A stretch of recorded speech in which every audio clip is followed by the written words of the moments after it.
It's a bright, lovely day outside, but the mood inside the palace is quite the opposite. Yeonwoo strides down the fancy hallway, a sword held tightly in her hand. The ladies of the court gasp in shock as they see the blood smeared across her palm. Her attendants rush after her, begging her to stop so she can see a doctor, but she brushes past them, her eyes showing a haunting emptiness. She walks steadily toward the throne room, where the king sits in all his royal clothing, a smile spreading across his face at the sight of her. He announces with exaggerated joy that she has finally arrived to congratulate her husband, himself, on his birthday.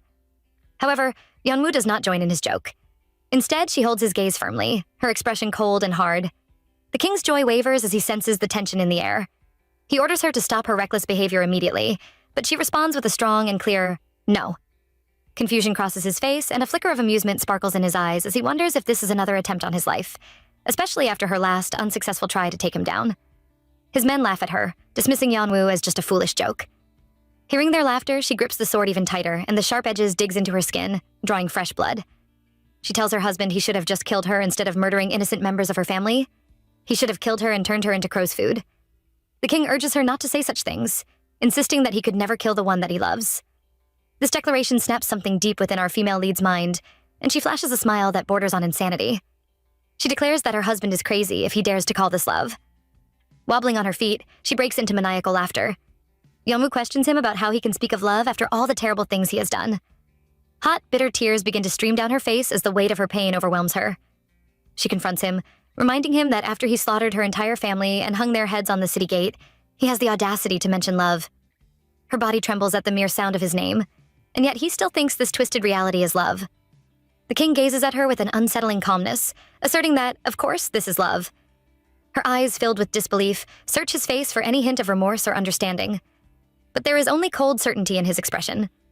He tells her that she is his and his alone, just like it is carved all over her body. For the first time, we notice a branded mark just above her left breast, stark against her skin. It is a grim reminder of the king's possessiveness, a symbol of how thoroughly he believes he has claimed her. Her husband tells her that she belongs to him, and he smiles. She screams in defiance, declaring that she is not his, trembling as she holds her head in her hands. The king walks up to her, gently taking her hand and raising her face to meet his gaze. He tells her that she is his, and that she belongs to him forever. With a delicate touch, he kisses her fingers before turning and walking away. Suddenly, a chilling change comes over the female lead. She breaks into maniacal laughter, the sound filling the air with an unsettling energy. With madness gleaming in her eyes, she calls her husband a lunatic and says she doesn't know what she was thinking getting involved with someone like him. At this moment, the king notices the shift in her tone, and a sense of alarm washes over him. He turns around to face her as she raises the sword to her neck. She presses it against her skin with a manic smile that sends a shiver down his spine. The king, now visibly shaken, urges her to hand over the sword as cold sweat breaking out across his forehead. Yet, Yeonwoo continues to smile in that unsettling way, her eyes wild with defiance. She declares that he can never have her, and the one who can kill her is herself, not him. And with that, in one swift and violent motion, she drags the blade viciously across her neck, spilling her blood. The king screams her name as he rushes toward her. In the perpetually dark underworld, the king's birthday is the only day Yeonwoo gets to see the azure sky. But for him, it has become too much to bear. So, she has orchestrated a birthday fitting for him. As he holds her in his hands and weeps, she whispers a heartfelt happy birthday to him.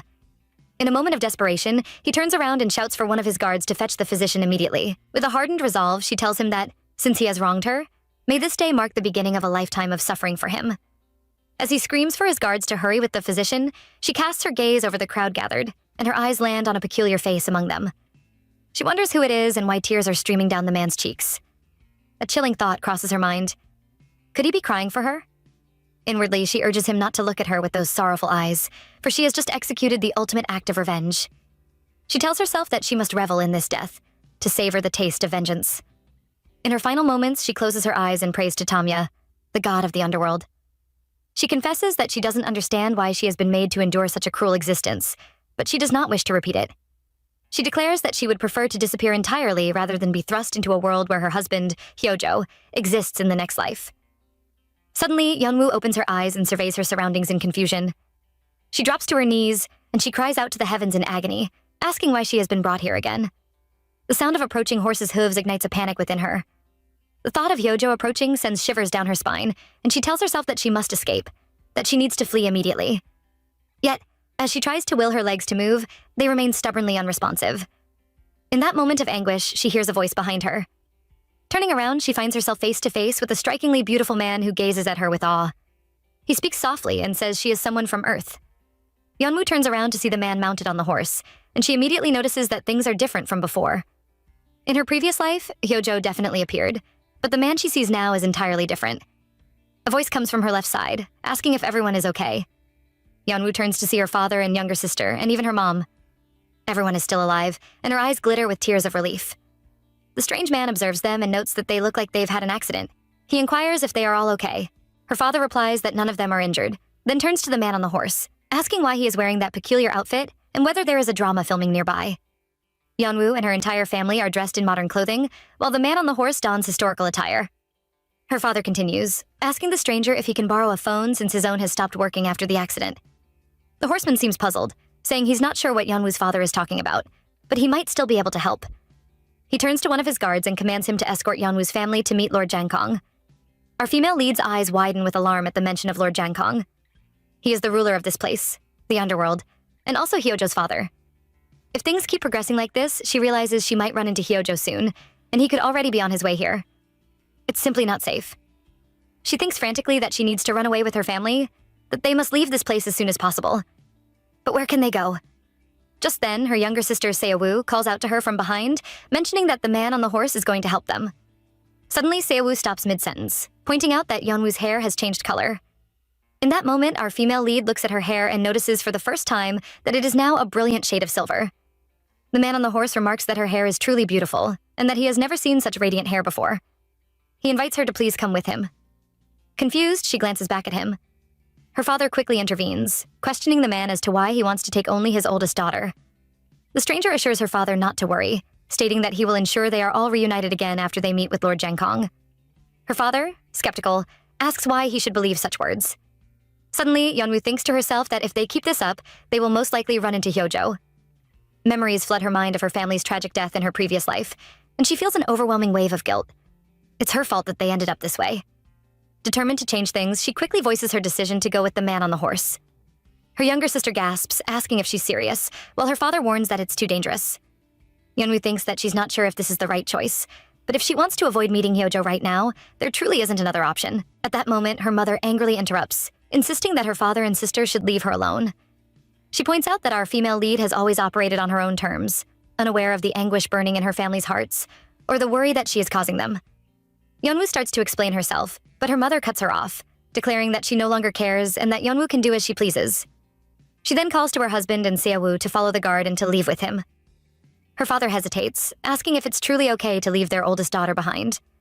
She gazes at her family, pain etched on her face, knowing she can't explain everything she feels because they simply wouldn't understand. Deep down, she promises herself that this time around, she will definitely protect her family. Turning her attention back to the strange man, she steels herself. He tells her that she is quite an unusual woman for agreeing to be left alone with him in such a situation. He says it must have been a difficult choice. Holding out her hand, she responds that she has no other options at this point. She asks him if he has something important to discuss with her alone, certain that he does. When the man watches her with curiosity, she urges him to take her hand. Without hesitation, he grasps it and kisses it softly, declaring that it is an honor to hold the hand of such a beautiful woman in the underworld. Then he asks her what it is she wishes to say. Our female lead takes a deep breath, steeling her resolve. After falling into the underworld due to a car accident, she reflects on how she has always returned to this very place each time she has died in the underworld. This happens to be her third time in the underworld, and through the bitter experiences of her previous lives, she vows to use everything she has learned in an effort to escape Hyojo. With a newfound determination, she rises to her feet, affirming to herself that she can indeed do this. Looking into the stranger's eyes, she boldly tells him to own her. The man tells our female lead that asking someone who she has just met to own her is a very bold move. He asks her if she is aware of the meaning of her statement, and she replies that she is well aware. Having lived 2 lives in the underworld, she has come to realize one crucial truth. Once you are here, you can never return to your original world. It is even more impossible to remain unnoticed by Hyojo. The thought of repeating that dreadful life fills her with despair. She would rather die than endure the same fate again, so she expresses to this stranger that she would be his woman. He looks at her with a confused expression on his face. Then, leaning closer, he gently slips some of her hair behind her ear. He mentions that her confession somehow appears sad, and wonders out loud why she would make such a mournful face while proposing to become his woman in this world. His curiosity about her grows, but he states firmly that he would not accept a woman that he does not even know. Just then, Yeonwoo interrupts him, insisting that he must accept her. She explains that usually, when a lost person is found, they are checked for injuries or sent home. Yet he attempted to introduce her family to a person named Jang Kong, suggesting that this is the established rule in their realm. Also, he requested to speak to her separately, meaning he broke an important protocol. With a savage smile on her face, she asks him if she is wrong. He responds with a smile of his own, acknowledging that her request does not seem simple at all. However, he requests a moment of her patience. Without further ado, he lifts her effortlessly and places her on his horse. He proposes a deal, clarifying that, as he mentioned earlier, he does not accept strangers. Moreover, he expresses his doubt that she is innocent enough to genuinely wish to be his woman. He urges her to be honest about what she truly desires. Looking down at him from her perch on the horse, Yeonwoo states that her heart's true wish is for her family to be safe, no matter what happens. She pleads with him to protect them. He smiles, indicating that he understands her request, and climbs up behind her on the horse, kicking it into a gallop. As they ride, he points out that they have not yet exchanged names. He introduces himself as Huida, and with genuine interest asks for her name. Our female lead responds, sharing that she is Yeonwoo, Chai Yeonwoo. With a moment of respite, she closes her eyes, allowing herself to enjoy the breeze rushing past her. It has been a long time since she has had the freedom to wander outside in this manner. Huida compliments her, claiming that she possesses a truly beautiful name. After some time riding together, he announces that they have arrived. He explains that they are at the back door of the castle and advises her to keep her hair concealed, as it stands out too much. Glancing towards the door, she suddenly notices some flowers that capture her attention. Huida observes her reaction and comments that it must be her first time seeing that particular flower. He explains that this flower blooms only in the underworld, a realm perpetually shrouded in darkness, with the sky always pitch black, illuminated only by the reddish glow of the lava pits. These flowers thrive on the ashes from the lava, which provide them with the necessary nutrients to blossom. After his insightful explanation, Yeonwoo replies dryly, saying that she understands. A flashback invades her mind, and she recalls Hyojo giving her those very flowers and telling her that they bloom as beautifully as she does. Her hatred for the flowers surges, and she glances at them with loathing. Huida notices her reaction but decides to remain silent, respecting her unspoken feelings. The flowers serve as a painful reminder that she is back in this sickening and dreadful place. As they stand at the back door, it suddenly opens, and someone steps out, calling out to Huida. The newcomer informs him that they have been waiting for the horsemen. Yeonwoo's eyes widen in recognition upon hearing the familiar voice. The woman greets her and announces that she will be accompanying Yeonwoo in the future. With a warm smile, she introduces herself as Sarim. Unexpectedly, a flashback washes over our female lead, bringing to mind a moment where she lays on a bed, and Sarim, her dedicated handmaid, comforts her by holding her hands. Sarim encourages her to admit when things are tough, assuring her that no matter what happens, she will always be by her side. In the present moment, Yeonwoo allows a sad smile to grace her lips, glad to see Sarim once more. The maid informs her that her family members have been settled in a comfortable place, which should bring her some relief. However, Yeonwoo's expression shifts dramatically, her eyes widening with anxiety upon realizing that Sarim is Hyojo's subordinate. The realization creates a storm of confusion within her. Why is Sarim here? Huida, undeterred, instructs the maid to accompany our female lead, advising her to dye Yeonwoo's hair. He merely requests that any color will suffice, as long as it does not shine too much. Afterward, he insists that Sarim should provide Yeonwoo with a bath and change her clothes before bringing her to his chamber. Our female lead, taken aback, turns to look at him in surprise. Huida glances down at her with a hint of mischief in his smile. Then he informs her that they will be spending the night together. In the next scene, we find Sarim and our female lead, Yeonwoo, alone together. The maid, with a bright smile on her face, shares the news with Yeonwoo as they walk through the expansive residence. She tells her that this will be her home from now on, and encourages her to feel free to explore. Yeonwoo nods in response, thanking her softly but soon looks away, feeling a bit uncomfortable. Summoning her courage, she tries to articulate her thoughts, but Sarim, perceptive as always, encourages her to share what's on her mind. Yeonwoo takes a deep breath and expresses her preference not to be addressed as Miss.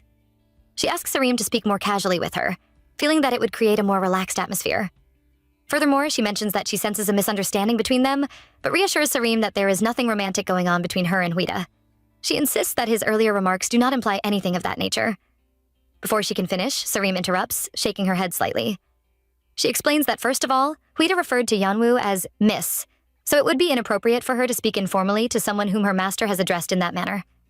Sarim pauses to gather her thoughts, then she adds that bringing a lady home is a first for Sir Huida. Yeonwoo looks surprised at this revelation, her mind racing back to the moment when Huida had gently kissed her fingers.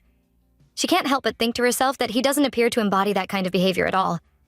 Sareem begins to say something else, but then she looks away sadly and tells our female leader that it's nothing. She adds that it's not her place to speak about it. However, one thing is clear. Yeonwoo is special to Huida. When our female leader hears this, she is genuinely surprised. As she continues to walk with her maid, she turns to Sareem and asks what kind of person Huida really is. The maid pauses for a moment and then asks her if she happens to know what guardian spirits are. Yeonwoo gulps in response and looks away before replying that she has never heard of them before. Sareem takes this opportunity to explain, her tone becoming more serious. She elaborates that those who are born and raised here in the underworld are all imbued with the spirits of beasts. These spirits are what the inhabitants call guardian spirits. Sareem describes the range of these spirits, noting how they can vary from weaker ones, like rabbits or sparrows, to much more powerful entities, like tigers that reign over all animals. As she speaks, she gestures animatedly, emphasizing the variety of guardian spirits. She continues, saying that in dire situations, one can actually manifest their guardian spirits. The stronger the spirit, the stronger the individual is perceived to be. Yeonwoo listens intently, pretending to look thoughtful as she processes this information. Deep down, she has known about this all along. She is acutely aware that the most formidable individuals in the underworld include the king of the palace, who possesses the spirit of a tiger as his guardian spirit, and Hyojo, who is imbued with the spirit of a brown bear. Sareem continues to speak, revealing that Huida possesses the spirit of a black wolf, which is why people refer to him as the Black Wolf. Our female lead looks surprised, and a wave of realization washes over her as she recalls the look on Huida's face during their first encounter. She thinks to herself that the guardian spirit suits him quite well, aligning perfectly with his aura. In the next scene, we find her comfortably settled in a bath. Sareem eagerly asks her what color she would like to dye her hair. The maids chime in, suggesting that with Yeonwoo's fair complexion, any color would suit her beautifully. After a moment of thought, Sareem playfully inquires if Yeonwoo would consider dyeing her hair black, similar to Huida's striking locks. Yeonwoo notices Sareem's excitement and smiles inwardly. The old Sareem, who was never particularly sociable, seems to have transformed. This newfound cheerfulness feels both heartwarming and slightly unfamiliar to her. As she reflects on this change, Yeonwoo recalls the words of her handmaid from her previous life, who had vowed to always be by her side. Yet, because it is Sareem, she wants to believe wholeheartedly that this promise holds true once more. So much has transformed in this life already. In the place where she was supposed to meet Hyojo, she met Huida instead. Also, she met Sareem not at Hyojo's castle, but at Huida's dwelling. The same goes for her hair. She wonders why the color suddenly changed, and she looks at it with picks up some strands with distaste. Sareem chides her gently, telling her not to touch her hair, as the dye might stain her hands. As Yeonwoo sits there, she gets the distinct feeling that each situation is attempting to convey something important, a message that this life will be different from her previous experiences. Consequently, she feels a flicker of hope ignite within her, a hope that maybe, just this time, things could turn out in ways she has only dared to imagine. Suddenly, her maid calls out, sounding distressed. She reveals that she has applied the dye diligently to Yeonwoo's hair, but it hasn't changed color. It has only dulled the shine. Yeonwoo responds calmly, saying it's all right as long as her hair doesn't shine brightly. However, Sareem seems disappointed, expressing that she had wanted to match Yeonwoo's hair color with Huida's. Yeonwoo looks at her in disbelief, surprised that this was her intention. She reassures her maid that it can't be helped and compliments her hair color, saying it's pretty just the way it is. Grateful, she thanks her maid for her hard work. Sareem then decides to step aside, allowing Yeonwoo to rest comfortably. As she enjoys the warmth of her bath, the hot water soothing her skin, she reflects on the events of the night and her encounter with Huida. Although he had proposed a deal, she realizes that she didn't truly hear what he wanted at all. A flicker of doubt crosses her mind. Still, deep down, she wonders if she is truly special to him, just as Sareem insists. Maybe he will protect her and her family, regardless of the terms of that deal. Eventually, she steps out of the bathtub and wraps a robe tightly around her body. As she acclimates to the cool air outside, Huida calls out to her from the side, asking if she's finished. Her cheeks heat up and she turns around, looking at him in surprise. He confesses that he had heard it usually takes women longer to prepare, but to be honest, waiting like this isn't so bad at all. Yeonwoo starts to stutter, flustered by both his presence and his words. She asks him what he is doing in there, struggling with a mix of embarrassment and confusion. Trying to lighten the mood, Huida tells her not to be too angry. With a sudden push, he gently nudges her backward, teasingly reminding her that she is the one who proposed the idea first. He reminds her that she's the one who asked to be his woman. Feeling overwhelmed, our female lead looks away, refusing to meet Huida's gaze. In a flustered tone, she also reminds him that he had made it very clear he does not accept women he doesn't know. Huida nods in agreement, acknowledging his previous statement. However, he explains that this is exactly why he is here now, to discuss the terms of their deal. He mentions that he doesn't recall ever officially stating his conditions for their agreement, and adds that now that he has accepted her terms, it's only fair that she accepts his in order for a genuine deal to be struck. Curiosity piqued, she expresses her desire to know more and asks him what his conditions are. A smile spreads across his face as he responds with confidence that it's very simple. From now on, he wants Yeonwoo to be his bride. Huida tells her that from this moment onward, he would like it if she would become his wife. This statement annoys her, and she asks him if it is fun for him to toy with her emotions. She argues that a woman whom he has just met for the first time asking him to take her seems laughable, which is why he had acted aloof toward her words and turned her down back then. She questions whether he thinks it is wrong for him to say this now, clenching her fist in anger as she looks away in frustration. Finally, Huida gently tucks some strands of hair behind her ears and apologizes. He admits that he hasn't explained himself well, which has led to her misunderstanding him. Huida apologizes for not having fully considered Yeonwoo's feelings. He continues, explaining that to be driven to the point of telling a man she has just met to take her, she must indeed be in quite a difficult situation. He asserts that he feels the same. Huida clarifies that he did not say what he did to lie or play a joke on her at all. Instead, he asks if she would give him a chance to explain his situation. He reveals to her that in the underworld, Jangkong holds a special status. He is the king, and at the same time, he commands the strongest familia. Huida mentions that there are currently 2 candidates being discussed to become Jangkong's successor. Yeonwoo's surprise grows as she recalls that Jangkong only has one son, Hyojo. Huida continues, explaining that one of the 2 candidates is Jangkong's direct descendant, named Hyojo, while the other candidate is himself, Huida, who is Jangkong's distant cousin. Yeonwoo looks at him in surprise as he reveals that Hyojo is currently threatening him because his existence is an obstacle to Hyojo's claim to the throne. Huida expresses that to demonstrate he is not interested in the position of successor, he needs a woman who is entirely unrelated to the royal family. And just at that moment, she has appeared in his life. He cautiously asks her what she thinks and if she would consider becoming his pretend wife. Furthermore, he suggests that when she is ready to accept her role, she should return to his chambers. As Yeonwoo prepares for the night, dressed in royal regalia, she reflects on what it means to be a pretend wife. She is escorted to Huida's chambers, with her presence formally announced. Lost in thought, she considers that in her past life, she had never heard of a distant cousin of Jangkong. Doubt fills her mind as she questions how much of his story is the truth, but ultimately she realizes she has no other options. When Huida gives her permission to enter, he greets her warmly, clearly pleased to see her. Yeonwoo thinks to herself that she is ready to accept his position. In her mind, it no longer matters what it is, Huida's status or situation. She must utilize everything within her reach, just as he is using her. Huida observes her expression and asks if she has made her decision. She affirmatively replies that she will be his wife. A delighted smile spreads across his face, and he confirms that it's a deal. Huida then offers her his hand and gestures toward the bed, instructing her to join him there. He emphasizes that, to outsiders, they must appear as 2 lovers who have fallen in love at first sight. He leans closer, preparing to place his lips against her neck, and asks if she would be comfortable with that. However, in that moment, he notices her earrings, and mentions that he had instructed Sarim not to allow her to wear them. He wonders aloud if the maid had simply forgotten. Gathering his composure, he leans forward, his lips hovering close to her ear. Just then, Yeonwoo is jolted by a flashback of Hyojo, who had once placed his lips near her neck. Hyojo's voice echoes in her memory, reminding her not to forget that the only person she can let near her in such an intimate way is him. Yeonwoo's eyes widen in horror, and she suddenly screams for Huida to let her go. Surprised by her reaction, he looks down at her, his expression shifting to confusion. Instinctively, he releases her, but Yeonwoo continues to scream for him to let go of her, her panic increasing as she struggles to process the tangled emotions spiraling within her. Yeonwoo continues to scream for Huida to let go of her, and although she struggles, he slowly sets her down, clearly confused by her behavior. He remarks that she is unpredictable as he supports her with his arm. Outside, 3 maids stand close, listening to what is happening inside. One asks what that sound was, while another says she heard a lady scream. Sarim steps closer, trying to hear better. However, the other 2 warn her not to, reminding her that if she is caught, she will not be spared. Just then, the door opens, and Lord Huida sees all 3 of them standing there. He tells the others to leave and asks Sarim to stay. After they leave, he reminds her that he told her to wait for his orders and does not recall allowing her to listen in. She calmly explains that since it is an important night, she thought he might need something, even subtly flattering herself.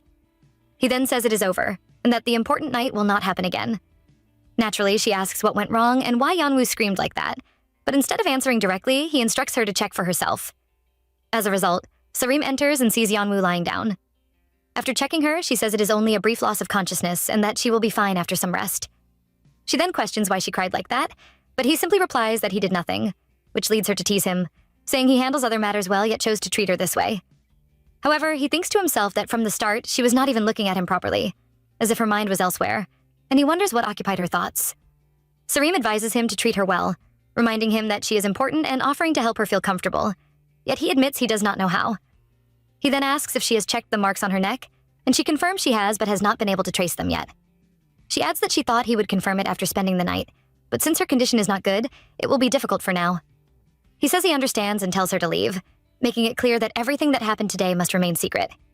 She agrees before leaving. Left alone, Huida walks toward Yeonwoo, looks at her, and admits that she is making him worried. The next day, Yeonwoo suddenly wakes up, screaming Hyojo's name. At that moment, Huida, sitting quietly in a corner and drinking tea, asks if she had a nightmare and how she is feeling now. He explains that she suddenly collapsed the previous night, which worried him. She struggles to remember what happened, and he reassures her that it is fine, gently urging her to eat first. However, he decides to make something clear, reminding her that she asked him for protection and that he agreed yet wants to know what exactly he is protecting her from, insisting that he needs to know everything. Hearing this, Yeonwoo begins to think deeply, wondering how much she can truly tell him. She stutters slightly and finally admits that she had a husband, her ex-husband. Yeonwoo says that before speaking about her previous husband, she will first talk about her childhood. She explains that her family consists of a strict mother, a loving father, a mature first daughter, and an affectionate second daughter. Although it looks like a normal family to others, she always feels like an outsider in that home. She recalls a moment at school where a teacher announces that the next class will be a parents' observation day and instructs everyone to show their parents the family newsletter. As she looks at the newsletter, she wonders if it would be okay to tell her mother. Later at home, she shouts at Seowoo, asking why the house is so messy when their parents will soon return and questioning who will clean it. Although her sister says she will do it, this only makes her more frustrated. Their argument is interrupted by the sound of the door opening as their parents return. Seowoo immediately runs to them, asking to be carried. Meanwhile, their mother looks at Yeonwoo with disapproval, and she bows with guilt and greets her. The mother questions the state of the house, and although Yeonwoo tries to blame her younger sister, she is quickly stopped and reminded that it is her responsibility to take care of her. She is told that the older one must act properly for the younger one to follow. She apologizes, and her mother says she is going upstairs to wash up, instructing her to clean the mess before she returns. As Yeonwoo picks up the toys on the floor, she thinks it would be better not to mention the parents' observation day, because even if she does, her mother will be too busy to come. She decides not to inconvenience her. The next day, Yeonwoo heads out to school and informs everyone that she is leaving. However, her mother calls her back and asks if she has something to say. She becomes shocked and confused, asking what she means, and is told that it is parents' observation day. Her mother wonders why she did not mention it. Yeonwoo admits she did not, explaining that she did not intend to hide it, but since her mother is always busy, she did not want to bother her. At that moment, her mother notices her hesitation and instructs her to look her in the eye and answer clearly whether she wants her to attend, urging her to think carefully. Yeonwoo stutters, then says she wants her mother to come, quietly reflecting that she has not seen her mother smile in a long time. Her mother calmly sips her tea and says that since it is her daughter's class, she should of course attend, assuring her that she will see her later at school. Feeling hopeful, Yeonwoo becomes happy that her mother will come to see her. She promises herself that she will work harder so that her teacher's compliments will make her mother proud and encourage her to come again next time. She believes she can become a daughter who receives love. However, at the end of the school day, her mother expresses disappointment, saying she expected her to be the smartest girl in her class. After seeing the other parents, she felt embarrassed. She explains that she wanted to see how well Yeonwoo was doing, but if things remain this way, she will not come again. As she looks at her, Yeonwoo quietly wishes her mother would keep coming. Yet her mother says she had wanted to proudly show others how smart and pretty her daughter is, but was unable to do so. She then says that if Yeonwoo promises to improve, she will come again, and Yeonwoo agrees. After that, her mother steps away to take a phone call and asks Yeonwoo to watch over Seowoo. While Yeonwoo and Seowoo stand by the roadside waiting, Seowoo asks if they should keep waiting. Yeonwoo admits she does not know, but the call seems to be taking too long. Seowoo suggests leaving, but Yeonwoo stops her, telling her to stay and wait a little longer since it appears to be almost over. However, unable to remain patient, Seowoo suddenly runs onto the road. Yeonwoo immediately shouts for her to come back, reminding her to listen to her elder sister. In a panic, she runs after her without checking the road. At that moment, both of them are hit by a moving car. People nearby begin shouting for an ambulance, while their mother rushes toward them as they lie on the ground after the accident. Yeonwoo suddenly wakes up in a hospital bed and turns her head to see Seowoo lying nearby, fully bandaged. She feels relieved that she is also safe, while at the same time apologizing for not being able to protect her this time. Soon after, she hears voices outside the door and realizes they belong to her parents. From their conversation, she overhears them arguing about the hospital bills. Her mother complains that they cannot afford to pay, and warns that if they fail to handle the situation, they may end up back on the streets, while her father tries to calm her down by telling her to lower her voice. She refuses and continues, eventually breaking down in tears. Listening to this, Yeonwoo blames herself, thinking that if she had not asked her mother to come to school, the accident would not have happened and her sister would not have been hurt. She cries, taking full responsibility for everything, believing it all started from her mistake. As time passes, both Yeonwoo and Seowoo are discharged from the hospital, but due to the high cost of their treatment, the family is forced to sell their home and move into an older one. After the accident, their mother begins to treat Yeonwoo differently, often reprimanding her. Whenever she looks at her, it feels as though everything points back to her, making it difficult to even maintain eye contact. Years later, Yeonwoo grows into a well-known composer, and although she still struggles to move her little finger properly, people describe her as a beautiful composer who has overcome pain, which brings her more attention. One day, her song reaches the charts for the first time, and she quickly runs to share the news with her mother, only to hear her say she is proud of her while also asking when she can send the monthly living expenses. Yeonwoo responds that she expects payment within the week and will send it as soon as she receives it. Her mother, relieved, says she is glad things are going well and that there will be enough money, adding that the month has been very difficult and thanks her. Yeonwoo accepts this without hesitation, saying it is her duty to support the family, showing how deeply she has accepted her role despite everything she has gone through. One day, her entire family were inside a car, traveling together and feeling happy, when suddenly the brakes stopped working. Her father, who was driving, shouted for everyone to be careful, but despite his warning, the car crashed. As a result, they all fell into the underworld for the first time, which is where she met Hyojo. He looked at her and said she reminded him of his mother, and at that moment, he fell in love with her at first sight. In addition, he treated her family with great hospitality and provided them with a place to stay inside his palace. As he whispered words of love to her, she experienced those feelings for the first time, and it slowly affected her, making her feel as though a warm spring had arrived in her heart. Later, one night, Yeonwoo steps outside and sees Hyojo standing with other people. She notices that he is torturing them to the point where blood is visible, which shocks her deeply. She asks what he is doing, but he dismisses her concern and shifts his attention to her instead, saying he heard one of them touched her and asking her to mention who it was. She hesitates in confusion and shock, explaining that they only caught her just as when she was about to fall. He explains that it is natural to punish them directly and insists that she simply tell him who it was so he can kill that person, even going as far as mentioning that he has already done such things to other innocent people. Seeing her reaction, he realizes she is surprised, so he gently holds her hand and reassures her that everything will be fine, promising to handle everything for her while declaring his love. In her vulnerable state, this begins to quietly affect her perception of him. Now we are brought into a tense moment as Huida listens to everything Yeonwoo has said, and immediately he asks if something like that really happened and even offers to protect her from her ex. And this makes her pause as she wonders if he misunderstood and thought her husband was just an ex. And then she admits that because of her ex-husband, she became afraid of men. And in response, he asks if she is afraid of him too. Yet she brushes it off. However, he continues and says he is kind, and then recalls how she once told him to have her. And from there, he assumes he must make her feel comfortable, even adding that if she had not collapsed last night, he would have shown her what kind of man he is. And yet she apologizes, while he brushes it aside and says it is fine since he did not mean it, and instead tells her he has somewhere to go with her today, explaining that there is a banquet at the small shop he runs, and that he has to change his face. Yeonwoo questions why she should go to such a place, and he responds that he wants to do what a lover should do as a man, and even asks if he should make their relationship known. And later he tells her she must also follow him on his schedules for now, while assuring her that if she needs anything, she can call Sareem or Soho at any time and that he will always be by her side. And then he introduces Soho as the one who will escort her from now on, and apologizes for the late introduction, adding that although he is young, he is very talented and will protect her when he is not around. And she says she is fine with it, although she then asks if she will be apart from him often. And he assures her it will not happen much since they will be using one room anyway, which shocks her. Yet he calmly says it is natural since they are lovers, and she accepts while still feeling uneasy about it. And then, as if that was not enough, he adds that after the banquet he plans to visit Lord Janggong and wants to introduce her as his lover, asking if she will be okay with it. And at this point, this is starting to feel like he is locking everything in place too quickly as the situation keeps getting deeper. Yeonwoo begins to tremble while thinking about Hyojo, and in her mind she tries to calm herself by reminding herself that she is going there as Huida's lover, and that he would not be able to treat her carelessly. However, her body still shakes, and he notices this and asks if she is okay, pointing out that her eyes have not looked right for a while, and then gently wipes her face with a towel. And she quickly says she is fine and that she only got lost in her thoughts, and then asks if they have arrived. Yet he instead asks if she is worried about what will happen next, and reassures her that she should not worry, because from now on she is his lover, and he promises that nothing will happen to her. And as a result, she places her hand in his, and they walk down together to the banquet. Then as they arrive, the maids bow to welcome Lord Huida, and she recalls how he said it was just a small shop, yet what she sees says otherwise. And soon an elegantly dressed lady approaches and greets him warmly, revealing herself as Dee-hee. And after exchanging greetings, she introduces herself as the best performer there while humbly saying she always receives too much praise. And then she notices the lady beside him and asks who she is. And he clearly says she is his lover, which leaves her slightly confused. Yet she quickly recovers and calls her a precious guest and promises to serve them with more sincerity today, and then moves to the Gaiagam and begins to play. And as everyone enjoys the music and she finishes, he applauds and praises her as the best as expected.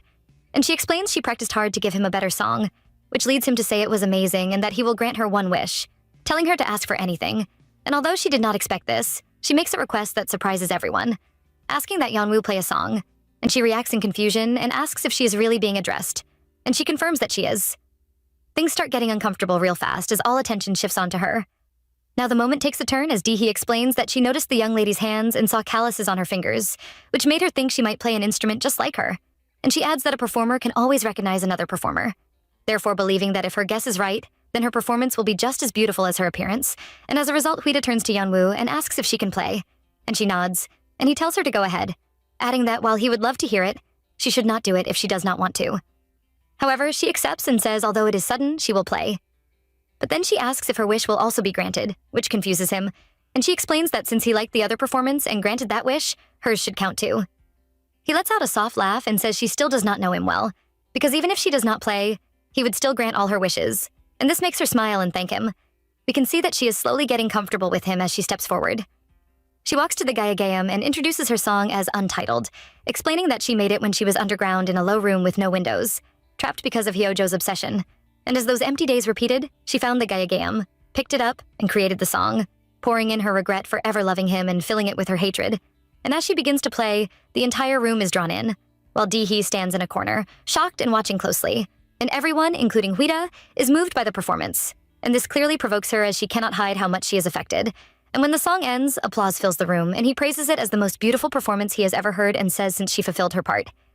He will keep his promise and asks for her wish, while at the same time she grows angry and walks out of the hall, unable to take it.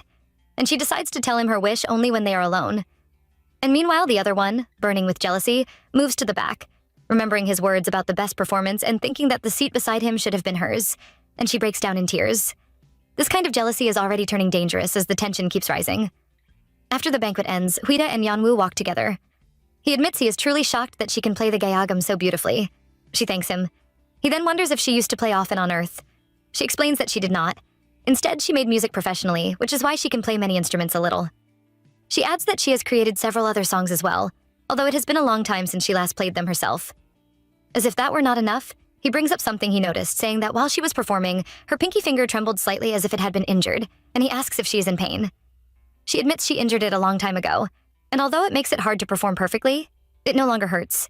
He remarks that it is a shame, which catches her off guard.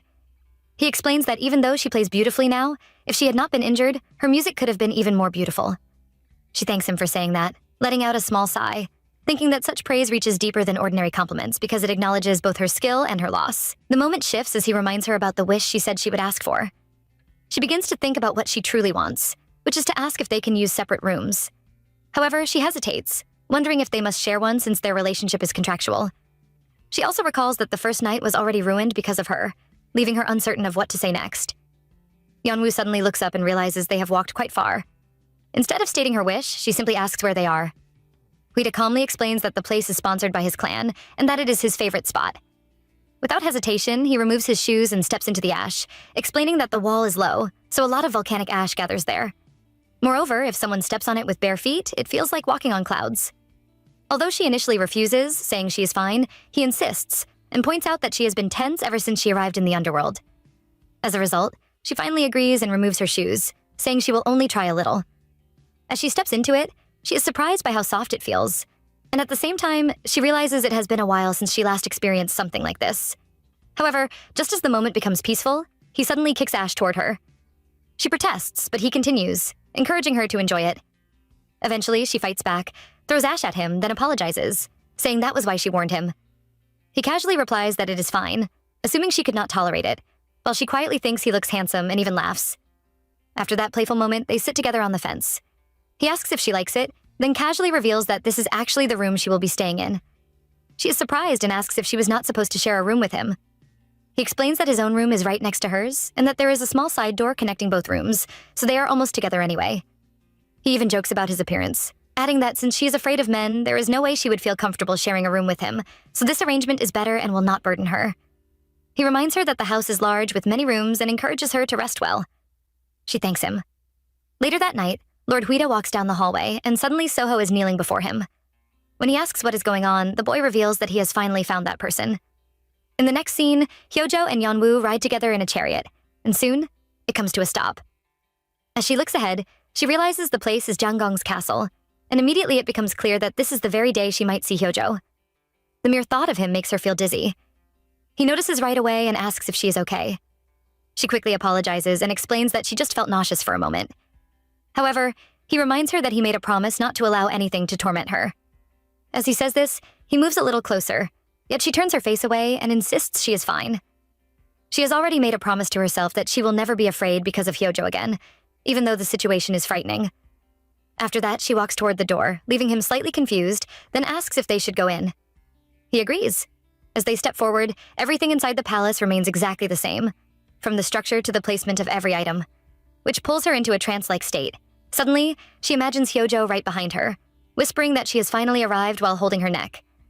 The thought makes her tremble, so she grips the hem of Huida's clothes for support. Although he notices, he continues forward and calls out loudly to Lord Janggong, announcing his arrival. A voice from inside invites them to enter, and this only makes her tremble more, because now she is certain that the moment the door opens, she will come face to face with her ex. But soon enough, we can see that instead of Hyojo, it is Lord Janggong, the ruler of the underworld. He immediately looks at Yeonwoo and asks if she is Huida's lover, then asks for her name. She answers that she is Yeonwoo. He comments that Hyojo's hiding her away made it seem as though he intended to harm her by calling her here. Yeonwoo remains confused, wondering why Hyojo is not present, since in her past life he was always with Janggong. Huida quickly denies the claim, saying he never did such a thing. Lord Janggong then questions why it took him so long to come. Meanwhile, Yeonwoo keeps thinking that perhaps, in this life, she might not meet Hyojo at all. Janggong says he wanted to meet him face to face, and now that he has, he assumes he must be tired and should return home to rest. However, he turns to her and asks for a moment with Huida alone. She agrees, saying she will wait outside. As she leaves, Lord Janggong remarks that she is a pretty child and advises Huida to ensure she adapts well to the underworld. Then his tone shifts as he calls him Black Wolf, making it clear he knows why he summoned him. Outside, Yeonwoo reflects that for a moment she believed she would meet Hyojo today, but nothing happened. She begins to feel at ease, convincing herself that this must be the end, and if Lord Janggong does not call her again, she will have no reason to return. She leans against a tree, feeling relieved. However, just when it seems calm, she hears footsteps behind her. When she turns, she sees the same figure of Hyojo. Fear grips her again as she wonders why he is here. He speaks in a low voice, questioning what is so special about someone no different from the rest, even remarking that Huida seems wrapped around her fingers. As he steps closer, the tension rises sharply, giving us the moment where peace just disappears instantly. In the next moment, Yeonwoo quickly hides and covers her mouth as the person walks past. For a second, she lets out a small sigh of relief, thinking he is gone. However, just as she believes she is safe, a voice suddenly comes from behind, asking who she is. She trembles as she slowly turns around, only to see the same figure again. Her fear rises immediately because he looks exactly like Hyojo from her memories. As he questions her again, who she is and why she is hiding, she cannot respond. Her thoughts repeat the same realization. It is him. Noticing her reaction, he comments on how startled she looks and reaches out his hand to pull her up. Her mind races, wondering what he intends to do. At the same time, she remembers that reacting the way she did in the past will only make him more persistent. She decides to stay quiet and avoid drawing attention to herself, though remaining calm is far from easy. Even so, she slowly places her hand in his, trying not to provoke him. As he pulls her closer, almost into his arms, lifting her from the ground, the tension spikes. She finally breaks away, pulling her hand back and shouting for him to let go. Instead of reacting harshly, he simply apologizes lightly and remarks that when he saw her trembling, she reminded him of a small mouse which made him want to play with her. Yeonwoo looks down at her bruised hand and feels disgusted, thinking he has always been like this, never caring about her feelings and doing whatever he wants. She speaks up, saying that playing such games with someone he just met is unpleasant. Instead of backing down, he calls her cheeky and questions whether she knows who she is speaking to.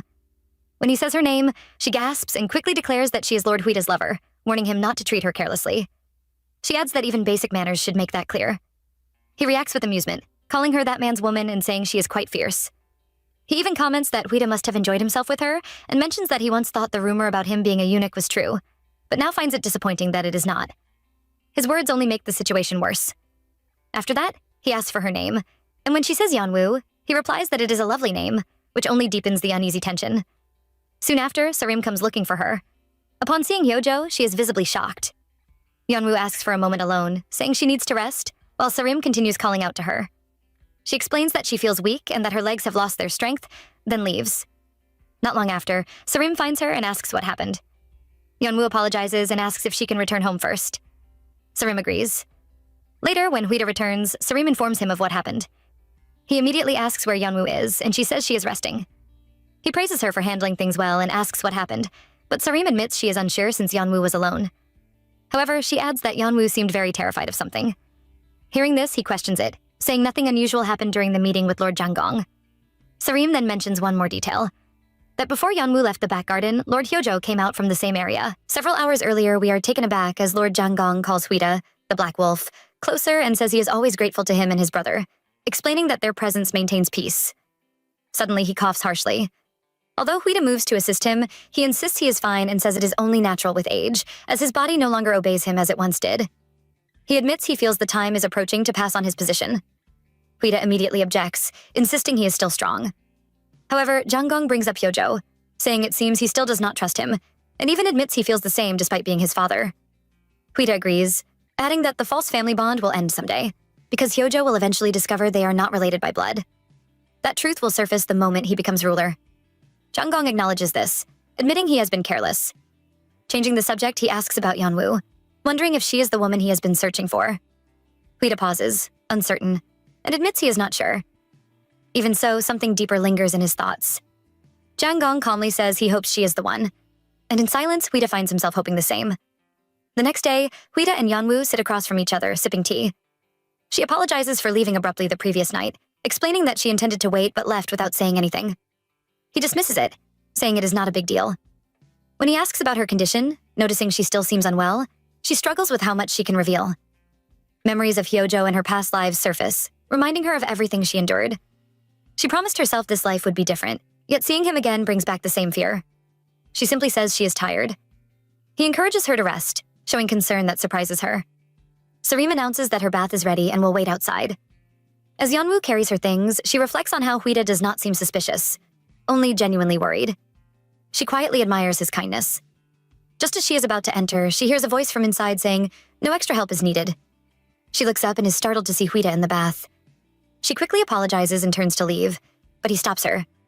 In that moment, she notices how unexpectedly gentle he is, and the closeness leaves her uncertain, caught between embarrassment and trust. Huida holds Yeonwoo's hand and asks how many people are waiting outside. He explains that Sarim is not the type to make such a mistake, so this must have been intentional. Yeonwoo is confused at first, but after thinking about it, she agrees that it is unlikely to be an accident. He points out that if she leaves now, it may raise suspicion. Since things have already reached this point, he suggests she warm herself before leaving, adding that the decision is entirely hers. She is surprised, but eventually agrees. She steps into the bath, staying at one corner, careful and cautious. In her thoughts, she reminds herself not to act suspiciously. Even if their relationship is only a contract, they must appear convincing. Their eyes meet briefly, but she quickly looks away. He notices and comments on how openly she stares at him. Caught off guard, she apologizes. He tells her not to, saying it is his fault instead, then casually remarks that anyone would find it hard to look away from someone with such beauty. He then grows more serious and explains that when it comes to him, he does not want her to feel sorry about anything. She admits she feels strange and believes there are many things about her that could raise suspicion. He acknowledges this but says he does not want to pressure her. Instead, he will wait until she is ready to speak, until she no longer carries such sadness. Hearing this, she reflects deeply. The kinder he is, the more she feels like opening up about her past. At the same time, she becomes curious about him. Eventually, she quietly thanks him. Elsewhere, Hyojo sits alone, drinking tea, his thoughts lingering on Yeonwoo, the one he encountered earlier. Yeonwoo is being dressed as Sharon carefully adjusts her outfit and ties the corset behind her. While doing so, Sharon suddenly notices something on her shoulder blade and points it out, asking if it has always been there. This catches Yeonwoo off guard. She quickly thinks back and realizes it must be a bruise from when Hyojo held her, yet she denies it and says she does not have anything like that, adding that she must have bumped into something by accident. Trying to move past it, she calls Sarim and says she is curious about something. Sarim calmly tells her to feel at ease. Yeonwoo explains that she is only going to teach him how to play an instrument and wonders if she really has to dress this way. Sarim assures her that she must, explaining that in a relationship between a man and a woman, especially lovers, no one can predict what might happen in the end. She even adds that Yeonwoo will thank her later. Yeonwoo agrees, though a quiet hesitation remains. Earlier, while sitting outside together, Huida had asked her for a favor, admitting it might sound sudden. When she asked what he meant, he brought up the song, untitled, explaining that he had not been able to stop thinking about it since he heard it. He then asked if she would be willing to teach him how to play it. Hearing this, Yeonwoo paused, wondering what that would be like. Later, Yeonwoo arrives, and Huida is informed of her presence. He turns and sees her standing before him, noticing how beautiful she looks. In his mind, he admits he expected nothing less. At the same time, Yeonwoo feels uneasy and avoids meeting his gaze. Soon, they sit together with the Gayageum. She explains that there is no sheet music and asks if he can follow by listening line by line. He agrees. As she begins to play, he watches closely and tries to follow her notes. The first sound moves her, bringing a small smile to her lips. As they continue, she comments that he is quite good, explaining that men are naturally stronger, so the sound differs from that of a female performer, yet his playing remains refined. He thanks her. She adds that he must be delicate and skilled at controlling his strength, which makes her pause, suddenly aware of her own thoughts. She quickly shifts the topic and asks if he enjoys exercising.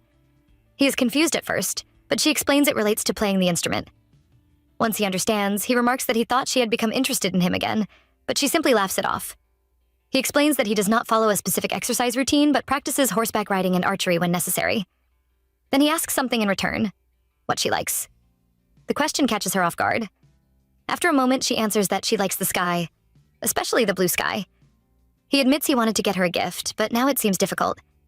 He then asks her to tell him about the upper grounds. She asks if he has heard of snow. He looks confused, so she explains it is something that falls from the sky, similar to ash but white and clean. She describes how it covers everything, creating a beautiful scene. Hearing this, he recalls that she mentioned it before and shares that when he was young, he once visited the upper grounds and saw snow for the first time. Before he can continue, Yeonwoo suddenly moves forward and jumps onto him, catching him off guard. In that moment, she urgently asks if he knows how to get to the upper grounds, revealing a sudden shift in her thoughts. Yeonwoo thinks deeply to herself that if she can somehow find a way to reach the upper ground, then perhaps she might be able to completely escape the terrible and suffocating connection she has with Hyojo, and in doing so, return to a life that feels peaceful, warm, and whole again. A life where she can exist happily with her family without fear, constantly lingering behind her. At that moment, Huida steadies her gently, lifting her slightly as if to ground her, and calmly urges her to relax, reminding her that she needs to slow down. His voice remains even and controlled as he explains that although he has been to the upper ground once before, it happened when he was very young, so young that his memories of it are unclear, fragmented, and incomplete. He continues by adding that even during that time, the situation had not been normal, because his guardian spirit had gone into a violent rampage after he was forcefully taken there, making the entire experience chaotic and difficult to recall properly. Hearing this, Yeonwoo is left standing in silence, her thoughts momentarily freezing as the weight of his words settles in. The small hope she had been holding on to begins to waver. Huida notices this shift immediately and apologizes in a quiet tone, explaining that he knows this is not the answer she was hoping to hear, and that he regrets not being able to provide her with something more helpful or reassuring. Without hesitation, she quickly shakes her head and responds that it is all right, insisting that there is no need for him to apologize, and that if anything, she should be the one apologizing instead. Her voice carries a softness, but beneath it, there is a faint trace of disappointment that she tries to suppress. He studies her for a moment before asking if she misses the upper ground so deeply that it affects her this much. However, he does not stop there, as he also reminds her, almost carefully, that the same place she longs for is also where her ex-husband exists. The mention of that fact lingers briefly in the air, but she deliberately chooses not to respond to that part. Instead, she admits honestly that she does miss the upper ground. She explains that it is the place where she truly belongs, the place where everything feels right to her. And more than anything, she simply wants to see the clear sky again, the kind of sky that stretches endlessly, untouched and bright. Huida listens without interruption, and after a brief pause, he lets out a small breath, saying that it seems he may have asked something too complicated without realizing it. He apologizes again, this time for being inconsiderate in bringing it up so lightly. Yeonwoo quickly reassures him once more, telling him that it is fine and that she was also at fault for how she reacted earlier. She acknowledges that he was only showing concern, and nothing more. He nods slightly, accepting her response before shifting his tone. There is something else he wants to address. His expression becomes more serious as he tells her that from now on, she must never go outside at night without him. Although she responds outwardly with agreement, nodding as if she fully understands and accepts his words, her thoughts tell a different story. Quietly, deep within herself, she decides that she does not intend to follow that instruction completely. He continues, explaining the reason behind his warning. Nighttime in the underworld is not the same as it is on the surface. When people die, their souls arrive there during the night, and these wandering souls are not always stable or harmless. Some of them, lost and confused, can pose a danger to the living. Because of this, there exists a being whose role is to guide them. A reaper.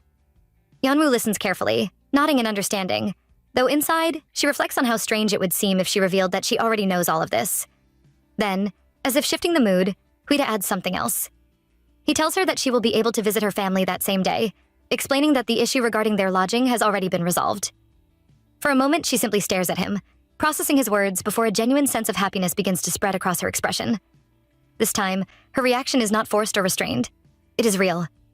She expresses her gratitude sincerely, her voice lighter than before. He responds with a faint smile, saying that he prefers hearing that.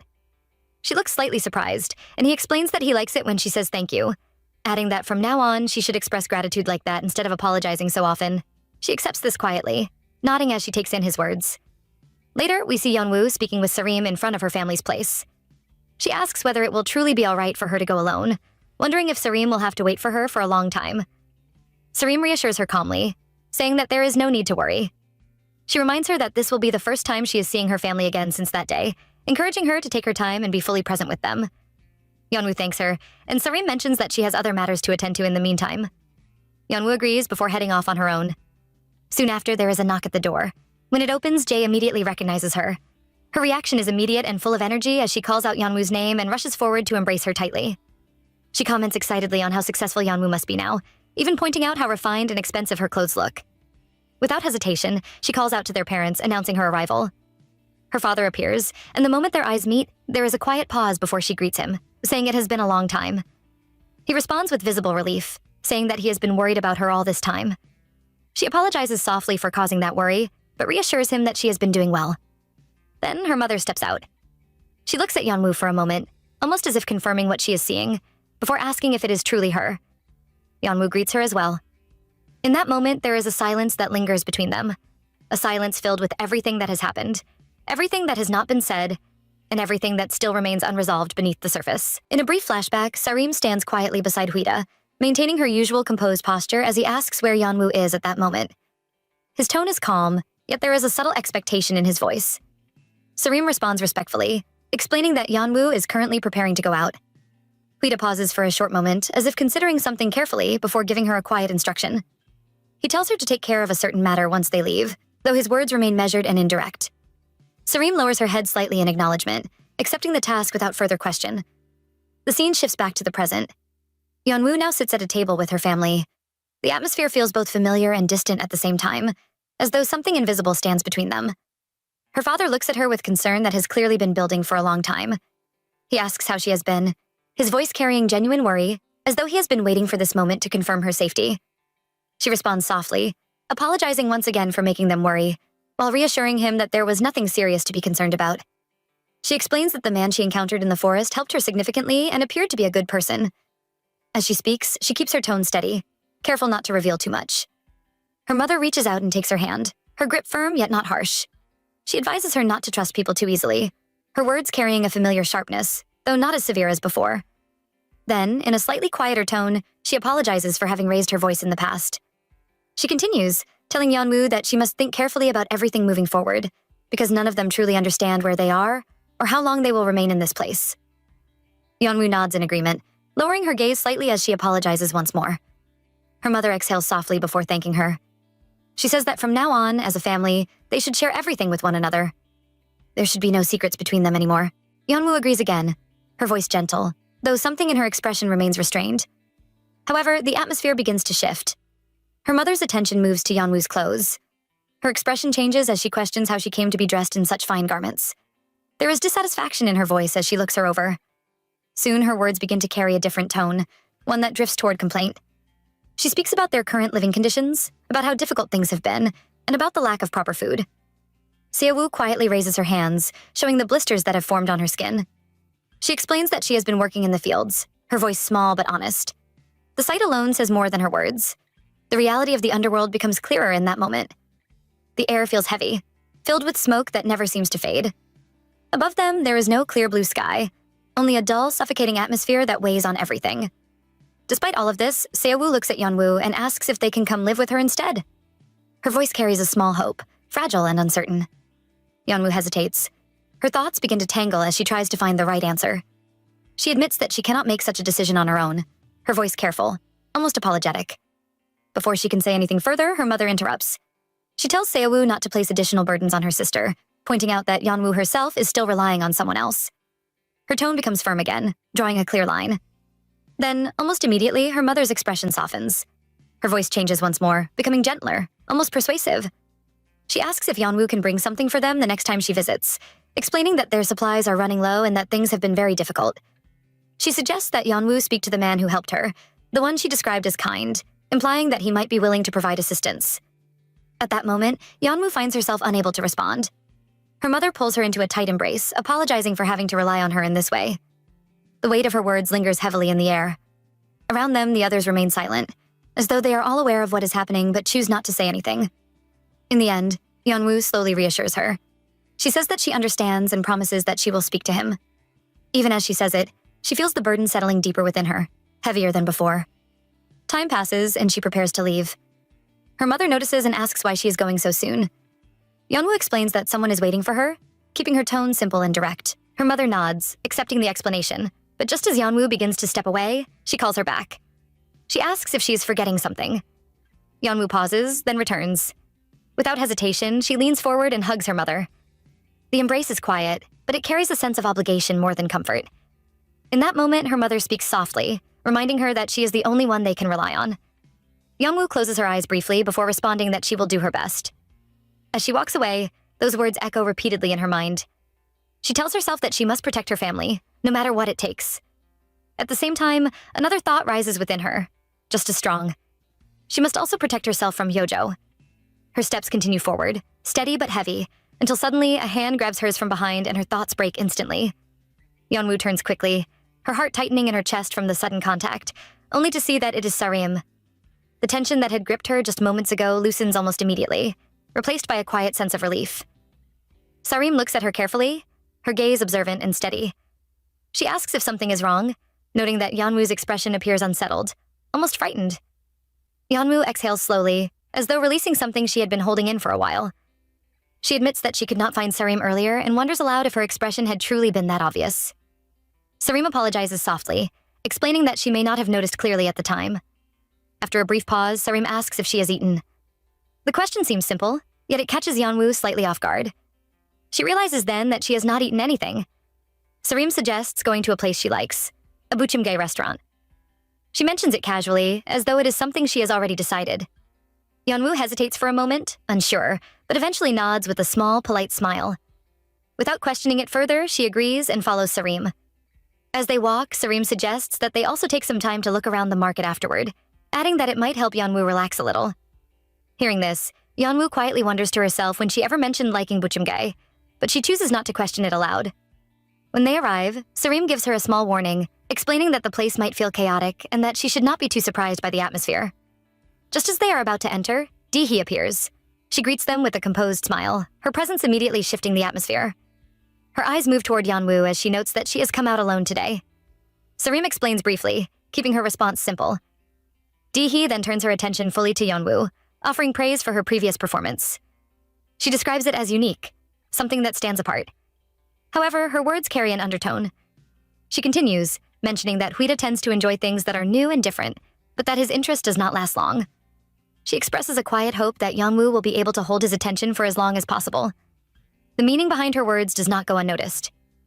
Soon after, she questions their choice of restaurant, subtly implying that such a place is not suitable for women of their status. Behind her, a few women let out small, amused laughs. Yeonwoo notices Sarim's reaction to this. Dee-hee offers to take them somewhere more appropriate, something more refined. However, Yeonwoo politely declines, explaining that she wants to try the place Sarim recommended. When Dee-hee shifts her tone slightly, directing a dismissive remark toward Sarim, Yeonwoo steps in and stops it. She makes it clear, without raising her voice, that Sarim is important to her. That single statement changes the atmosphere again. Later, after they finish eating, Yeonwoo expresses how much she enjoyed the food, saying it sincerely. Sarim remains quiet for a moment before finally speaking. She thanks Yeonwoo, explaining that she is grateful for the way she handled things earlier. Yeonwoo reassures her that it was not done out of obligation, but because she genuinely meant it. Hearing that, Sarim suddenly steps forward and hugs her tightly. The gesture is unexpected but filled with emotion. She promises her loyalty in that moment, her voice firm despite its softness. However, the moment does not last long. A group of men approaches, their presence immediately disrupting the calm. Their words are inappropriate, careless, and intrusive. Sarim attempts to leave with Yeonwoo, hoping to avoid unnecessary trouble, but one of the men reaches out and grabs her. She cries out in pain as his grip tightens. Yeonwoo reacts instantly, raising her voice and demanding that he let go, her shock evident. The situation begins to escalate rapidly. Then, a figure wearing a silver mask suddenly appears. Everything stops. One of the men immediately steps forward, his expression filled with irritation and anger as he demands to know who the masked figure is. His voice is loud and aggressive, clearly expecting an answer. Another man, without hesitation, throws out an insult, calling him a bastard as he moves forward. He raises his fist, aiming to strike, demanding to know what he thinks he is doing interfering like this. However, his attack fails completely. He misses his target and loses his balance, falling straight to the ground in an embarrassing display. The situation shifts instantly. The rest of the men, angered and unwilling to back down, rush forward all at once. What follows is brief but decisive. The masked man moves with precision, his actions controlled and effortless. One by one, he subdues them without hesitation. In a matter of moments, the fight is over. The men lie on the ground, defeated. He looks at them calmly before questioning their actions, asking how they can move around in groups like this just to harass a woman, and whether they feel no sense of shame for what they have done. His words are direct, leaving no room for argument. After that, he turns toward the women. Sarim recognizes him immediately. She calls out his name, Yuta. Yeonwoo expresses her gratitude, thanking him for stepping in when he did. Sarim lowers her head respectfully, acknowledging him and noting that it has been a long time since they last saw each other. Yeonwoo looks between them, surprised that Sarim knows him. Yuta responds casually, teasing Sarim by saying she is still as shameless as her master. Sarim accepts the remark without resistance, as though she is used to it. However, Yeonwoo feels a slight discomfort as she watches their exchange, unsure of how to interpret it. Yuta's attention shifts toward her. He checks whether she is hurt, his tone less teasing now. She reassures him that she is fine and thanks him once again. Without saying anything further, he suddenly leaps upward, landing on a rooftop with ease before disappearing from sight. The people around them begin whispering, confused by what they have just witnessed. Sarim turns to Yeonwoo, asking if she is all right, and acknowledging how shocking the situation must have been. When Yeonwoo asks who he is, Sarim explains that he is Yuta, Huida's twin brother. The revelation surprises her. Sarim continues, explaining that it is not unusual that she did not know, since he rarely appears and is almost always seen wearing a mask. She adds that the two brothers do not have a good relationship. Yeonwoo wonders briefly whether she should inform Huida about this encounter. Sarim reassures her that she will handle it and that there is no need for her to worry. Elsewhere, Dee-hee sits with members of her group. They speak among themselves, suggesting that Huida must be struggling and expressing disappointment that she cannot witness it directly. Dee-hee responds calmly, telling them not to be too harsh.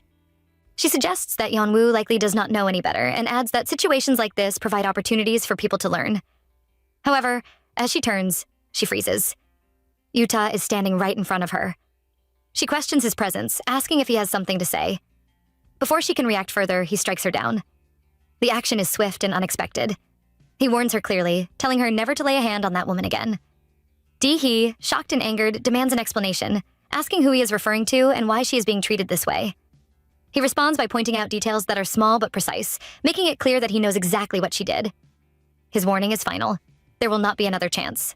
Despite this, she slowly smiles, her thoughts turning darker as she considers the situation from another angle. Meanwhile, back at the palace, Yeonwoo lies on the bed. She feels exhausted, even though she cannot fully explain why. After some time, she sits up. She begins to clean. For her, cleaning brings a sense of order. It helps her organize not just her surroundings, but also her thoughts. She moves quietly, focusing on each task. Sarim enters and questions what she is doing, surprised by how intensely she is cleaning. She attempts to take the broom from her. Yeonwoo insists that she enjoys it, calling it a habit of hers. Sarim eventually takes the broom anyway, though she still looks concerned. Yeonwoo reassures her once again, saying there is nothing to worry about. Sarim says she will return later. After she leaves, Yeonwoo continues. While cleaning, she notices a box placed high on a shelf. Curious, she reaches for it, carefully bringing it down. She opens it slowly. Inside, something valuable. She pauses, holding it gently, her thoughts settling for a moment as she reflects on how even the smallest things can bring a sense of comfort in the middle of everything. Yeonwoo picks up the box and notices a ribbon inside, something that looks like it belongs to a woman. She pauses, holding it for a moment before putting it back carefully, telling herself that it has nothing to do with her. As she closes the box, Huida appears behind her, arms crossed, watching silently. His sudden presence startles her, and she thinks to herself, "Oh my god, did he see me?" She quickly explains that she is cleaning, and he raises an eyebrow, suggesting that if she needed something done, she could have asked someone else. She shakes her head, insisting that she can manage on her own, and that cleaning is something she enjoys. He nods, accepting her answer, but asks her to make sure everything goes back in its place when she is done.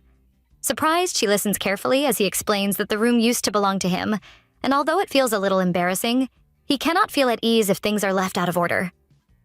She agrees, but her mind drifts to the ribbon, remembering that he once mentioned it was the first time he brought a woman into this space. Her thoughts then turn to Yuta, whom she met earlier that day, and she shares this with him. He says he came to speak about the same matter, and she remarks that the two seem familiar, though he must have been wearing a mask. Huida listens and notes the similarity, and Yeonwoo wonders to herself whether siblings usually refer to one another as that man. She clarifies that she did not see his face, but only felt the same aura. Silence fills the room, and she feels awkward, questioning if she should have mentioned it at all. She decides to stand and tells him she will finish cleaning and return shortly. As she walks toward the basin to dump the water, he asks if she is going outside. She pauses and replies calmly, questioning if it matters, and he bends slightly to adjust her gown, reminding her of the many eyes outside. She thanks him quietly while he observes, noting that it is good she appears unhurt, and adding that over time, even Yuta might prove useful. Yeonwoo thinks firmly that she must never mention him again, and announces that she will really go now. Huida watches her leave and calls out, teasingly telling her to stop eavesdropping, revealing Sareem, who emerges blushing. He questions whether Sareem agrees with Yeonwoo's observation that Yuta and Huida resemble one another. She responds that it makes sense, given they are siblings, but he wonders aloud how Yuta, someone who dislikes resembling him and always hides behind a mask, would react if he heard this. Sareem remains composed, assuring him that he would understand, and he finally nods, agreeing that it is better not to bring Yuta up again. Later that evening, Yeonwoo and Huida sit together at a table, sharing a meal.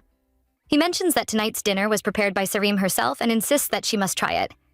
He glances across at her and recalls that she enjoys spicy, oily food during the day and asks if she can still eat more. She nods, takes a bite, and tells him it is her favorite. He listens, noting he will remember this, and encourages her to relax and enjoy the long evening. Yeonwoo thinks back to a time when she used to drink alone after composing music, realizing how long it has been since she had a moment like this. She hums a few musical notes, and Huida observes, asking if it is a piece she enjoys. She happily admits it is, and though she apologizes for humming, he assures her it is not a problem, saying that a drink without elegance would feel empty. He picks up a daejum and begins playing a song as a special thanks for sharing the untitled piece before. Yeonwoo listens to the soft, flowing notes, thinking to herself that he not only plays the gyeogyam well, but also the daejum beautifully, understanding why people admire him. She notes in her mind that he enjoys trying new things but can get bored easily. In her thoughts, she accidentally voices a concern about him being too close to the gazangs, which makes him stop and ask how she could say that. Shocked, she covers her mouth, thinking she did not mean to speak aloud, and she quickly reassures him that she is not implying anything. Standing, she compliments him, acknowledging his kindness, skill with instruments, attentiveness, and care for her family. He watches her carefully as she speaks, and she feels a mixture of surprise and nervousness at her own words. She reflects in her mind on how much she is grateful to him, feeling the weight of the moment. Realizing the silence, he moves closer, his face approaching hers, and she looks up at him, caught in a moment that feels intimate and significant. He notices a small crumb on her lip. He carefully lifts it, holding it up for her to see. She frowns, thinking he could have just told her so she could have removed it herself, but she quickly adds a quiet thanks. He smirks slightly and notes that it has grown late, suggesting they get going. She agrees, walking away from the table, and he pauses, saying it is a shame to end the evening so soon. She nods, and he comments that whenever they are together, time seems to pass too quickly. She smiles and bids him a good night, walking to her room where she lays on her bed, feeling restless. Her thoughts swirl as she wonders what she should do, realizing she cannot sleep, thinking about how close he seemed and how much she wants to understand her own feelings. The next morning, Hyojo rides in his chariot toward Huida's place, recalling Lord Janggong mentioning that his birthday is coming soon, and suggesting he invite Huida to the banquet. He mutters in frustration, questioning why he must see him so early. And as he nears the palace gates, he encounters the guards. He demands the gates open, and though they bow and try to explain that Huida is not present, he interrupts, furious that they expect him to wait without knowing the master's return time. The guards quickly apologize, terrified, clarifying that they only meant to inform him, and he brushes it off. Then he asks if they serve anyone else in the household and instructs them to take him to Yeonwoo, showing his determination and impatience to see her. Yeonwoo wakes up to loud noises outside and blinks her sleepy eyes, wondering what could be going on. She calls for Sareem, asking if something is happening, rubbing her eyes as she struggles to wake up. Just then, a familiar voice breaks through the noise and Hyojo appears with a wide smile, saying he came to the right place. Shock runs through her as she sees him, and she wonders what he is doing here. Serim cries out, urging her to go back inside, but he pushes forward and she is steadied by other maids, barely avoiding a fall. She confronts him, yelling that this is a house with a master, and that even though he is Lord Hyojo, he cannot just enter freely like this. He smiles, acknowledging that she recognizes him and rejoices at the reaction. She thinks to herself that he is acting like a creepy punk, questioning if it even matters at this point. She warns him again that this is Huida's house, and entering carelessly is against the rules. He places a hand on his head, muttering about Huida's strict laws, and mentions he heard she has recently come to the underworld, noting it is good that she already understands the rules. Then he takes her hand and compliments her skill on the Gaiagam, looking directly into her eyes as he mentions an upcoming banquet for his birthday, and asks her to perform there, emphasizing that it would be powerful. Yeonwoo's mind races as she recalls all the suffering he caused, remembering how he confined her and murdered everyone connected to her, including her family. She struggles to comprehend that after everything, he is still asking her to perform. She firmly tells him to let go of her hand, shocking him as he demands a response, insisting she cannot refuse a royal invitation. Frustration and anger surge through her, and she strikes him with a punch while repeating her demand to release her. The tension is electric, her courage and defiance clashing with his authority and arrogance, and it leaves the moment charged with unease and unresolved conflict. I think I would have reacted the same way. Standing up to someone so bold takes guts, watching her navigate the danger with both bravery and fury. The scene leaves a sense of chaos and intensity as Yeonwoo fights to assert her space and autonomy, and the power struggle between them feels immediate and dangerously alive. Hyojo stands silently, staring at her. He touches his cheek, shocked, and then bursts into loud laughter. He seems almost incredulous that she would dare touch him even after knowing who he is. Yeonwoo holds his hand carefully and admits it was a mistake, insisting it was unintentional, and points out that if he had released her hand when she asked, his injury wouldn't have happened. He listens and acknowledges that she has a point, then questions whether that justifies her cutting his face. She doesn't answer directly, but he feels that her words mean that because he was hurt, he cannot ignore her now. He closes the distance between them and pulls her into a hug. At that moment, he commands that the criminal who injured a member of the royal family be arrested immediately. Serim protests, insisting it cannot happen, but the guards follow his orders, silencing her. Yeonwoo reflects, wondering if things had to end up this way. Just then, a voice interrupts from behind, and she turns to see Huida arriving in the scene. Hyojo immediately points out that her lover assaulted him and intends to take her to the palace for punishment. Huida, calm and measured, points out that before acting, some questions must be answered. Hyojo insists that nothing could be more serious than his injury, but Huida counters by asking why the private army entered his mansion without permission, why Hyojo is in the backyard instead of the living room, and why he grabbed her wrist carelessly. Hyojo becomes furious, grabbing Huida's cloak, calling him insolent, but Huida maintains his composure and emphasizes the trespass, the harassment, and the possibility of unsavory rumors. Hyojo, amused yet exasperated, remarks on Huida's sharp tongue and asks for clarification. Huida suggests that if Hyojo returns quickly, it will be as if nothing happened. Hyojo laughs, acknowledging the cleverness of the situation, and accepts, but only on one condition. At his birthday celebration, he wishes to hear Yeonwoo play the Gaiagam. Huida agrees, and Hyojo finally decides to let the matter rest, at least for now. Huida hears Hyojo calling her Yeonwoo and immediately asks why he suddenly brings up the Gaiagam.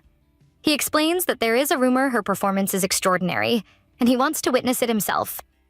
Then he asks if Huida will allow her to come with him, and insists he is already looking forward to the banquet, imagining it will be wonderful. Huida corrects him, making it clear that she is not his servant but his lover, and that he only acts according to her wishes. Yeonwoo stands silently, thinking that she never wants to see Hyojo's face again. However, she realizes that refusing him now would create trouble for Huida, and she cannot allow that. She decides to attend the banquet, but she sets a condition that must be met first, which she shares with them. Later, Hyojo is seen walking through his palace early in the morning. Vivian, his fiancée, notices him and asks why he has returned so early, commenting that he seems to be in a good mood. As he walks past, she thinks to herself that he is a lunatic for acting this way again. Meanwhile, he glances up at a large portrait on the wall and mutters that he finally remembers where he saw her before. The thought lingers as he connects the memory to the face in front of him, revealing a mix of recognition and lingering irritation. Later that evening, Yeonwoo sits quietly, staring at the sky while thinking about the banquet. She wonders if it was a mistake to agree to go and perform in front of Hyojo, questioning whether she should have refused. As she shakes her head, a voice calls from behind, and Huida steps in carrying a bowl and some ointment. He places it carefully on her injury, noting that it is worse than he expected and warning that a bruise might remain despite the medicine. He adds that it is fortunate the injury ended up this way, considering how close he came to being dragged into trouble, and he apologizes for the earlier mistake and the commotion it caused. Yeonwoo reflects, admitting to herself that she may have acted out of fear, and tries to calm the tension between them. Huida then asks about her earlier encounter with Hyojo, pointing out that it was only the second time she met him. She pauses, trying to understand what he means, and he explains that after greeting Lord Janggong, he learned from Sarim about the day she returned early and that Hyojo was seen near her at that time. He admits he did not press for details before because she seemed unwilling to talk, but now, seeing her injured, he feels he must ask. He questions if Hyojo was the reason for her pale and poor complexion that day. She looks down, avoiding eye contact, realizing he already knows everything, and confirms it quietly. Then she recounts everything that happened, explaining that he mocked her and that she did not mention it earlier because she never expected to meet him again, and certainly not to have him come all the way to her house. Yeonwoo sits quietly, thinking about the events that have unfolded. She reflects on how she thought that day with Hyojo would be the end, even knowing how reckless he is, and blames herself for underestimating him. She admits to Huida that after that day, things unfolded as he might have suspected. Hyojo forced her to perform, and when she refused, he tried to use violence. She explains that she tried to handle the situation on her own but regrets causing trouble for him as well. Huida feels anger rising at the thought of what she endured, but he remains calm, reassuring her that she should not apologize because the one who suffered most was her. He reminds her that he has already sworn to protect her no matter what happens, and she can rely on him. Standing, she thanks him sincerely while feeling a sense of relief and gratitude. She smiles, admitting that despite the danger, she managed to slap Hyojo hard, which felt satisfying. Huida congratulates her, but also admits that he feels he let Hyojo go too easily and considers going back to strike him again. Yeonwoo quickly holds him back, insisting that it is enough for now and that once this matter is resolved, Hyojo will no longer interfere. She recalls the condition she gave him. He must never come to Huida's house in that way again, and this will be the first and last banquet she attends. Hyojo agreed and swore to it. Huida warns her that she does not yet know how dangerous Hyojo truly is, describing him as malevolent and impulsive, able to change his attitude as quickly as flipping a coin, and that his words cannot be fully trusted. Holding her hand, he emphasizes that she should avoid him when possible, though he will always protect her. Yeonwoo then confides that Hyojo reminds her of her former husband in both appearance and personality, making him frightening. She recalls how her husband once locked her in a room out of jealousy, leaving her powerless while people around her suffered, but contrasts that with her current situation, noting that this time she is fighting back and honoring the promises she made. Huida listens, affirming that he understands, and reassuring her that they are fighting together. On the day of the banquet, Hyojo reflects to himself that everything is fine this time, and he is not facing the challenge alone, aware that the dynamics have shifted and that the events leading to this day have prepared them all for what is to come. Yeonwoo and Huida walk down the hallway, dressed elegantly, approaching the other end where Hyojo announces that his guest has arrived. Huida bows and extends his congratulations, which Hyojo brushes off as insincere and immediately asks if all preparations have been made, his expectations focused on her. She is given the gayagam and positions herself carefully to play, while he watches intently, thinking that she looks different now, as if her face could burst into tears at any moment. Yet her gaze is always fixed on him. He feels anticipation for the performance, curious to see how she will entertain him today. In a flashback, she remembers feeling troubled before that presentation, with Huida noticing her discomfort and asking if she is all right. She admits that it is not easy, no matter how resilient one is, to play for an undesired audience. But before she can continue, he interrupts, urging her to think of it as playing for his sake rather than Hyojo's. Back in the present, she reflects on when his words began to bring her comfort, and she begins by expressing gratitude for being invited to this special occasion. She dedicates the performance to Hyojo's birthday while acknowledging quietly to herself that the piece was originally meant for him with feelings of anger, asking silently that he not look at her in certain ways. As the notes flow, Hyojo is visibly troubled, sensing something in the music, while Vivian stands to support him, asking if he is all right, though he pushes her hand away, consumed by the conflicting emotions that her performance has stirred. Yeonwoo plays the gayagam steadily, focused despite the anger she senses directed at her from Hyojo.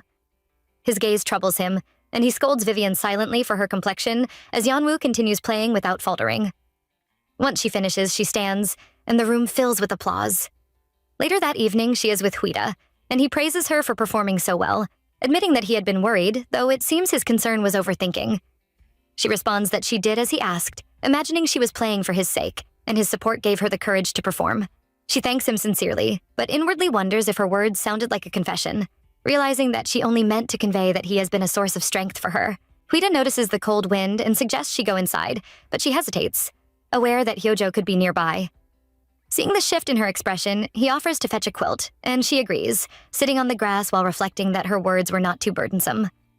Suddenly, someone greets her from behind, and she turns, uncertain who it could be, but still returns the greeting.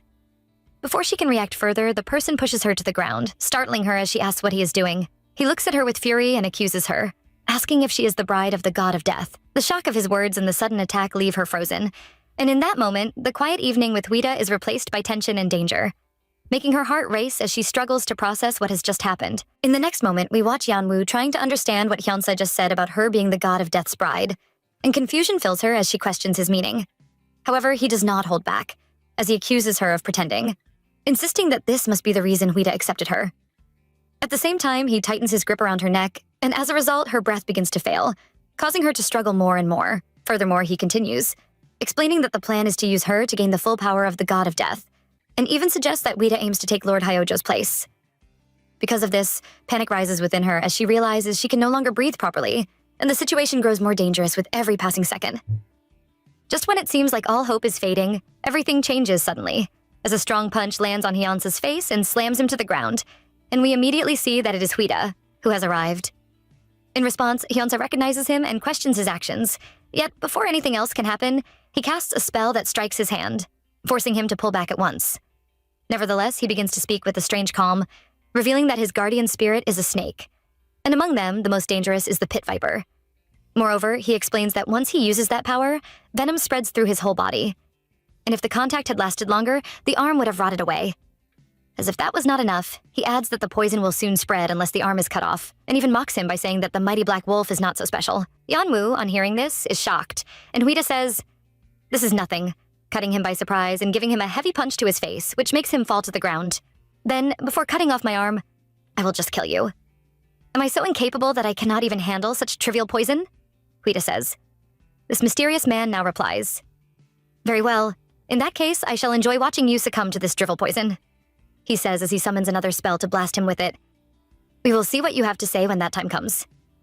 He charges towards Huida, and Huida reverses the action, pressing his neck to the ground. He tells him it is now over, and Yeonwoo cries out to Lord Huida, but there is a tap on her shoulder from behind. It is Hyojo. He tells them to stop, and everyone turns to look at him. It seems that perhaps due to the joyous occasion, the snake spirit made quite a few mistakes while intoxicated. I will apologize on his behalf. It seems you two are quite startled, Yeonwoo. Hyojo says. Huida sees this and tries to return to his fight with the snake spirit, and Yeonwoo calls out to him, pleading with him to stop. At this rate, she didn't finish what she was saying, and Huida picks her up, carrying her in his arms. He turns to look at Hyojo and says, "You should take care of the incident that your subordinate caused today." And Hyojo gives an evil smile. "I will handle it myself," he says. Huida, carrying her, walks her into the door, and she looks up at him and calls out his name. Yeonwoo looks up at Huida and calls out to him, trying to assure him that she is fine. However, he only looks at her in silence, and as a result, she chooses not to speak again while he carries her toward the chariot. Meanwhile, Sarim stands nearby and welcomes him, and once inside, Yeonwoo explains everything that happened. Immediately, Sarim reacts with shock and anger, shouting as she questions if Hyunsa, the snake spirit, has lost his mind. Her anger grows stronger as she points out how unacceptable his actions are, especially on a day like this, on his master's birthday. And she adds that it is not only an insult to the ladies, but also a direct affront to Huida. However, Yeonwoo quietly questions if that is truly the reason, which makes Sarim clench her teeth and ask what she means. Yeonwoo then reflects that this is the first time she has seen him so angry, and begins to feel that she may have caused trouble.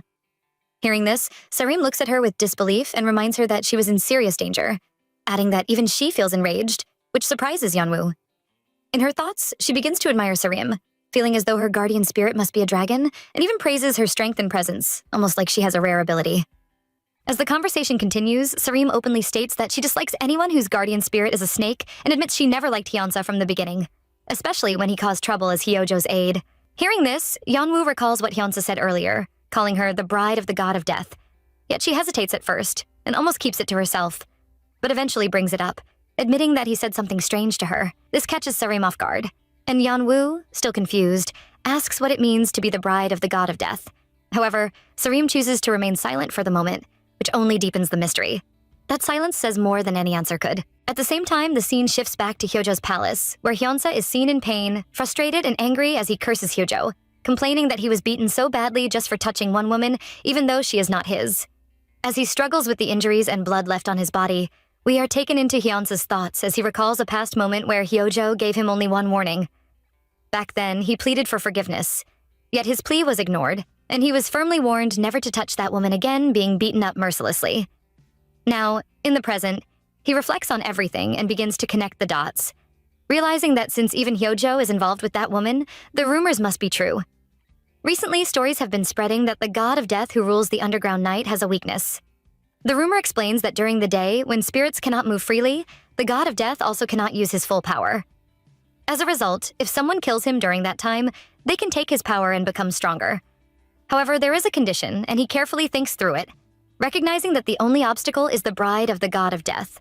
If the god of death sleeps with his bride, he can keep his power even during the day, meaning he will have no weakness at all. Therefore, Hyunsa concludes that to defeat him, he must get to the bride first, before either Huida or Hyojo can claim her. And as his thoughts grow darker, he begins to imagine taking revenge, believing that after stripping the god of death of his power, he will repay the humiliation he suffered. Just as he sinks deeper into these thoughts, a voice suddenly cuts in from behind, pulling him back to reality. And when he turns, he sees Yuta standing there, which immediately fills him with fear. Confused and shaken, he questions what kind of being he is, but before he can understand the situation, Yuta brings up what happened earlier, accusing him of laying his hands on his woman, and draws his sword. Hyunsa tries to deny it, but before he can finish, the blade pierces through his body, causing him to cry out for help. However, in a strange twist, when he touches his chest, he realizes that nothing has happened, even though he is certain he was stabbed. As confusion sets in, Yuta calmly looks at the sword and remarks that it is not the right one, explaining that this weapon cannot kill someone who is already dead. This revelation shocks Hyunsa, leaving him questioning what that means. And as he looks closer, he sees Yuta casting a spell. At that moment, he recognizes the presence of the four spirits, and not just any spirits, but black ones, which makes him realize that this is not Huida, but the god of death himself. Then, with a cold shift in tone, Yuta entrusts him to the spirits, suggesting that if he is lucky, he might survive. But there is also the chance that he will beg to be killed instead, and as his expression darkens, the situation becomes even more terrifying. Yuta casts the spell on Hyunsa, and immediately, Hyunsa begins to scream, begging for mercy, admitting he was wrong and promising never to touch that woman again. Yet before he can finish his plea, he is completely consumed. Yuta remains standing there, watching everything with a calm and expressionless face, unaffected by the cries for help, and states that he should never have done it in the first place. The moment ends there, and the scene shifts back to Huida's mansion, where Huida arrives with Yeonwoo, and she expresses deep gratitude for being rescued, admitting that without him, she does not know what would have happened to her. However, before she can finish speaking, he suddenly pulls her into a hug. In that moment, she notices how hot his body feels, which immediately alarms her, and she calls out for Sarim to bring a doctor at once. However, Huida refuses firmly, pleading that no doctor should be called, insisting again and again that they must not call one, even as she tries to explain how serious his condition feels. As they move further inside, Huida lies down quietly, and Yeonwoo stays by his side watching over him closely. Sarim approaches and suggests that they will take care of him, encouraging Yeonwoo to rest as well, but she refuses, choosing to remain because she wants to, and seeing this, Sarim accepts her decision. She then instructs the other maids to return to their duties, reminding them that there is still work to be done, and also believes that Huida would prefer to be cared for by Yeonwoo, so she sends them away.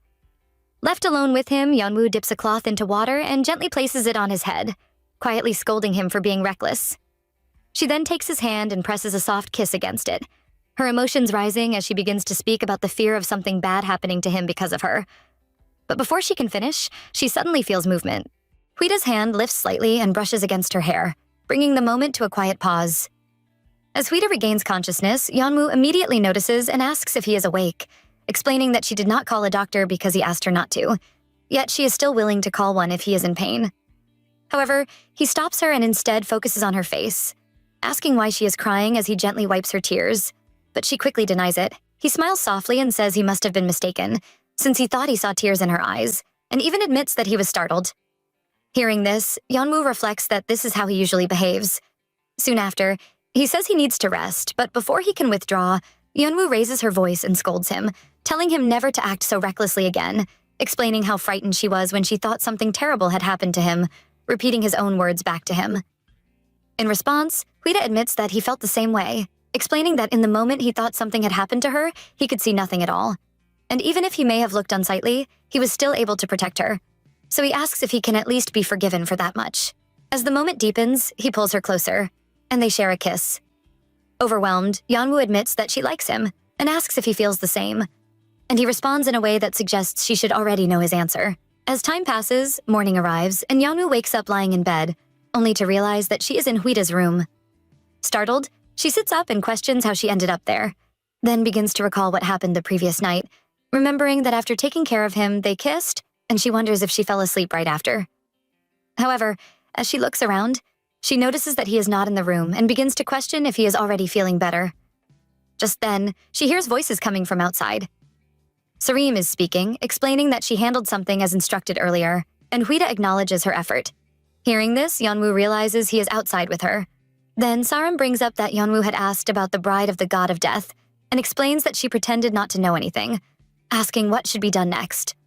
Huida responds that it is not yet time and makes it clear that until he is certain about everything, nothing about this matter must reach Yeonwoo. He further adds that it would be troublesome if she were to leave before then. Upon hearing this, Yeonwoo is left in deep shock.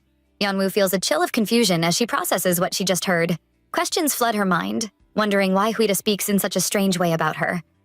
Sareem reassures her that she will soon wake up, while Huida, opening the door, instructs her to watch over Yeonwoo closely and report every detail, no matter how small. Sareem agrees, attentive and obedient. As he looks at the door, Huida senses something unusual, and when asked if something is wrong, he dismisses it, claiming it is probably just the maids busy at this hour. Yeonwoo, however, cannot shake her thoughts, hurrying to a corner to sit and mull over his words. The god of death's bride. What could that possibly mean for her? She recalls Huida's earlier statements and wonders if she has misunderstood, questioning what he is hiding and what he seeks to confirm. Doubts gnaw at her as she reflects on the previous night, wondering if the mutual feelings she believed they shared could have been part of some larger deception. Her mind races, torn between hope and uncertainty. Suddenly, a voice from outside calls her, and she rises to open the door. Huida enters, asking when she arrived in her room. She hesitates, remembering that they had slept together in his room, and explains that when she woke, he was not there, and she did not want him to see her first thing in the morning. He listens with understanding, then expresses gratitude for her care, noting that she attended to him through the night. Yeonwoo stands silently, absorbing his words while her mind continues to swirl with questions about his intentions and the strange title he used. She feels a mixture of relief and lingering doubt, unsure of what lies ahead, but aware that Huida's attention remains firmly on her, signaling that the night's events have left an indelible mark on both of them. Huida raises his hand, showing how much it has healed, waving it in front of Yeonwoo's face as he acknowledges her care. She agrees, noting that he seems right, while he expresses that he owes her a great debt. Confused, she wonders if he truly does not remember, and he notices her expression, asking if she feels unwell. She reassures him that she is fine, only a little unfocused from the morning, and quickly shifts to ask if he is going somewhere. Noticing his dressed state, he explains that he has just returned from an early walk, enjoying the dawn, and she nods in understanding, warning him to be careful since his body may still have lingering effects from illness. Observing him closely, she begins to suspect that he may be hiding something, but realizes that, even if that is true, it does not change anything for her, because she has nowhere else to go. Suddenly, he notices a change in her expression and sees blood on her thumb. The memory of his words outside the door with Sareem strikes her, and she quickly pulls her hand away. Surprised, he lets it go, and she apologizes for being startled, while he casually shrugs, saying he was startled as well. He decides to take his leave, suggesting that she rest, and quietly closes the door behind him. Later, Yeonwoo sits alone on the balcony, reflecting on the morning's events.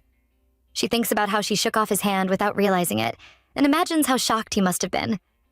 She reminds herself that, even if he is hiding something, she cannot do anything about it. The contract between them, she reasons, shows how far he is willing to go, even to the point of hurting himself. As her thoughts drift, something by her right foot catches her attention. A small fox appears, and she marvels at how it managed to get inside. Lifting it up, she realizes it is not a puppy as she initially thought, and she smiles at the unexpected visitor, holding the tiny fox gently in her hands while continuing to ponder the complicated bond she shares with Huida. Yeonwoo, as Sareem notices her and reacts with frustration, saying this strange situation is happening again, as she questions how many times such a mistake will continue. She moves forward and picks up the small creature, speaking as if it will forget everything later anyway. This confuses Yeonwoo, who wonders if she is talking to the puppy. but Sarim looks up and explains that the creature is actually Soho. This shocks her, and she asks in disbelief if the puppy is truly Soho. The explanation follows that his guardian spirit is still very young, so it sometimes changes form on its own. And moreover, it is not even a dog, but a wolf. In addition, she is advised to pretend not to know whenever she is around him, since he would feel embarrassed. And this makes the moment feel oddly light despite everything. Yeonwoo finds it interesting and reaches out to touch it, realizing it is her first time seeing a guardian spirit up close, and it looks no different from a normal animal. At the same time, she recalls that Lord Huida also has a wolf as his guardian spirit, which connects this moment back to him in a quiet way. As a result, her thoughts shift to the past, remembering when Huida once said that he had gone to the upper grounds as a child, but his guardian spirit went out of control, leading to him being dragged away. This memory leads her to ask Sarim if having a guardian spirit allows someone to go to the upper grounds. However, the answer is firm, saying that if such a way existed, everyone would have already left. Furthermore, it is explained that only in very rare cases do people reach the upper grounds and return, and even then, they do not know how it happened. Hearing this, Yeonwoo accepts it and continues to ask if anyone from the upper grounds has ever gained a guardian spirit. Sarim begins to answer but suddenly stops and instead questions why such a topic is being brought up. This shift creates tension, and although Yeonwoo feels confused, she is then asked if she wants to return to the upper grounds. At the same time, Sarim quietly thinks that things might become complicated if she leaves. Trying to avoid suspicion, Yeonwoo turns her head and explains that it is only simple curiosity. Even so, Sarim studies her expression and gently points out that she often tries to carry everything alone. Nevertheless, she reminds her that she is not alone because she has both her and Lord Huida by her side, encouraging her to speak up even if the matter seems small. Yeonwoo expresses her gratitude and agrees that she will rely on them more, and then, as the moment passes, the scene shifts elsewhere. We are now brought before Sewol, who plays the Gayagayam for Lord Hyojo, and although she finishes her performance, something feels off immediately. He looks at her and demands that she play again, which confuses her, as she believes she has just played the correct piece. However, he questions her sharply, pointing out that the song sounded different from the one he remembers, and orders her to start over from the beginning. She tries to explain herself, insisting she is certain, yet her words fall on deaf ears, and the command becomes harsher, pressing her to play at once while accusing her of calling him a liar. The pressure builds, and he gives a final warning that if she fails again, she will not survive. As a result, fear takes over her, and she trembles, looking toward Seolhung for help. At this point, we are drawn into Seolhung's thoughts, where she coldly reflects that the girl has led herself to this end, realizing that this situation is not truly about the song, but about something deeper. She understands that what he truly desires is not the music itself, but the woman who originally played it. And even more, he wishes to see her again. She recalls her earlier suspicion, now confirmed, and notes that he does not seem aware of his own feelings yet, which leads her to decide there is no need to act. Immediately after, the situation takes a dark turn as Sewol is killed, and despite the brutality, Seolhung smiles. This draws his attention, and he questions her expression. She quickly masks it, offering an apology and explaining that she could not help but smile at his dignified presence. Even so, he finds it unpleasant, and the moment closes with a clear command being given to bring the woman capable of playing the untitled piece, setting the stage for what is to come next. We return to Lord Huida's house, where Soho and Sarim stand before him and bow, asking if they were called. At the same time, Sarim keeps staring at Soho, which makes him question her behavior. She then remarks that he has returned to his original form and even comments that he looks pretty and especially adorable today, clearly annoying him. He responds that he cannot help it. Yet before it can go further, Huida steps in and stops her from teasing him. Soon after, the focus shifts as he brings up Hyunsa, asking if they know what happened to him. In response, Soho explains that he was interrogated that day and released shortly after, but because Lord Hyojo personally handled it, he now seems mentally unstable from the after effects. This makes Huida pause and think deeply, realizing that someone like Hyojo, who never cared about others, is acting strangely when it comes to Milady, which leaves him feeling that something important is missing. As if that was not enough, Soho adds that after his release, Hyunsa has been saying strange things, including a claim that he met the god of death, and that the reason Huida is keeping a woman in his house is because she is the god of death's bride. This shocks him and fills him with anger, while Sarim also reacts in frustration, although she is quickly calmed down. However, the concern does not fade, as Sarim points out that if such a rumor spreads, Lady Yeonwoo will be in danger, and reminds them that they kept things hidden to avoid causing her unnecessary suffering if it turns out to be false. Huida then decides they should observe the situation for a while, believing that people will not take Hyunsa seriously. This leads to confusion, and Soho explains that no one listens to him anymore because he is no longer in his right mind. It is revealed that after leaving prison, his condition became disturbing, as he sometimes harms himself by hitting his head until he bleeds or scratching his body until his skin tears. And because of this, even his family could not bear to see him, so they tied him up and locked him away. Yet, on the rare moments he can speak clearly, he keeps repeating that he saw the god of death, the white god of death. As a result, Huida reveals the truth behind it, stating that this was done by Yuta, who gave his soul to the black spirits. When asked about this, he explains that the soul and body are meant to be one, separating only at death. But the black spirits defy this order, and whether one devours or is devoured, the result is always terrible. Because of this, Yonsa will never regain his sanity, and even what remains of him will soon go out of control, which is why giving a soul to a spirit is forbidden. Finally, when Soho questions how he is so sure Yuta is responsible, Huida explains that at dawn that day, he sensed a spirit where it should not have been. And since only the gods of death can control spirits, and he himself had collapsed from poison, it could only have been Yuta. As he reflects on this, a quiet frustration rises within him, questioning why such a dangerous act was done in the first place. In the morning, across the city, people pass around a growing rumor, each one adding more fear to it. Some question if it is true and wonder if even their master might be called to the palace soon. Just then, Danhui arrives, cutting through the noise and reminding them that the banquet is about to begin. However, her younger sister quickly brings up the rumor, explaining that at Lord Hyojo's castle, people who can play a song called Untitled are being searched for, yet none of those summoned have returned safely. This shocks her. And as she asks for clarity, a memory surfaces of Yanwu playing that same song before Lord Huida, making the connection feel too real. The others continue, mentioning that even Sowal, who had been gaining fame, went with excitement but returned as a corpse, which deepens the tension. As a result, frustration builds within her as she reflects on everything that has been happening, blaming it all on the mysterious woman who suddenly appeared. Suddenly, the flow of conversation is interrupted when someone rushes in with news that the performance has been canceled. This surprises everyone, and disappointment spreads, especially among those who had prepared to see Lord Huida. When asked for details, it is revealed that he has been injured, possibly during Lord Hyojo's birthday banquet, where a large fight broke out over his lover, and that he was even poisoned. Hearing this, she begins to connect everything, and anger rises as she concludes that he must have been hurt because of that woman.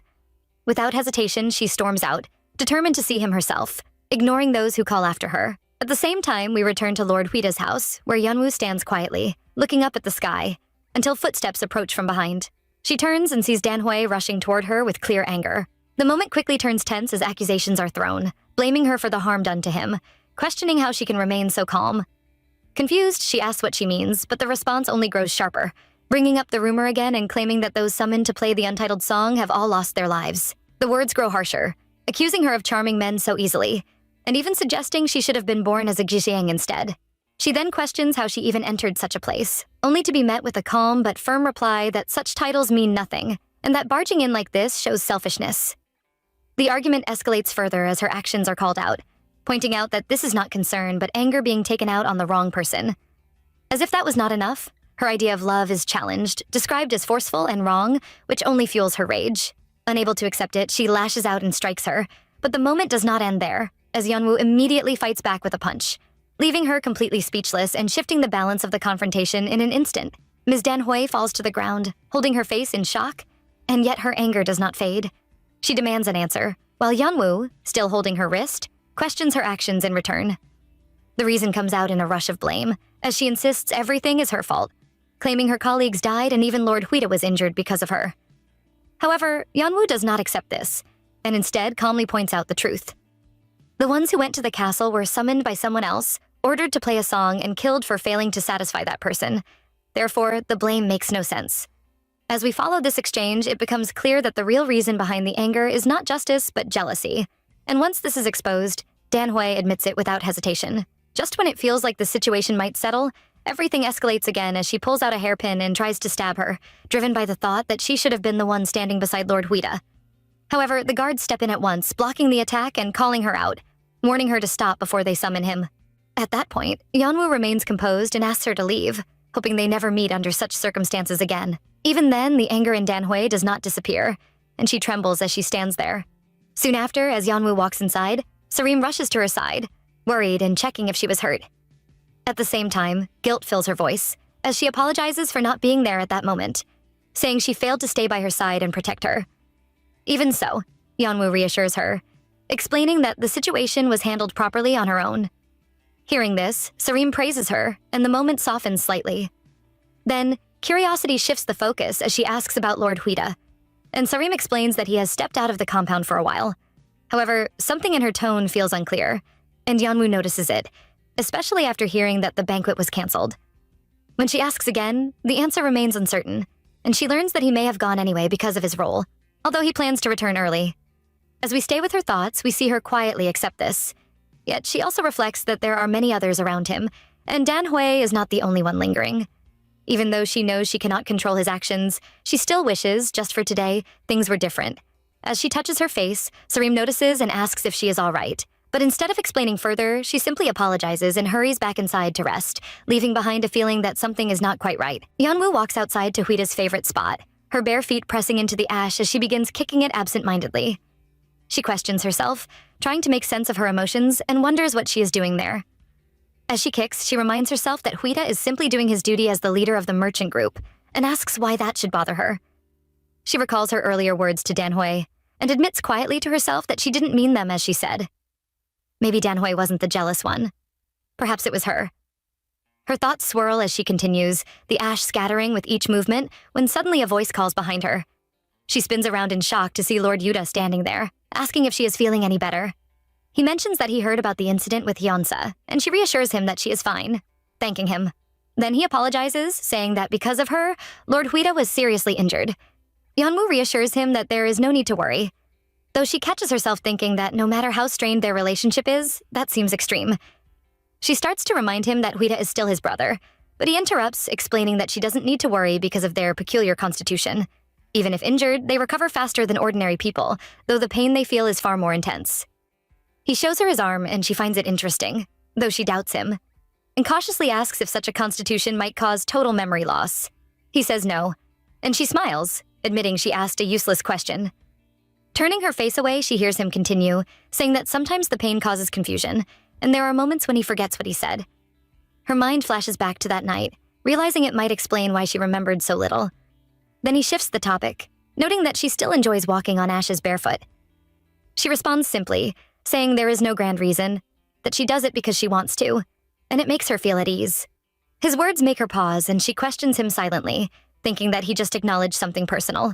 She turns to ask him if he really knew her before, and he says he is glad to see that she is okay, leaving her thoughts tangled between curiosity and surprise.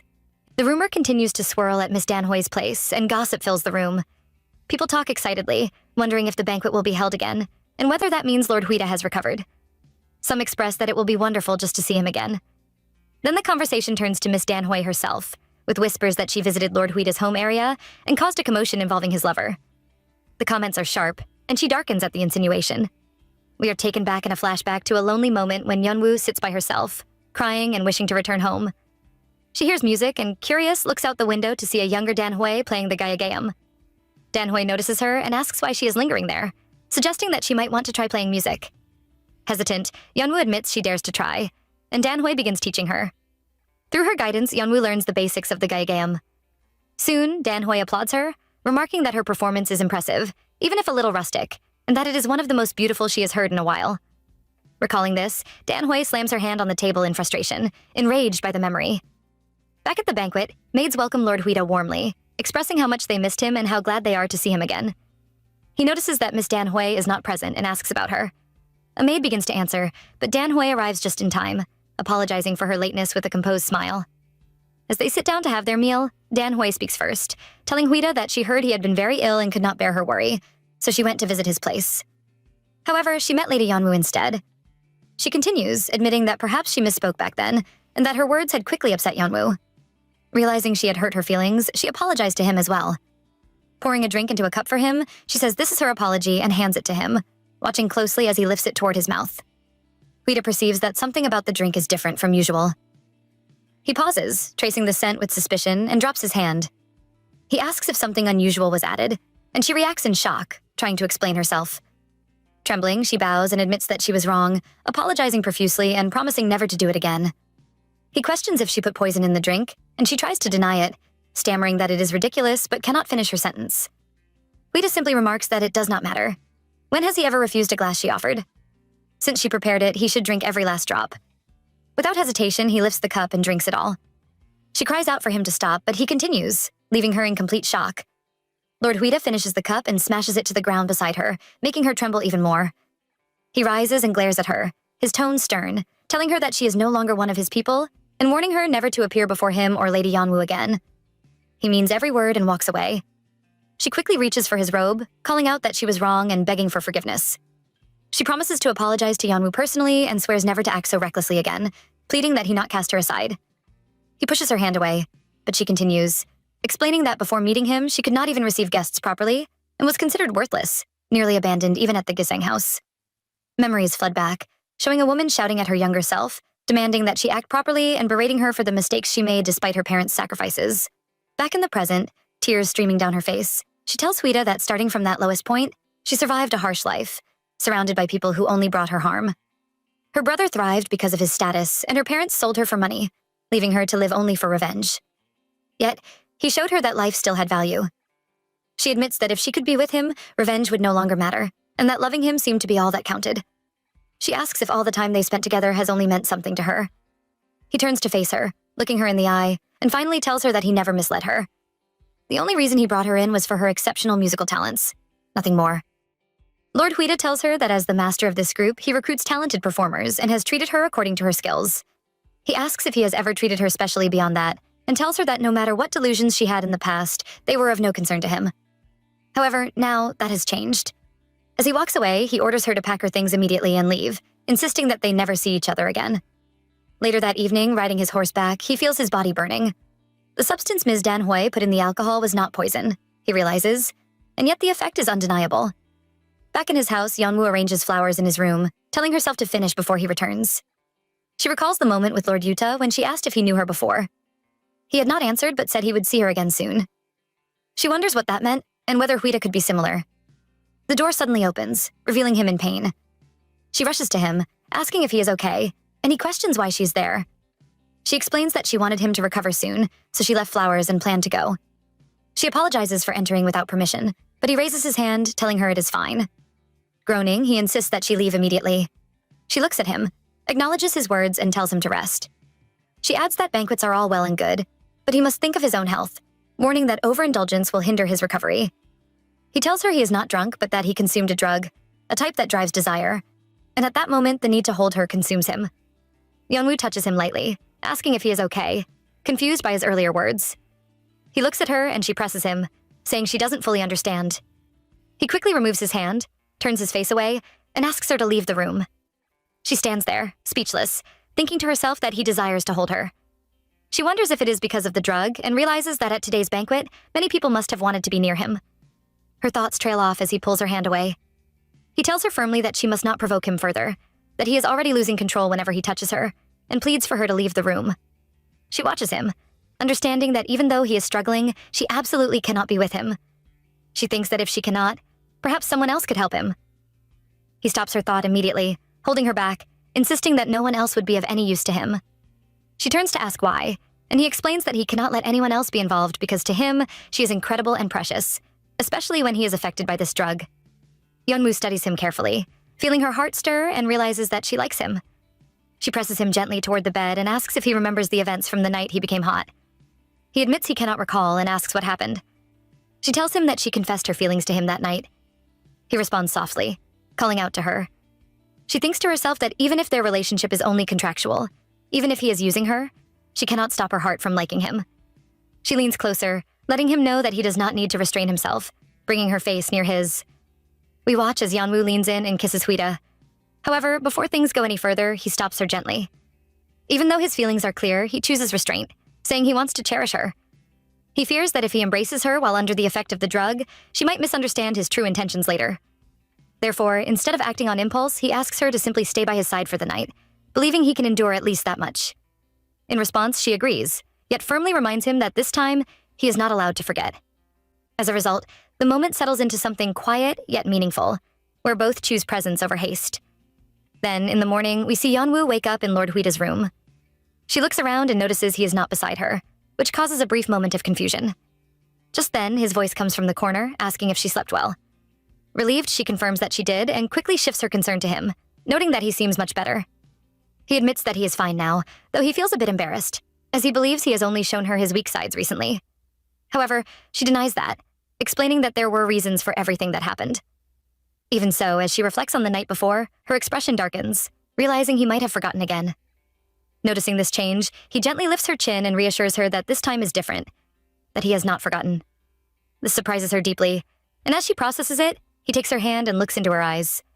Rather than continuing with a false relationship, he asks if she would like to become real lovers. In that moment, without hesitation, she accepts.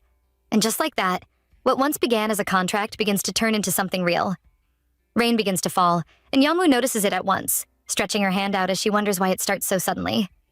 At the same time, her thoughts drift to Lord Huida, and she worries if he has been caught in the rain after leaving. Before that, he had explained that although he wished to stay with her all day, he still had duties at the merchant group, so he must step out for a while, and she accepted it calmly, asking him to go safely. However, he does not leave immediately, and instead keeps looking at her, which makes her pause and question him. In response, he admits that if he leaves now, he will not see her again until dinner, and as a result, he hints that she is forgetting something. This causes her to think for a moment before she rises on her toes and gently kisses his cheek, sending him off. Because of that, we see her heart fill with joy, as she realizes she has truly become his lover, and she begins to wonder if she should even go out later with an umbrella to meet him when he returns. However, just when it seems like everything is peaceful, a voice suddenly breaks in from behind, and she turns in shock to see Lord Utah standing in the rain, completely drenched. She becomes concerned at once and points out that he might fall sick, while also explaining that Lord Huida has already left not long ago.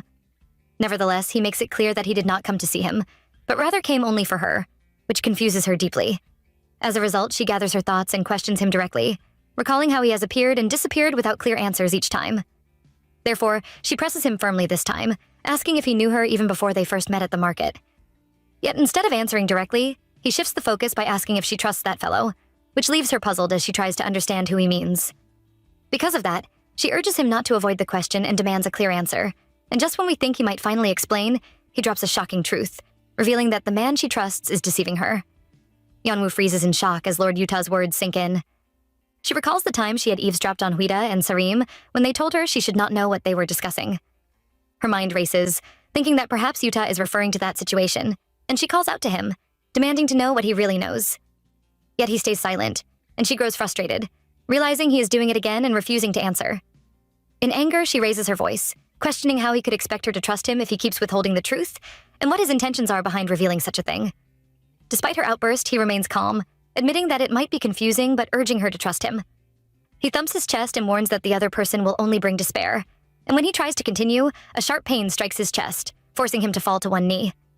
She rushes to him, alarmed, asking if he is in pain, and he looks at her, placing his hand over her head to shield her from the rain. Despite his discomfort, he tells her to go back inside quickly, leaving immediately without answering her calls to wait, and she watches him go, unsettled. As she walks back, she recalls his warning, feeling the weight of his words. When she returns, Sarim greets her from outside and hands over a message from a visitor. She opens it and is immediately shocked to learn that her mother has supposedly collapsed. Panicked, she calls out for help, asking for a physician, while Sarim urges her to calm down and leave immediately, promising to summon medical help. Yeonwoo thanks her and hurries off. Bursting into the house, she calls out for her mother and finds her younger sister Seowoo, who greets her warmly and remarks on how long it has been since they last met. Alarmed, she asks about her mother's condition, only to be told that the illness was a lie, meant to lure her home since she had not contacted them. Anger flares within her as she pushes her sister, scolding her for such a reckless trick. But Seowoo protests, saying she acted only because she hoped Yeonwoo would come if she lied. Before the tension can escalate further, their mother's voice calls out, questioning the noise, and Seowoo shrieks in response. Yeonwoo turns toward her, realizing that the family confrontation is far from over. Yeonwoo feels a wave of tension as her mother scolds her for fighting with Seowoo after coming home for the first time in so long. Her sister rushes to their mother, holding her and trying to explain that it was only a small prank because she missed her so much, and that Yeonwoo reacted too seriously.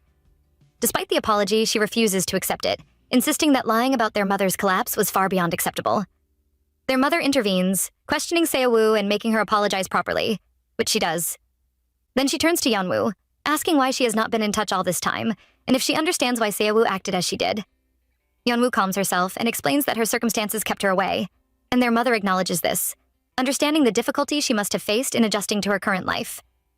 She continues, pointing out that even with distance, she should have reached out to her family, which would not have been hard to do. Furthermore, she mentions the rumors about Yeonwoo being in a relationship with a highly influential man and questions why he has not assisted the family, asking if he is now more important than they are.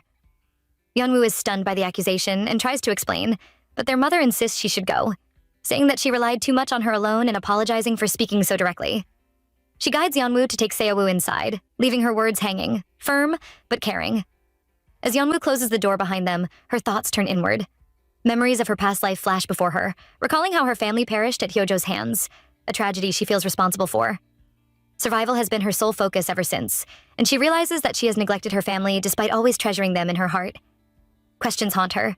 Has she truly considered their hardships or missed them at all? Has she allowed herself to live well while forgetting them entirely? Perhaps, just as her mother suggested, she has come to recognize their importance only now. She struggles to stay silent, overwhelmed by a mix of guilt, regret, and newfound understanding. Before she can fully process these thoughts, the door opens abruptly, snapping her attention back to the present, leaving her unsettled and bracing for whatever comes next. Just then, Sareem bursts through the door, her voice sharp as she confronts Yeonwoo's mother about blaming the young woman unfairly. She points out that when the news of illness came, the lady rushed immediately out of concern, proving her care and dedication. The mother, startled, looks at Sareem and asks her identity, and she explains that she is the maid who saved her daughter. The expression on the mother's face softens as she realizes her daughter has grown into someone remarkable, and she thanks the maid for looking after her. Yet, she warns that interfering in family matters in such a bold way is not appropriate, and asks her to leave. Yeonwoo quickly tries to explain that Sareem acted out of worry and concern, but the mother, turning her attention back to her, clarifies that although the doctor's visit was unnecessary, she herself had called for the physician and there is no need for further defense. Understanding the point, she apologizes, acknowledging her own circumstances, and Yeonwoo nods in acceptance. The mother also offers a brief apology to Sareem for the harsh words, while the young woman clasps the maid's hand, signaling her gratitude. She then turns to Seo-woo, promising to be more attentive in the future and hoping there will be no more lies. She encourages her mother to rest, assuring her that she will manage things properly. Before leaving, Yeonwoo's mother smiles warmly and calls out, asking if she will give a hug after all the earlier tension. The young woman runs forward, embracing her tightly, a mix of relief and affection flowing between them. Sareem reminds her that the carriage is waiting, and she agrees, moving quickly to prepare. Meanwhile, Sareem hands over a package to the mother, explaining that it contains the gifts the lady had prepared for her family, but had forgotten to bring, taking the liberty of delivering them on her behalf. Yeonwoo feels a sense of peace as she takes her leave. The earlier tension eases, and her heart warms by reconciliation and the thoughtfulness of those around her. Yeonwoo watches intently as Sareem moves quickly, sensing something urgent, and tries to ask what she is doing, but the maid urges her to hurry. Meanwhile, Seo-woo. Inside the chariot, Yeonwoo asks Sareem about her earlier actions, noticing things like the diary given to her mother that she herself never prepared. Sareem tries to play it down, explaining that the diaries were hers, meant to help preserve her dignity, and apologizes if she overstepped. Yeonwoo reassures her, saying there is nothing to apologize for, and even admits that she should be the one saying sorry for earlier misunderstandings. Sareem then gently asks if everything is well with her family, noticing some discomfort in her demeanor. Yeonwoo reflects, sharing that when she was younger, an accident she caused seriously injured her younger sibling, and since then, life at home has been difficult, with arguments and financial troubles making her feel guilty and responsible for her family's suffering. She confesses to the maid her lingering sorrow for her parents and Seo-woo, carrying a weight she has long held. Just when it seems the tension has eased, chaos erupts around them. Suddenly, arrows strike the guards surrounding the chariot, jolting everyone inside. Sareem immediately checks on Yeonwoo, making sure she is unharmed, her voice filled with concern. One of the guards opens the door to warn them that the area is dangerous and that they must leave quickly, but he is cut off as an arrow strikes him before he can finish.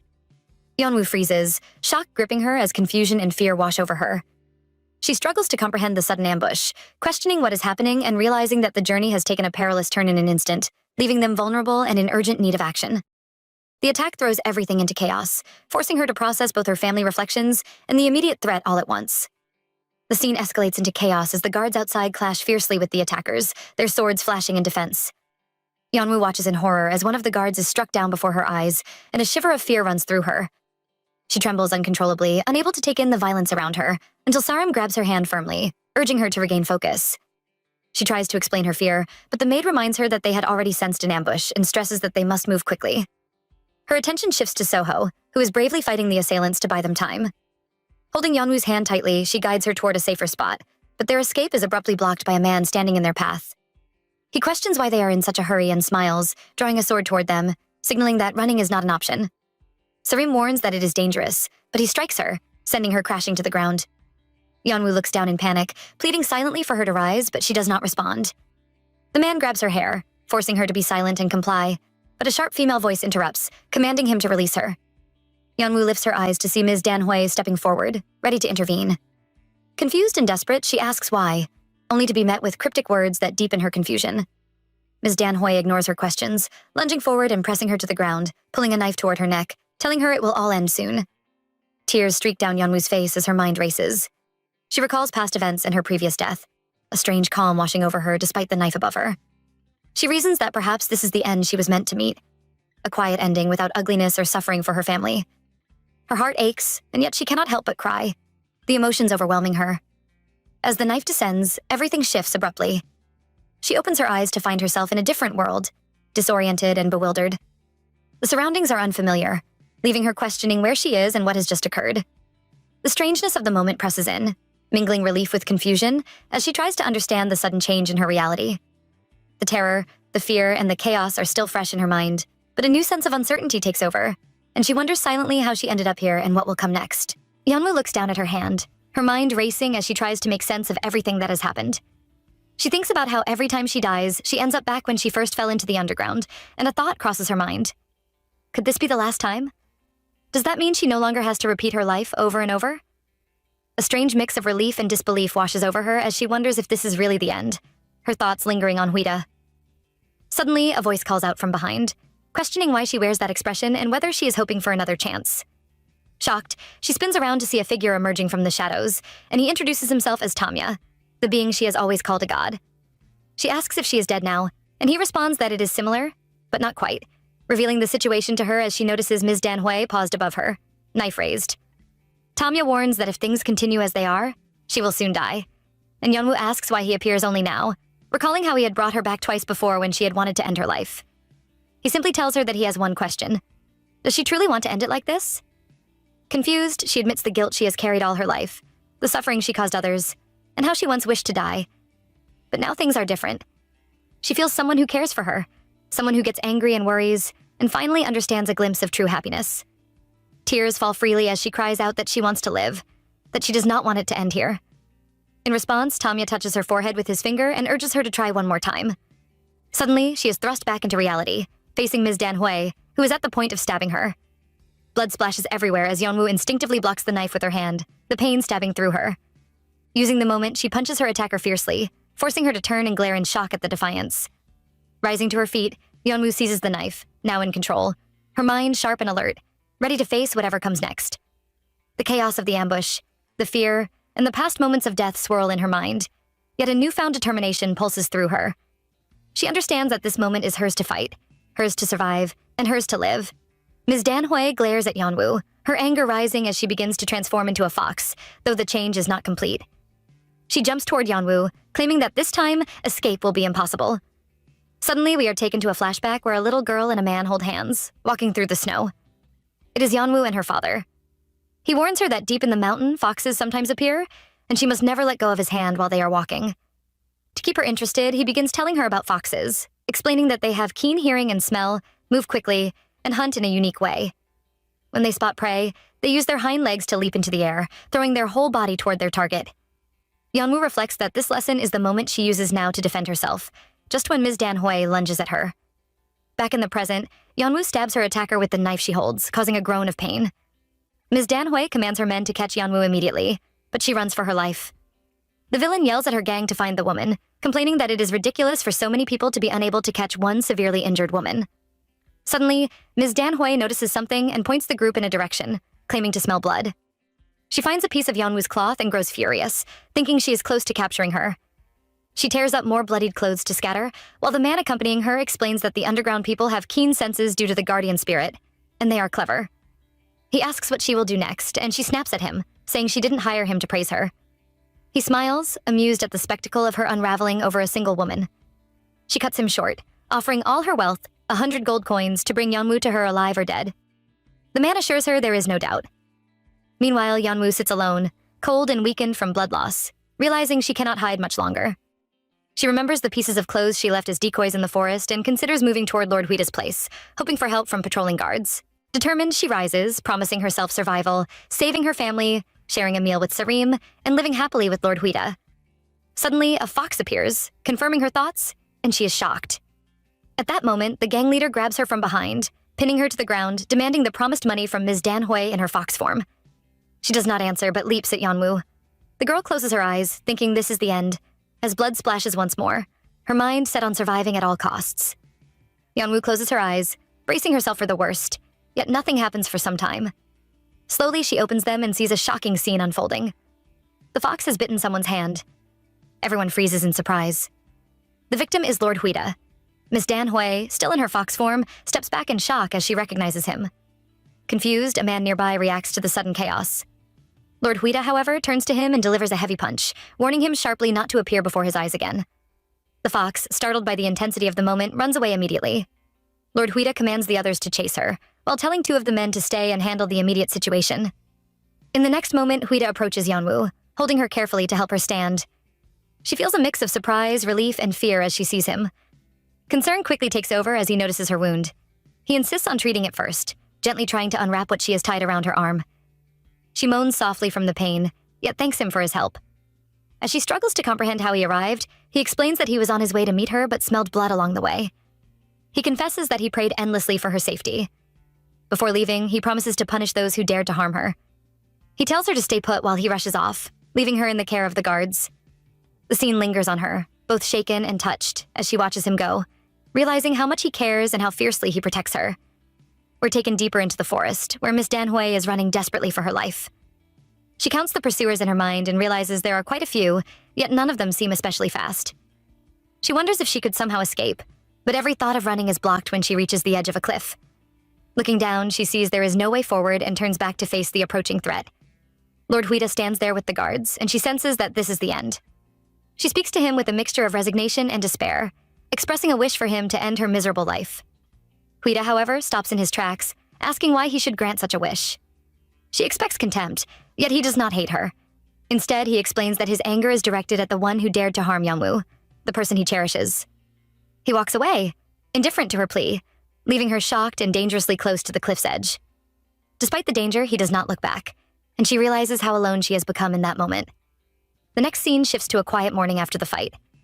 Yeonwoo lies down, her eyes opening slowly to a blurry world. She struggles to understand where she is, and Huida's concerned voice calls out to her. Recognition floods her as she identifies him, and she sits up, eager for answers. She asks what happened, remembering the fight in the forest, while he gently warns her not to push herself too far. When she inquires about Sareem and Soho, he reassures her that both are safe and being treated in his house, which fills her with relief. He admits, however, that his fear of losing her never left him. She confesses that in the moments before she felt she might die, she thought of giving up, believing everything was her fault, and that her disappearance could solve the problems around her. Yet now, she declares that she will stop such thoughts and refuses to die hopelessly again. Huida is taken aback by her words, questioning what she means by like before, and she explains that this life she is living is not her first, revealing a depth to her experience that surprises him completely. The scene leaves us captivated by her resolve and the complex bond between them, as past fear meets the fragile hope of survival. At Lord Huida's house, Yeonwoo lies on the same bed with him, both facing each other in a quiet moment. He brings up the idea of visiting her family the next day, and she reacts with slight surprise, asking if he truly means tomorrow. He confirms it calmly, explaining that once they are married, her family becomes his as well, and as a future member of that family, it is only right to greet them first. This simple but sincere thought makes her smile, and she warmly agrees. As a result, the scene shifts to the next morning, where she notices him placing many items into his chariot. Curious, she asks about them, and he explains that he wants to make a good impression, even worrying that what he prepared might be too little. This causes her to react in disbelief, insisting that it is already more than enough. In response, she runs to him and hugs him from behind, yet he still considers adding more. However, she reassures him again, and he finally gives in, saying he will save the rest for another time. Soon after, they set off together and arrived at her mother's place. Meanwhile, Seowoo steps forward to welcome them, and we sense her surprise as she looks at him, trying to take in the situation. He introduces himself properly and even invites her to call him brother-in-law, which she accepts with ease, even praising his looks in a playful way. He simply laughs it off, keeping the mood light. Just then, Yeonwoo's mother comes out and greets her warmly after the long journey, and they all move inside and sit at the dining table. As the conversation begins, her mother expresses deep emotions, reflecting on her daughter's nature, her kindness, her stubborn side, and the worries she once caused. She recalls that when she first arrived here, she insisted on following him, which caused great concern. However, seeing the bond they now share fills her with mixed feelings as the thought of marriage approaches. In response, he speaks with respect, admitting that his sudden appearance in the past must have caused worry, yet he believes their bond exists because of her. The conversation then turns serious as her mother brings up the issue of dowry, explaining their lack of means and her concern about not sending her daughter off properly. This shocks her, yet before the worry grows, he reassures her gently that having Yeonwoo is more than enough, removing the burden of such concerns. This touches her deeply, and she expresses gratitude, trusting him to take good care of her daughter. They continue talking for a long time, and eventually the visit comes to an end as Yeonwoo leaves together with him, marking a step forward in their shared path. We return with them to Lord Huida's home, and as soon as they arrive, he gently acknowledges her effort for the day and urges her to rest, adding that he will head upstairs. She responds with care, asking him to be careful, and as a result, they part ways for the moment. Meanwhile, as Yeonwoo walks back alone, a quiet thought fills her mind. She feels relieved that her family approves of him, yet at the same time, her chest feels strangely tight. This uneasy feeling lingers as she moves down the steps, and just when it seems like the day will end calmly, she looks up and sees Lord Yuta kneeling on one knee. The sight shocks her deeply, and confusion sets in as she wonders why he is here. She approaches him and asks what he is doing, yet before she can fully react, he suddenly grabs her hand. He brings up her marriage to Huida and questions if it is truly happening. She confirms it without hesitation and asks him to stop speaking about it, pulling her hand away. However, he continues, recalling his earlier warning that Huida is deceiving her. He reveals that Huida is the god of death and that she is the destined bride, a messenger tied to him. This revelation shakes her completely, and her thoughts begin to race. She questions within herself if she is truly the bride of a god of death and struggles to understand what such a role even means. Meanwhile, his words continue to echo, explaining that such a bride is a special being, the only one who can free him from the chains of that fate, and therefore insists that she should not marry him, claiming she is being used. At this point, the tension rises sharply, and she can no longer hold back. She cries out for him to stop, making it clear that she will hear the truth directly from Huida. His words have already caused her to waver, and that alone makes her uneasy. She firmly states that this matter is between her and Huida, and that whatever truth exists, she will face it through him alone, urging him to say no more. Then, just when it seems the moment cannot grow heavier, Lord Yuta slowly removes his mask. He speaks of the day she took her own life, revealing that he begged again and again, countless times, wishing that even if he died, he could meet her once more.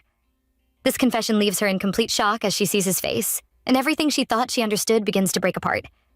We remain with Yeonwoo as her thoughts begin to spin, and she cannot ignore what she is seeing. Even if Lord Yuta and Lord Huida are said to be twins, she cannot understand how he looks so much like him. At the same time, his earlier words echo in her mind, and she starts to question them deeply. She recalls a moment from the past, thinking that someone was crying back then, and she begins to wonder if it was him. Just then, he suddenly coughs up blood, and this shocks her. She quickly calls out to him in concern and suggests calling a physician, yet he calmly wipes the blood away and continues speaking. He recalls her past, explaining how, when she first came to the afterlife, she wandered around, looked at the underground flowers, and liked stepping on beds barefoot.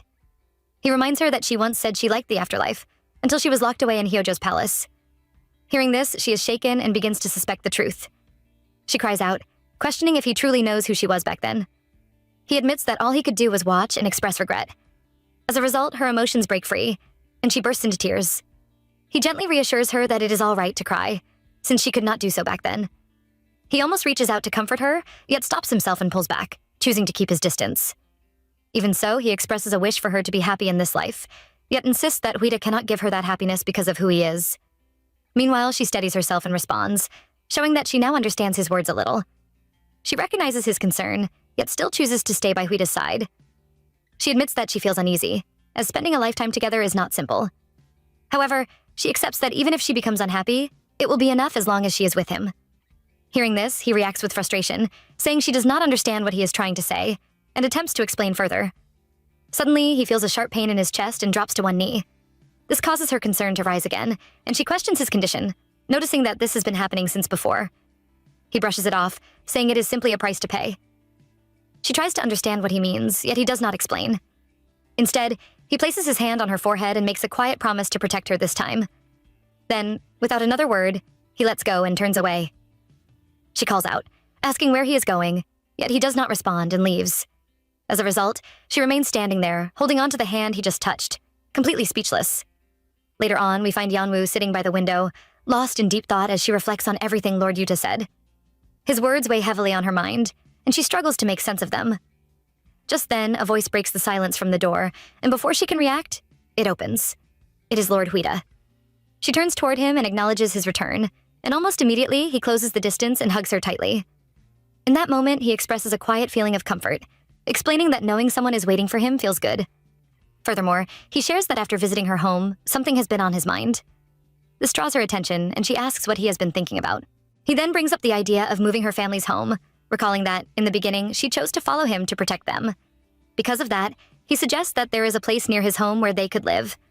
However, before he can even finish his thought, she reacts with emotion and hugs him, expressing how much that would mean to her. Meanwhile, as the moment softens, she gathers her thoughts and brings up something important she needs to say. He listens closely, giving her his full attention. She reveals that she met Lord Utah earlier in the garden, where he had been waiting for her, and she shares that he tried to stop the marriage. This causes a shift in the mood, and he reacts with surprise, asking if those words were truly said.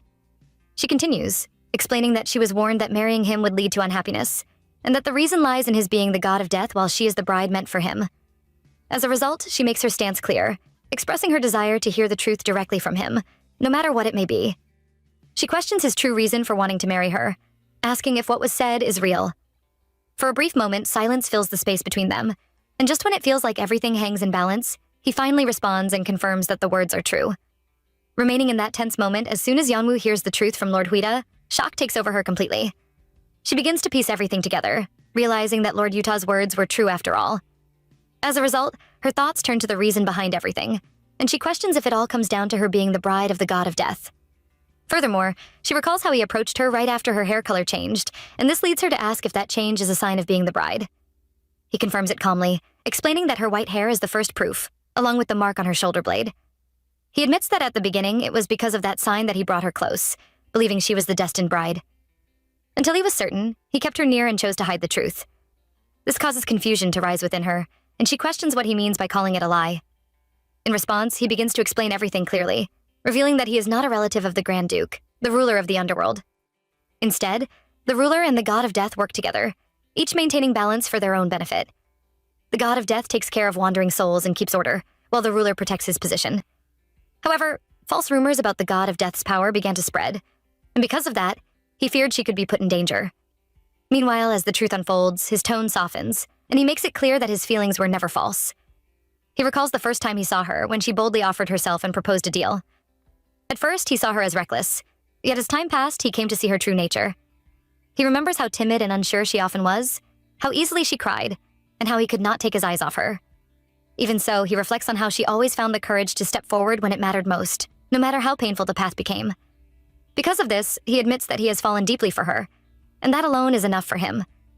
As he says this, he gently holds her face, and in response, she moves forward and hugs him tightly without hesitation. She accepts everything, expressing that this is all she needs. He apologizes for the pain and confusion he caused, yet assures her once again that his feelings have always been real.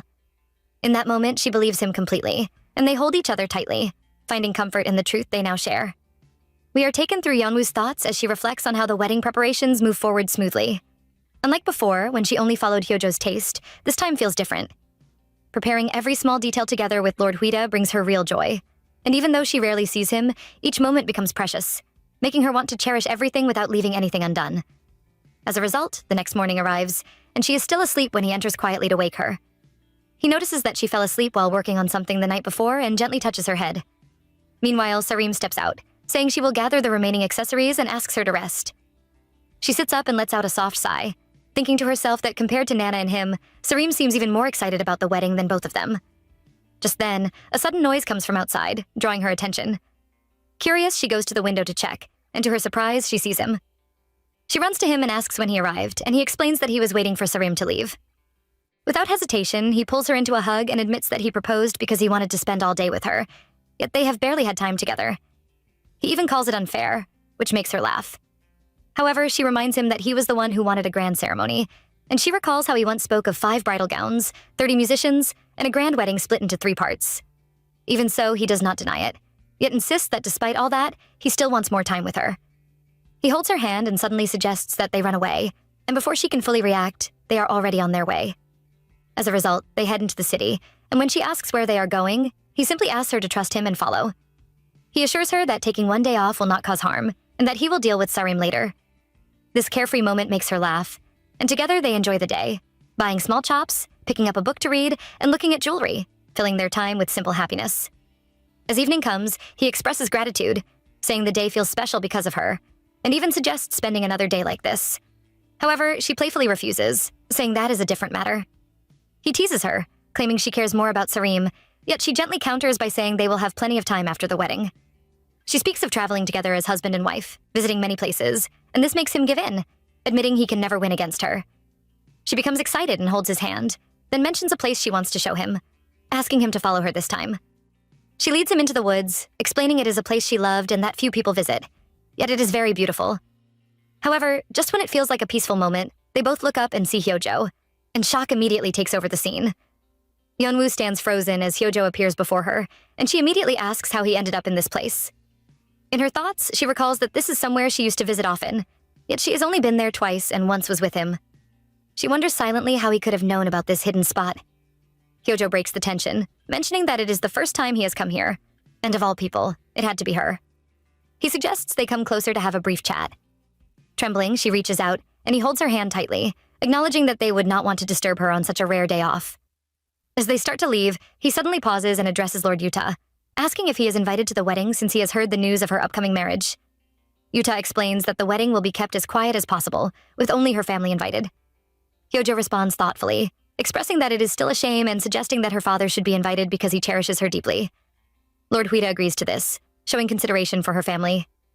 Hyojo continues, asking if there is anything she would like as a gift, and she replies that his kind words are enough.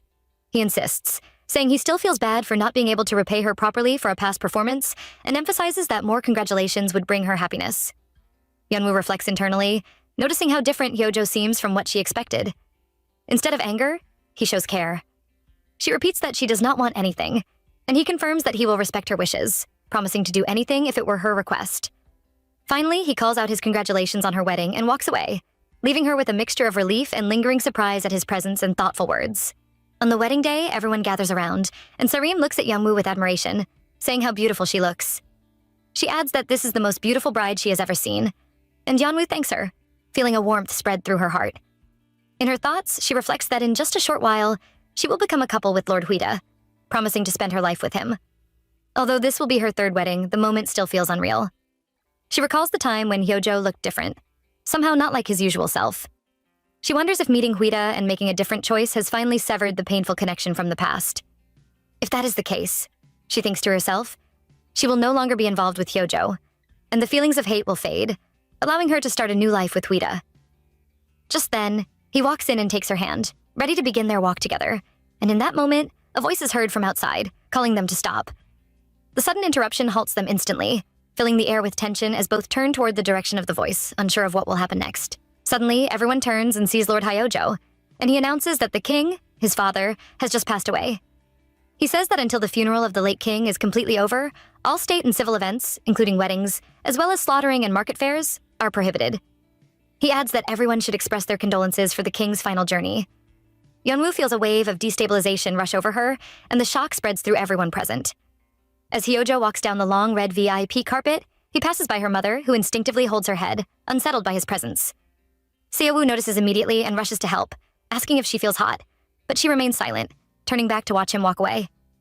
Yeonwoo is frozen in place, speechless, and slowly moves toward the table, lost in thought, unable to speak until Lord Huida interrupts the silence. He says that he has safely escorted the family members, and she thanks him, but he insists there is no need for thanks, saying it is something he should have done. He apologizes, acknowledging that today should have been the happiest day for her. She reassures him that there is nothing to be sorry for, saying it was unavoidable.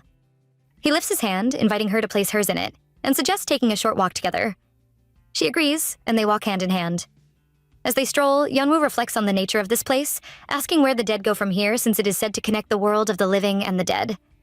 Lord Huida explains that she does not know the origin of the afterlife, and he begins to tell her. He says that this place is a space created randomly during the process of the gods dividing the world of the living and the dead, a place made by mistake and abandoned. Over time, people began falling from the world of the living, and as they lived and had children here, they created rules and built a society. As the population grew, a king emerged, similar to the world of the living, and the afterlife continued to exist. However, the place was still inherently abandoned by the gods. Originally, it served merely as a passageway for wandering souls, and as the population increased, many people were devoured by these souls, plunging the afterlife into chaos. The king of the underworld prayed earnestly to Tamya for protection, and whether answered directly or not, a guardian spirit imbued the people with the power to protect themselves. Among them, one person gained the power to command wandering souls, and that person became known as the God of Death. They sit together on the balcony as he explains all this, and Yeonwoo listens intently, absorbing the depth of the history and the weight of the world around her, feeling both awe and a quiet sense of understanding about the space that exists between life and death. Yeonwoo turns to Lord Huida, asking if he is the current God of Death, and he confirms, adding that Lord Yuta also holds the title. She wonders if it is possible for two gods of death to exist, and he admits he is unsure, suggesting that perhaps it is because they are twins. He confesses that he does not remember how he became a god of death, only that one day he realized it and accepted it as his destiny. He continues, saying that he does not know what happens on any given day, but he guides the souls afterward, assuming they find rest in the world beyond. Yeonwoo listens and begins to show subtle changes in expression, prompting him to ask if she is okay because she looks unwell. She admits that the timing of the Grand Duke's passing seems earlier than in her previous life, though her memory was unclear at the time due to imprisonment. He smiles reassuringly, rising to his feet, promising that everything will be fine and there is no need to worry. He reminds her that once the Grand Duke's funeral is over and things settle down, they can finally hold the ceremony. Yeonwoo agrees, comforted by his words, and they remain quietly together, holding hands and letting the calm settle around them. Meanwhile, at Lord Hyojo's residence, his secretary approaches him, warning that the late king's funeral has not even begun, and that at least some respect should be shown. The secretary suggests that coming after the enthronement ceremony would still be acceptable, but Hyojo stops abruptly and questions who decides what is too late, asserting that no one has authority over him. The secretary tries to clarify, but before he can finish, Hyojo slits his throat with the sword. A flashback appears of Hyojo with his father, who had told him that only he would be able to enter the record of everything in the afterlife when the time came. Reflecting on the past, Hyojo realizes that despite his father's power as king, he could not protect even one woman, and was abandoned by his own child. He vows that he will be different, determined to take everything he desires. Returning to the present, Hyojo looks around his surroundings, declaring that the place holds all the secrets of the afterlife. He searches carefully, eventually picking up a scroll and reading it. As he reads, a dark laugh escapes him, realizing that they dared to deceive him, and he begins to plot with a renewed, dangerous resolve. On the day of the funeral, processions move through the palace, and Yeonwoo is with Lord Huida, observing everything carefully. She notices how different everything feels and thinks that she used to see life in a simpler way. Moreover, Hyojo's behavior strikes her as unusual.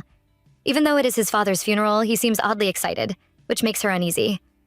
Meanwhile, Lord Huida notices him standing nearby and quietly offers his deepest condolences.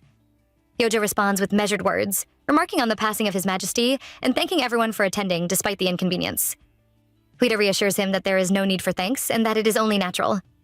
Then, Hyojo asks him to step aside for a private conversation. Huida narrows his eyes but complies, walking with him until they are alone. Once they are separated from the crowd, Huida asks what the matter is, and Hyojo reveals that he has discovered something interesting.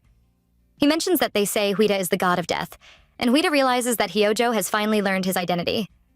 Hyojo continues, expressing that he misunderstood him before and owes an apology, while also thanking him for watching over the afterlife by his father's side. He acknowledges that immortality must be a difficult life, and explains that he has been investigating the matter of the god of death's bride. Contrary to rumors, he says that if Huida finds the bride, he can transfer his power. For all the hardship endured, Hyojo promises to do everything in his power to help. Huida is left shocked, confused, and unsure how to respond. Yeonwoo, witnessing the exchange from nearby, wonders what is happening. Hyojo then steps away, giving a smile and saying, "Take care," leaving Huida to process the unexpected revelation as the ceremony continues around them. As the funeral proceeds, a moderator steps forward with a scroll, asking everyone to rise. He solemnly addresses the gathering, explaining that they have come together to honor the eternal rest of His Majesty, King Janggong, the very foundation of the underworld and the father of its people. He urges everyone to pay their respects, send him off with dignity, and pray for his everlasting peace. Meanwhile, Lord Huida and Yeonwoo begin to move through the crowd, but Hyojo watches them closely, observing their every action with a keen and calculating gaze. After the moderator finishes, Hyojo gives a speech, extending gratitude to the guests and expressing thanks to those who served the late king. He reflects on the king's lifelong love and dedication to the nation and its people, acknowledging the condolences shared by everyone. His closing words encourage all to return home safely, and as a result, everyone begins to leave. Huida tells Yeonwoo they should return as well, and she agrees. Just as they prepare to take their leave, someone calls out to Yeonwoo from the end of the room. She turns to see Seolhung, Hyojo's betrothed, introducing herself and acknowledging the recent wedding news. Seolhung expresses her desire to offer a small gift and asks for a few moments of Yeonwoo's time, explaining that it is more about getting to know her than the gift itself. Yeonwoo, taken aback, reflects that Seolhung has always been difficult to read, never openly fond of her or seeking favor from Hyojo. She decides this must be a polite gesture and responds that she will reach out soon, leaving Seolhung surprised yet pleased. Later at Hyojo's palace, he sits sipping tea when Seolhung enters. She explains that, as his future wife, it is natural for her to visit, particularly to be near him after the funeral. She offers to pour a drink and, as she does, mentions Yeonwoo, acknowledging Hyojo's desire and promising her support with a condition. The encounter leaves him momentarily taken aback, realizing that her intentions are layered and deliberate, yet her presence brings an unexpected shift in the tense atmosphere of the palace. The next day, Yeonwoo and Lord Huida are sharing a quiet moment, their hands intertwined as they enjoy a rare sense of peace. Just when it seems they might be alone in their world, Sarim interrupts them, announcing that a guest has arrived for Yeonwoo. Confused, she wonders if it could be Seowoo, though she doubts anyone would come searching for her at this hour. Stepping forward, the guest is revealed to be Seolhung. She greets both of them politely, and Huida immediately asks her what brings her here. She explains that she had some business, wanted to pay her respects, and also carries a small gift for Yeonwoo, asking if she could spare a moment to walk and talk. Yeonwoo hesitates, questioning the sincerity of Seolhung's words. Thoughts swirl in her mind, knowing the woman is Hyojo's fiancé, and wondering if it would truly be okay to spend time with her. She glances at Huida for reassurance. Huida notices her hesitation and whispers that Seolhung has a good reputation among the women of the underworld, and she would not act recklessly. He encourages her to take a short walk, suggesting that it would be fine to step away for a little while to refresh herself. Furthermore, he instructs her to take Sarim and Soho along, showing concern for her safety.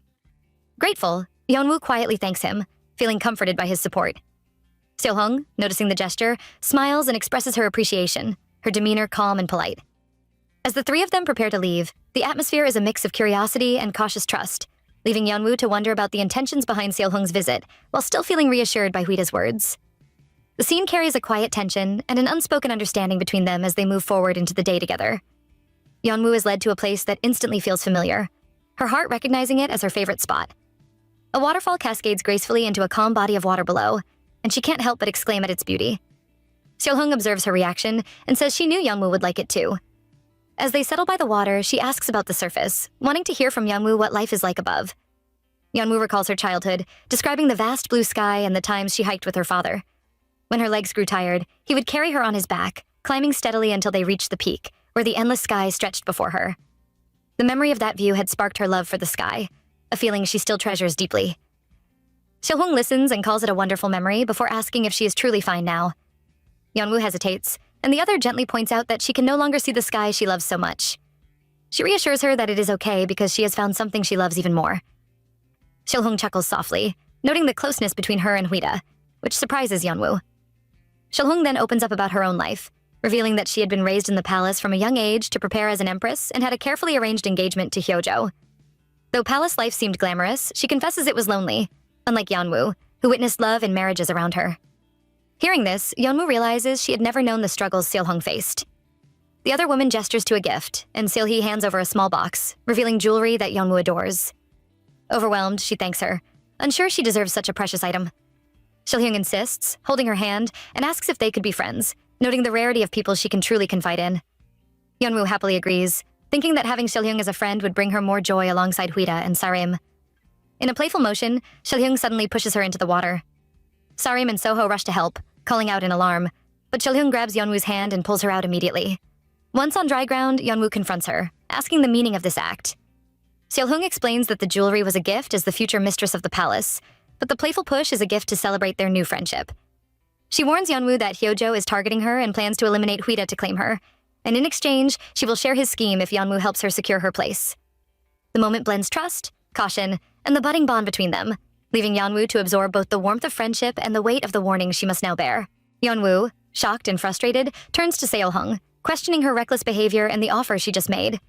She cannot understand how someone who just threw her into the water could ask her to risk Huida's life and strike a deal. The words tumble out as she struggles to contain her anger, demanding how she can trust someone so unpredictable. Seolhung, remaining calm, explains that she expected some misunderstanding since Yeonwoo came from the surface and doesn't yet know the ways of the underworld, especially the cruelty of Hyojo. She points out how terrifying it is that he is targeting her and urges her to think carefully about who would be most troublesome to him. Apologizing for the water incident, she adds that it was a test at Hyojo's request, meant to check if Yeonwoo has a mark behind her shoulder blade. Yeonwoo's mind races as she realizes the bitter truth, recalling that mark and understanding the implications of being the god of death's bride. Her expression hardens as she says nothing, absorbing the weight of the revelation. Observing her reaction, Seolhong senses that Yeonwoo understands the situation and allows her space, telling her it is fine if she does not want to share now. She mentions the upcoming celebration banquet for Hyojo's coronation, saying they will speak again there before turning to leave.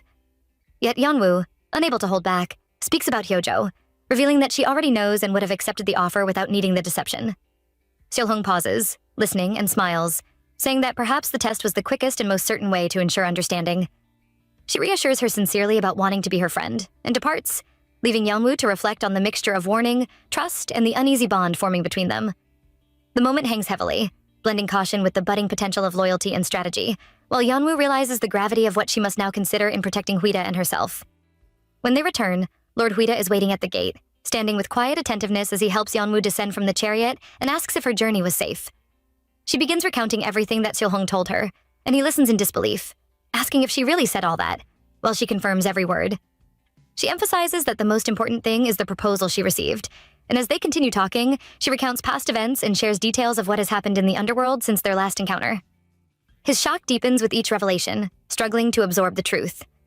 He recalls the day of the funeral, when in a private meeting with Hyojo, he learned that he was the god of death.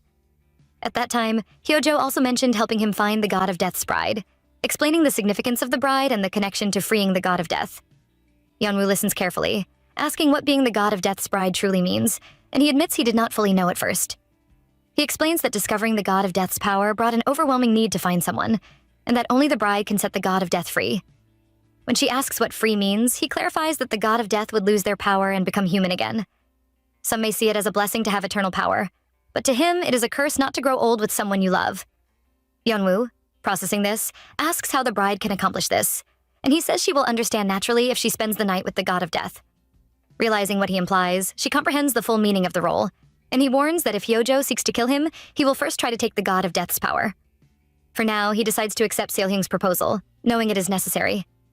A few days later, Hyojo's coronation takes place at his palace, and at the end of the event, he announces a hunting banquet, revealing that he has released Ray Beast for the occasion. Yeonwoo locks eyes with Seolhyung, feeling the weight of unspoken understanding. As Huida climbs onto his horse to leave, she warns him to be careful, and he assures her, mentioning their meeting with Seolhyung later. Before departing, he kisses her forehead, reminding her to stay safe, and they share a brief, comforting hug. He watches from the corner as she insists he must leave, and then Sarim steps forward to escort her. As they walk, she instructs him to wait, pausing to gather her thoughts. She reflects on how this place still feels unpleasant, despite the passage of time. The haunting atmosphere is intensified by the presence of animals released for the hunting event, triggering memories of her past life and the hunting competition where she first encountered Hyojo. The flashback is abruptly interrupted when she sees a tiger and questions why it is so deep in the forest. Retracing her steps, she trips and falls to the ground, and as the tiger leaps toward her, she braces for impact, closing her eyes as blood splashes. Expecting Huida, she opens her eyes to find Hyojo standing over her instead, asking if she is hurt, leaving her heart pounding with fear and disbelief. As Lord Huida rides deeper into the forest, he notices someone standing quietly among the trees and realizes it is Lady Seolhung. She greets him with calm composure, expressing surprise and pleasure at seeing him there. He asks whether she was supposed to meet Yeonwoo, and she replies that she is more curious about him than the young lady, and requests a moment to talk privately. Meanwhile, Yeonwoo is trying to process the recent events, her thoughts pulled back to Hyojo standing nearby with the lifeless tiger.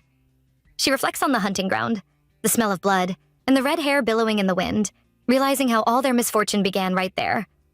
Her mind drifts into a flashback, remembering voices around her scolding someone, warning them not to overstep, and questioning their awareness of their surroundings. She recalls Seowoo wanting to intervene but being held back, and she stops her, telling her to stay calm. Seowoo resists quietly, complaining about the injustice while she urges her to move quickly before she loses patience.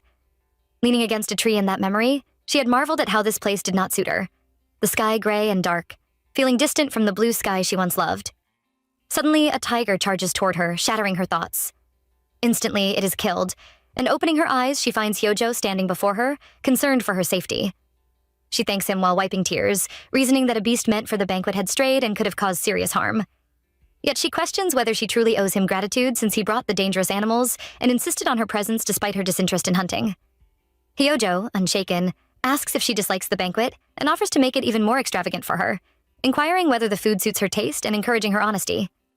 She expresses confusion, insisting that he seemed to dislike her since their first meeting, assuming the whole banquet was arranged to humble her. In response, he denies any ill intent, insisting he went to the effort simply to see her smile and ensure she was safe, and reminds her that, despite the danger, she could have faced serious trouble without his intervention. Meanwhile, Lady Seolhong watches Huida carefully, the forest around them holding a quiet tension as past and present collide, leaving Yeonwoo torn between her memories, fears, and the complex relationships surrounding her. As Yeonwoo gathers her senses in the forest, she suddenly sees Hyojo kneeling on one knee before her, a calm and deliberate presence in the quiet of the trees. He asks how she ended up so deep in the forest, and she explains that she must have taken a wrong turn, apologizing for causing trouble. He dismisses her worry, insisting that it is fortunate he was nearby, and then repeats the same question he had asked before about how she plans to repay someone who saved her life. She is taken aback by the familiarity of his words and by the subtle concern he shows, as he notices her pale face and asks if she is hot. When she denies it, he observes that she must be shaken by what just happened and offers his hand to help her stand. She pulls away slightly, expressing her disgust for places like this, for mingling with people who despise her, for pretending out of obligation, and for watching animals suffer for amusement. She recounts how the last banquet was her final one, declaring that they will not meet again and thanking him simply for saving her life before walking away, leaving him speechless, lingering in silence as the forest absorbs the tension. Meanwhile, back at Hyojo's palace, a sudden commotion breaks the stillness as a messenger rushes in, calling out urgently for him. He turns, his curiosity piqued, asking what is happening. The messenger, trembling, explains that word has arrived from the outskirts, and Hyojo, sensing the importance, urges him to continue. The message is simple but earth-shattering. The bride of the god of death has been found. The news hangs in the air, heavy and full of consequence, as the palace feels the ripple of events that are about to unfold. The weight of destiny presses on Hyojo's mind, and in that moment, the forest, the banquet, and the paths that led Yeonwoo here all connect in a tense anticipation of what comes next. In the depths of the mountains, Lord Hyojo advances with his army toward a lady said to be the god of death's bride.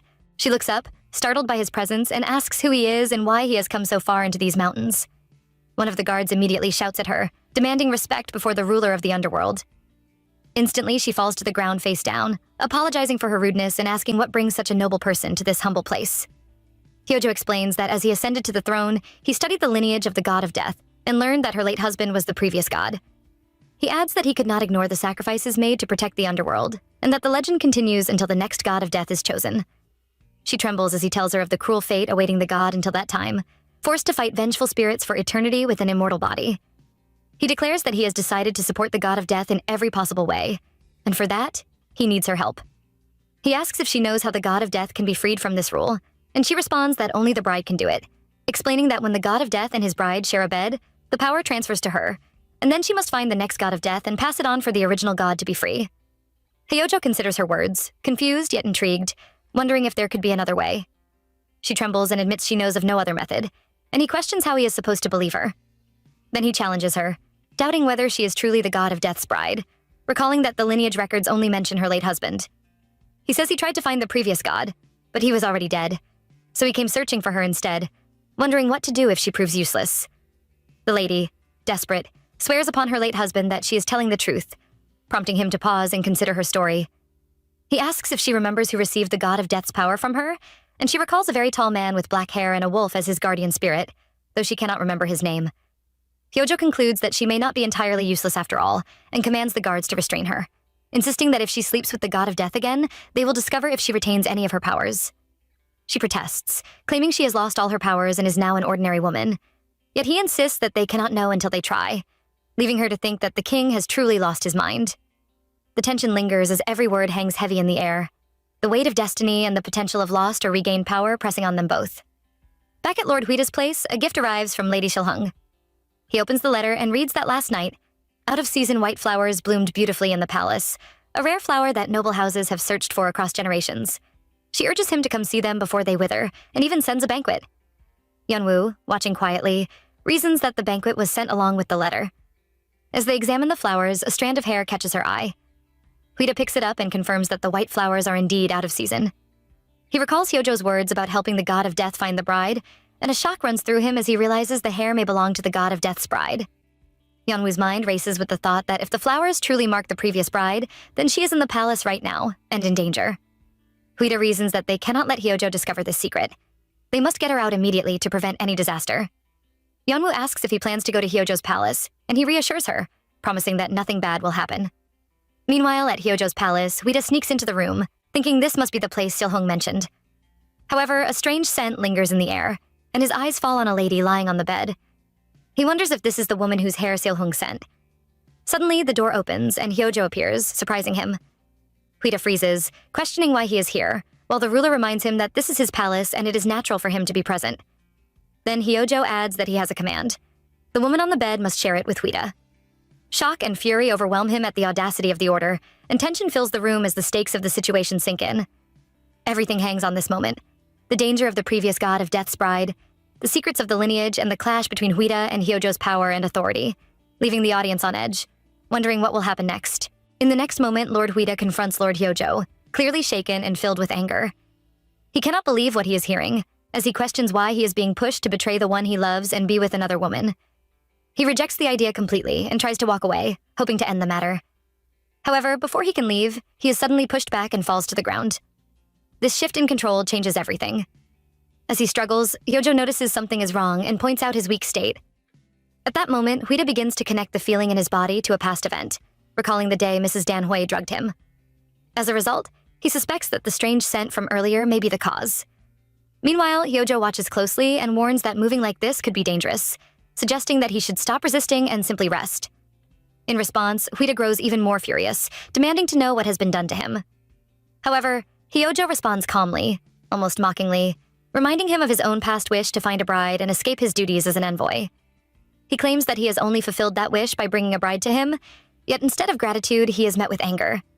Furthermore, he makes it clear that resistance is useless, and with that, he turns and leaves, confidently stating that in the end, Huida will still end up sleeping with that woman. The tension lingers even after he exits, leaving him alone in a helpless state. Meanwhile, outside, Yeonwoo waits patiently, holding on to his earlier words that nothing bad would happen. However, despite that promise, her heart refuses to settle.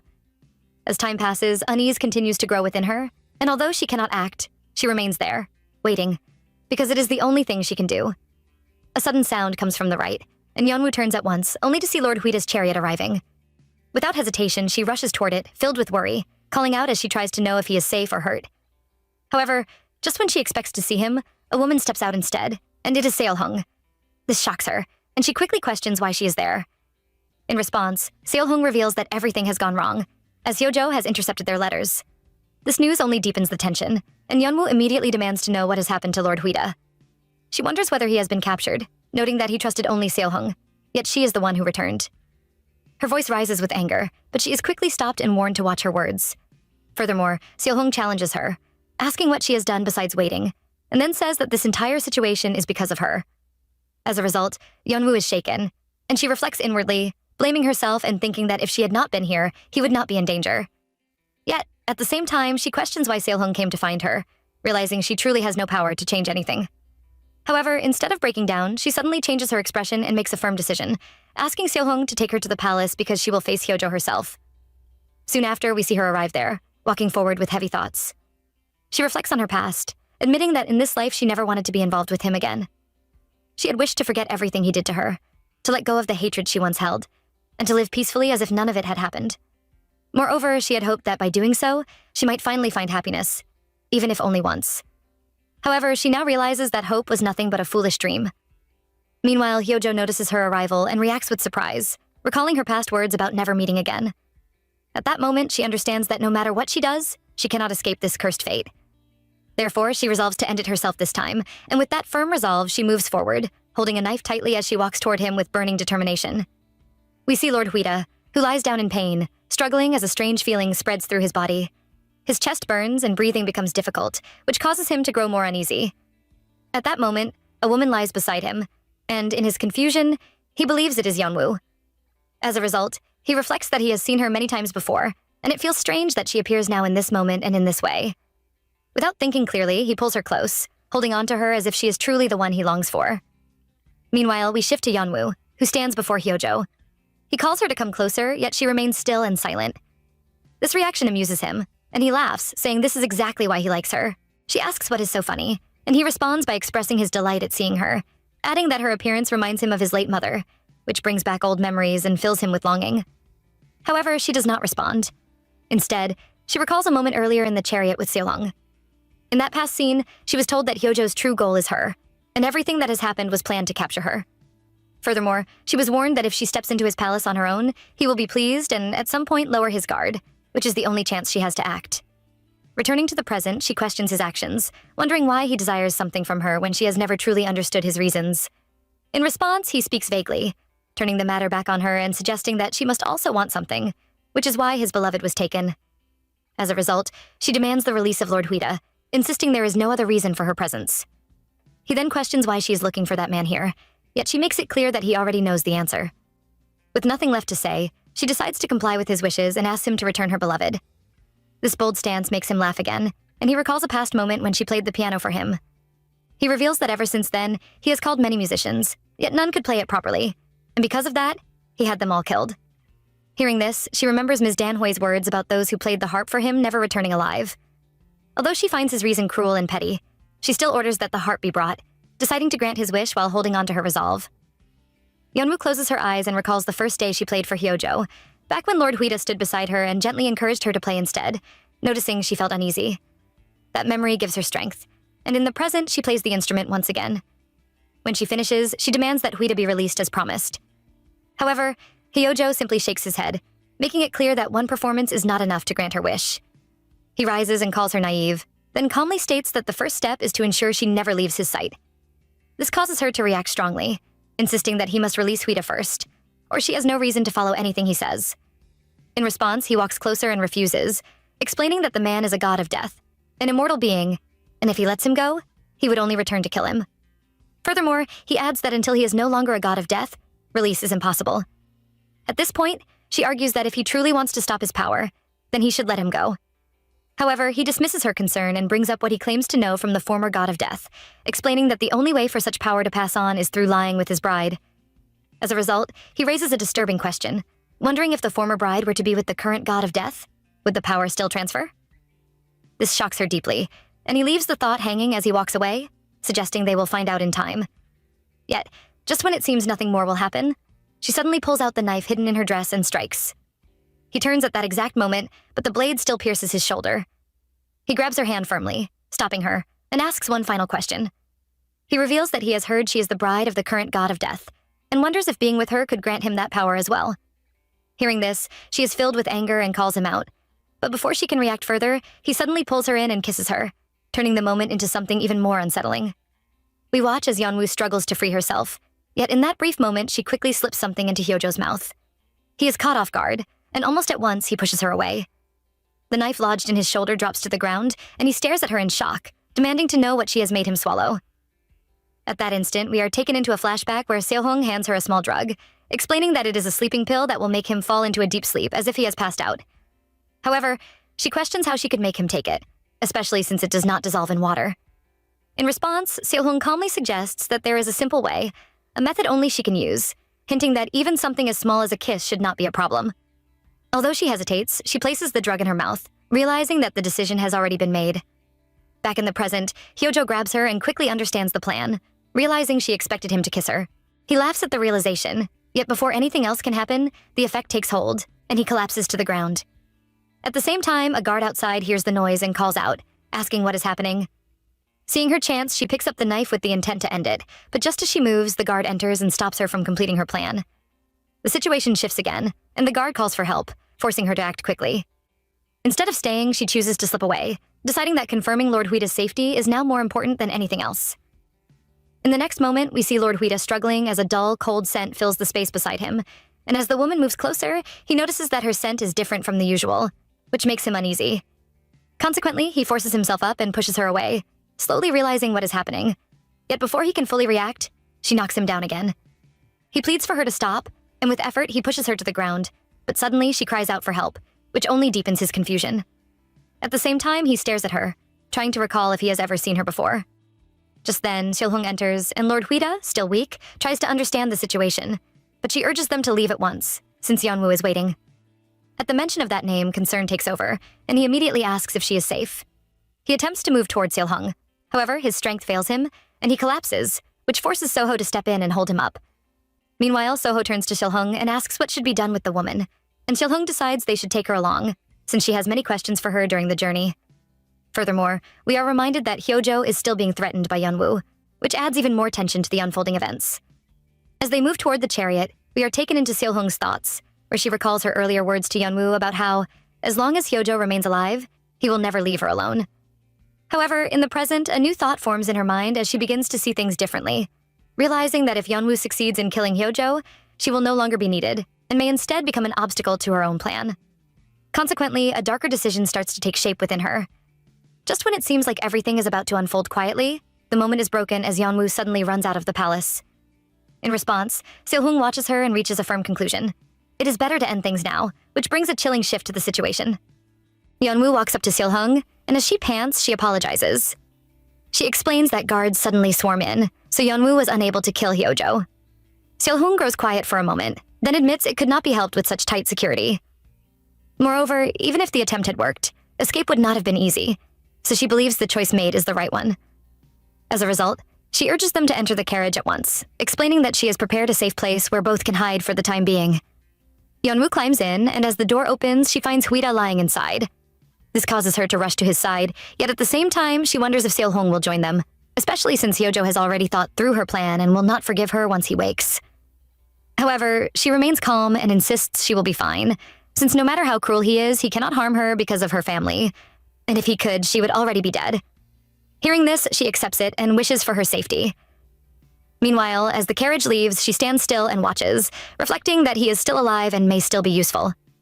Later on, as he wakes, anger takes over, and he shouts at a chief security officer, even breaking a plate in rage.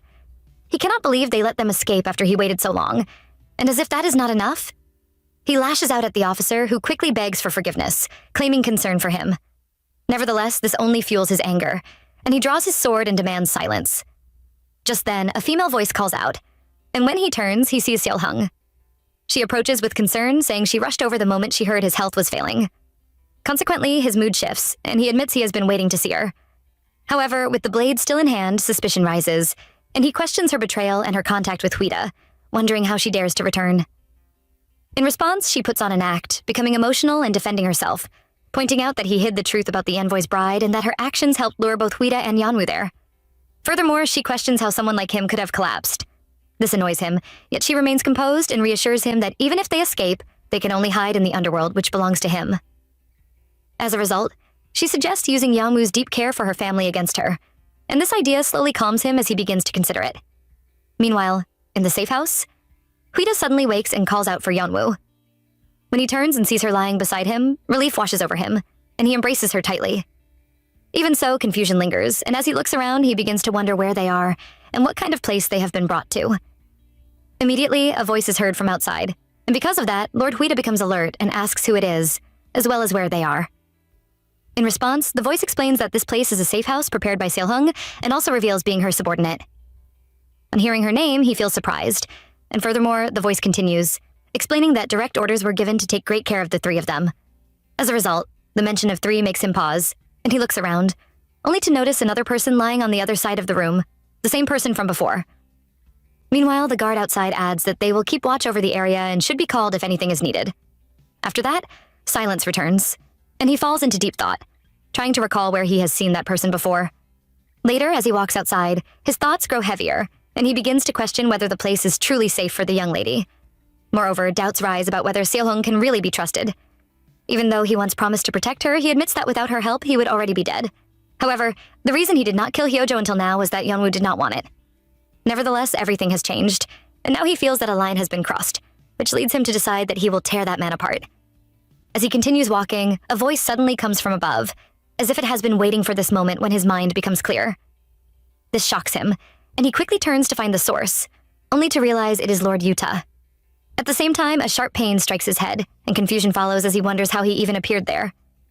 Consequently, a memory returns, and in that flashback, he recalls meeting that woman before. She was the former god of Death's bride, and she met him on the road and made him the god of death. Because of this memory, he questions how he could have forgotten such a moment. Furthermore, he remembers that he was alone on that day, the very day he became a god of death. As a result, he faces Yuta and questions how he also became a god of death, since he believes he was the only one chosen. In response, the other places a hand on his head and face, then removes his mask, showing clear disdain and calling him pathetic for not understanding his own power, while still thinking he can protect her. Moreover, he raises a deeper question about their existence, pointing out that there has always been only one messenger, yet now there are two. This leads to a shocking truth, as he declares that they are one and the same. Hearing this, Lord Huida is left in great shock, unable to process what stands before him. Lord Huida stands frozen in shock, and because of that, he struggles to understand what he has just heard. He questions whether it means he and Lord Yuta are the same person, and the other confirms it without hesitation. Moreover, the focus shifts when the question of Hyojo arises, and it becomes clear that both of them share the same desire to end him. He admits that he wants to kill him, since that man caused his lady's death twice and now puts her in danger again. As a result, he cannot allow this to continue any longer. Even though confusion still lingers, he reaches a firm thought that the other must also want to protect her, and because of that, he asks for help and strength. However, before he can finish, he gets stopped, and the response is firm and cold, saying that he will fail and cannot defeat Hyojo alone. This causes surprise, and the thought of failure shakes him deeply. Furthermore, he questions this idea, since the other also wants to kill that man, and wonders if he plans to just leave him alive, especially when Yeonwoo can never be happy as long as he lives. In contrast, the answer comes with the heavy truth, as it is revealed that they already tried to kill him before, and failed.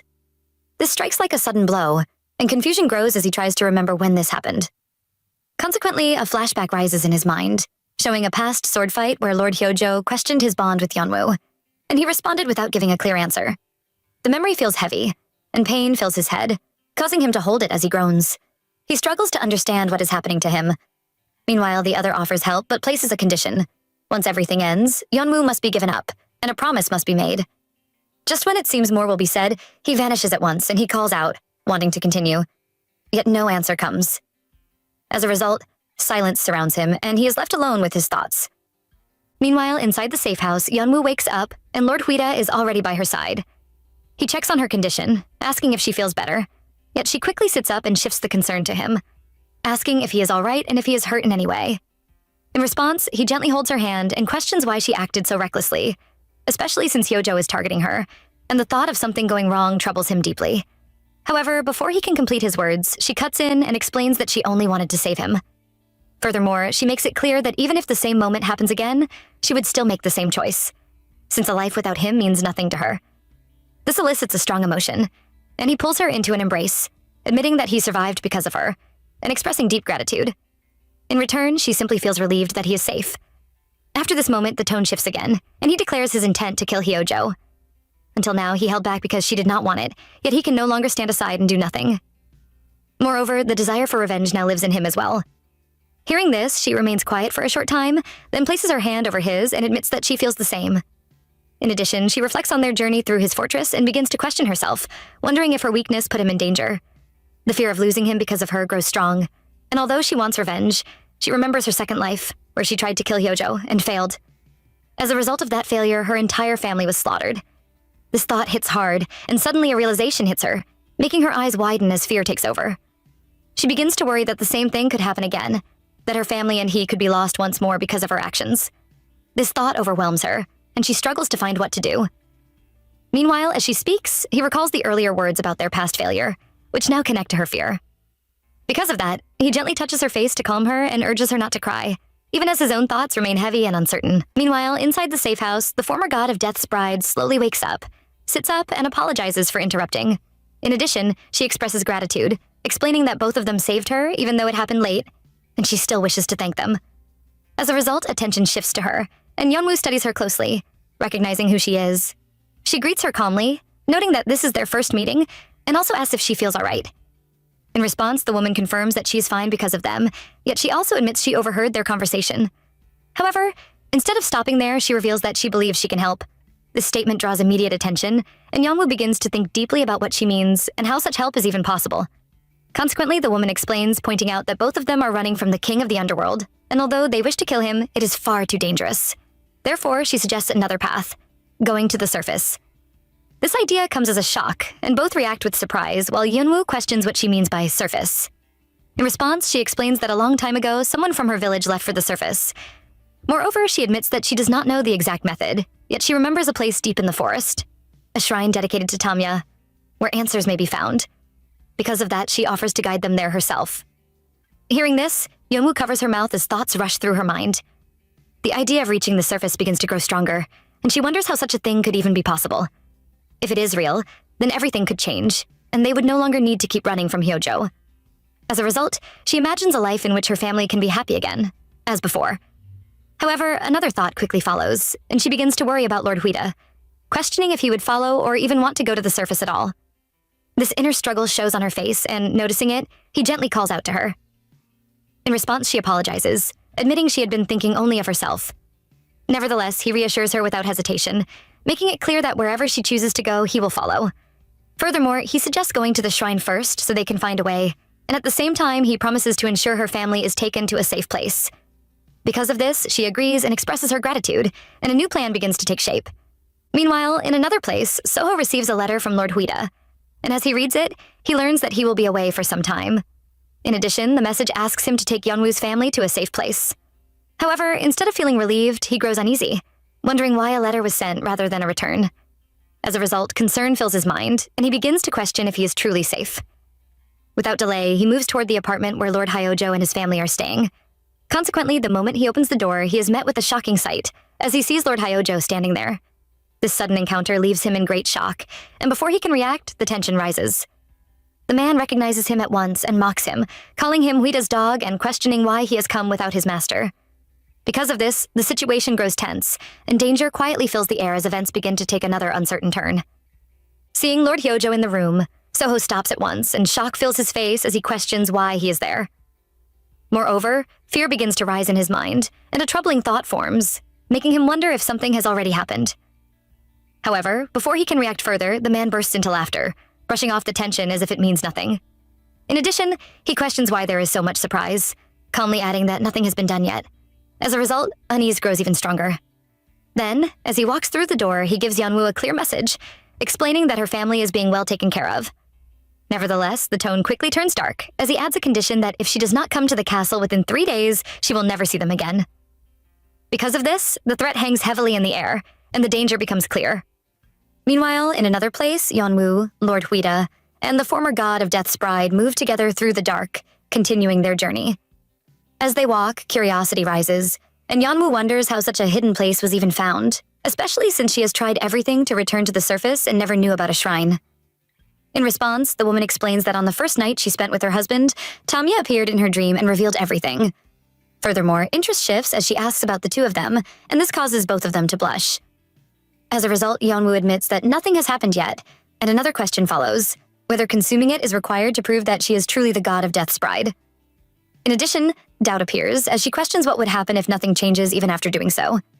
However, the woman simply smiles and explains that if she truly holds that role, then deep inside, she already knows. She goes on to explain that the god of Death's bride is meant to be his soulmate, the one person he is born to love. Because of this, the bond is not forced, but something felt deep within the heart. Moreover, she adds another important truth. When the god of death and his bride sleep together, his power slowly begins to pass to her. As time goes on, she awakens the ability to see spirits, which is known as the spirit eye.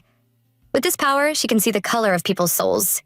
Normally, souls are white, yet only the god of death and his bride carry black souls.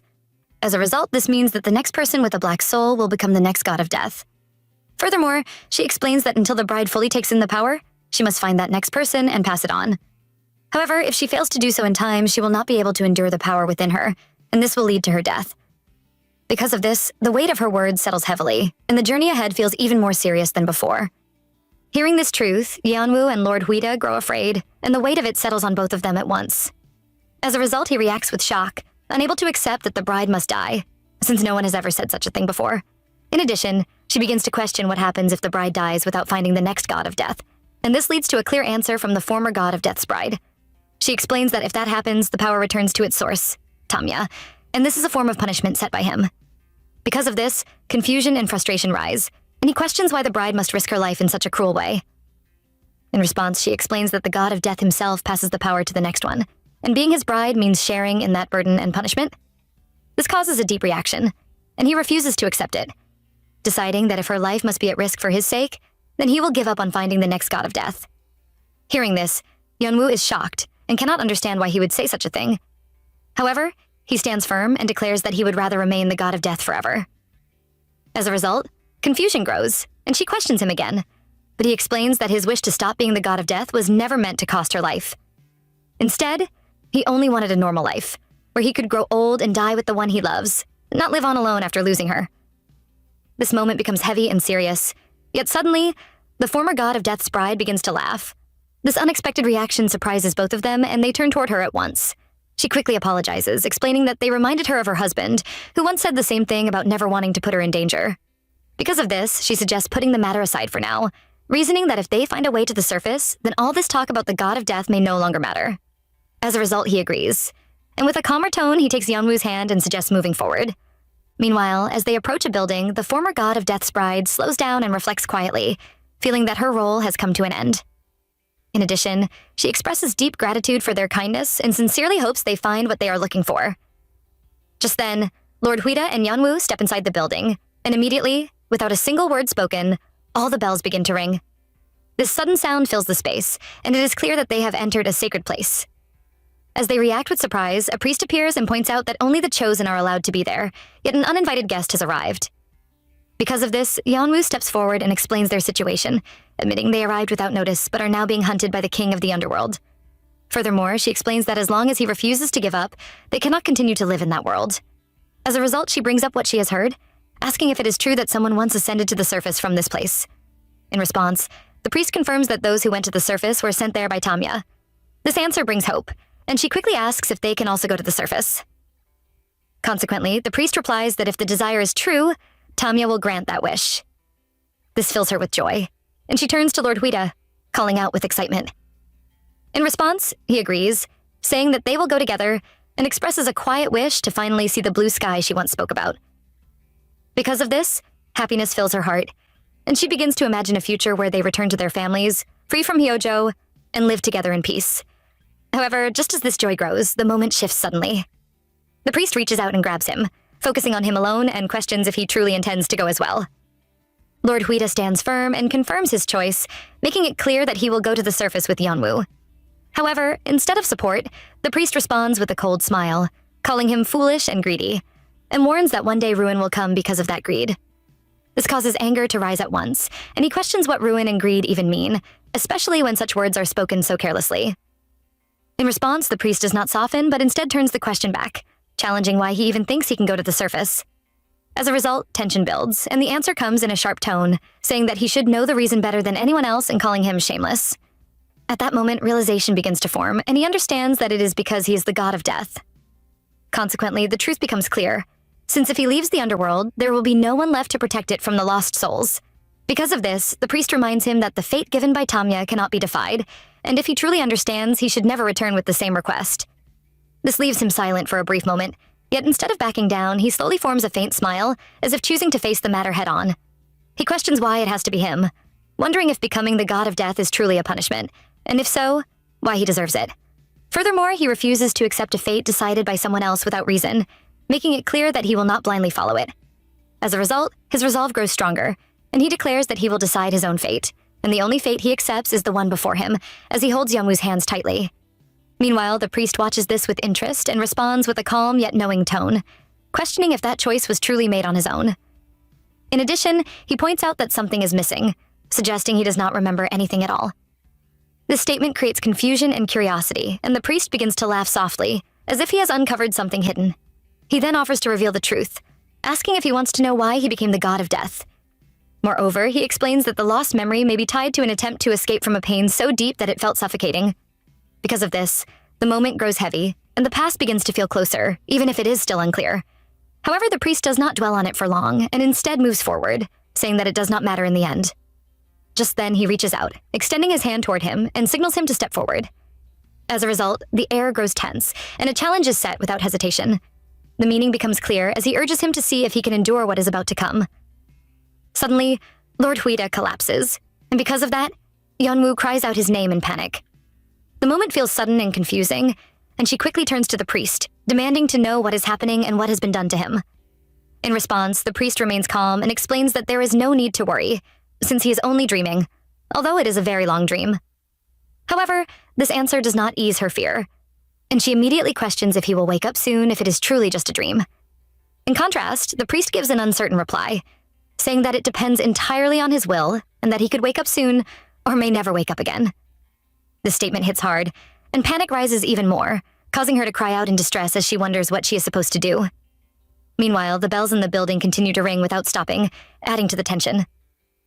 Just then, she hears a familiar name, and as a result, she turns quickly and sees Soho. This surprises her, and he approaches with concern, asking what happened to Lord Huida. In response, she explains that he has fallen into a dream, as the priest told her. Furthermore, he checks on her condition, making sure she is not hurt, and she assures him that she is fine. However, as she begins to question why he is there, she suddenly notices pain in his hand, which stops her mid-sentence. Because of this, he explains that he went to fetch her family and headed to her house, yet by the time he arrived, it was already too late. Hearing this, a terrible thought forms in her mind, and fear takes over. Consequently, he reveals the message from Lord Hyojo, explaining that if she does not come to him within 2 days, her family will be killed. This news lands heavily, and the danger becomes even more real. Meanwhile, in another moment, a different scene unfolds, and Lord Huida appears in what feels like another world. As he rides on a horse, everything around him seems calm and bright, and people greet him warmly as he approaches. In addition, a lady welcomes him joyfully, saying it has been a long time since they last saw him, and she mentions that his merchant guild has been doing well and that he has been very busy. Furthermore, she expresses a wish to see him more often at the banquet, as everyone eagerly waits for his return.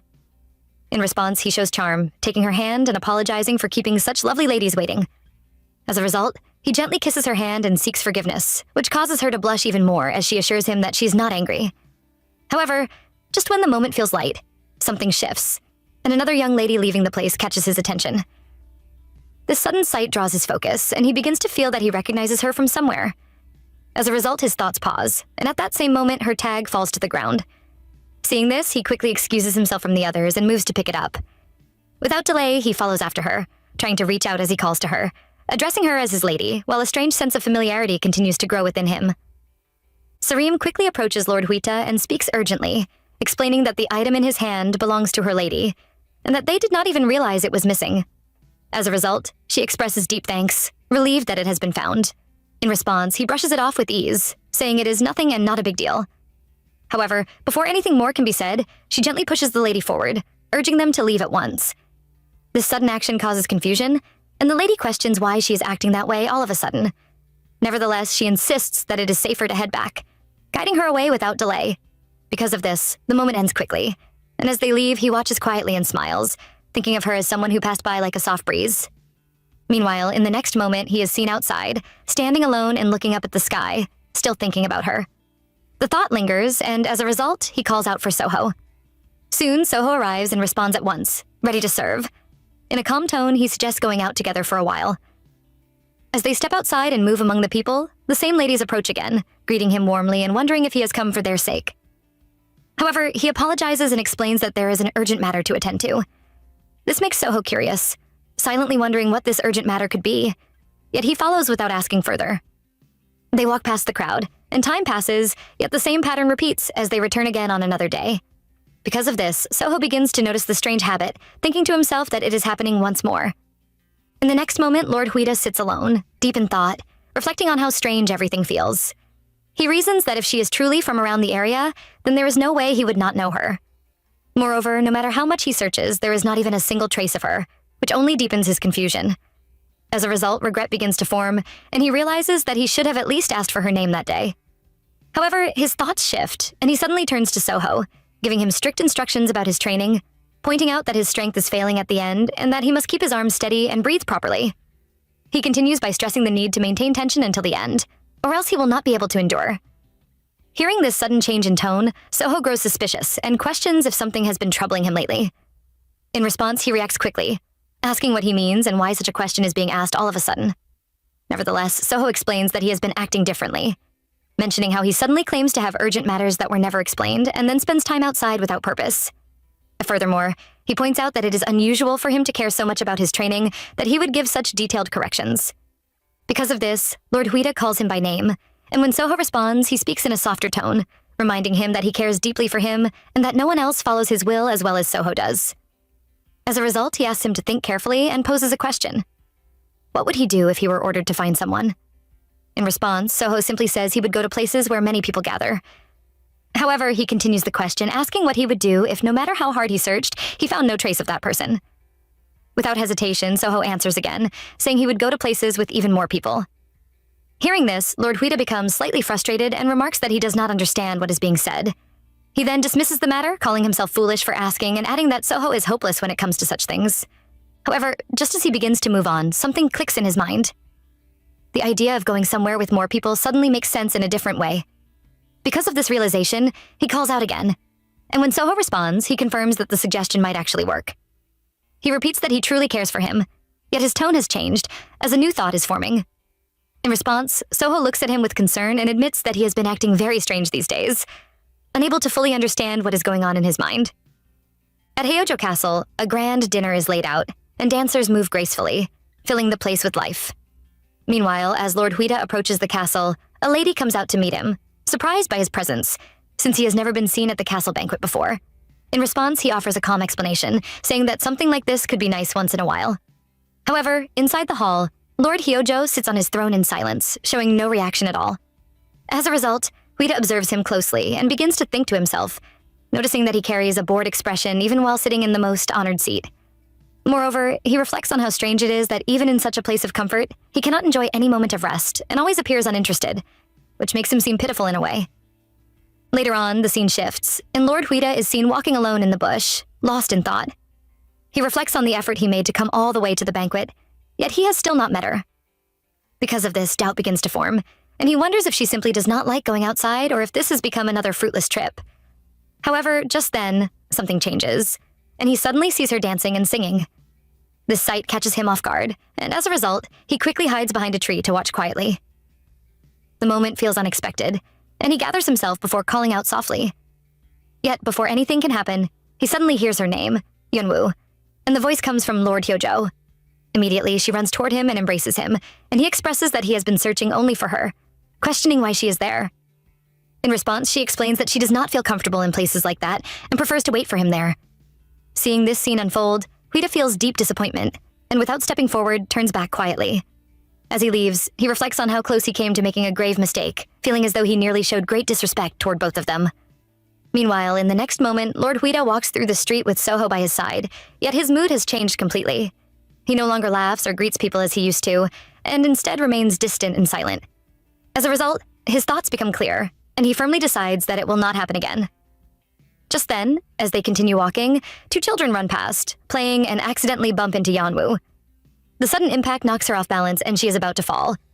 However, before anything worse can happen, Huida reacts quickly and reaches out, catching her in time. Looking at her face, Lord Huida quickly asks if she is all right. In response, Yeonwoo thanks him and explains that she is fine and did not get hurt, though she is still not used to wearing long skirts. As a result, the moment feels calm for a brief time, but Sarim suddenly becomes alarmed and calls out to her loudly, rushing in at once. Because of that, she quickly pulls Yeonwoo away from him and expresses her gratitude to him for helping her young lady. However, without staying long, she insists they must leave immediately and begins to guide her away.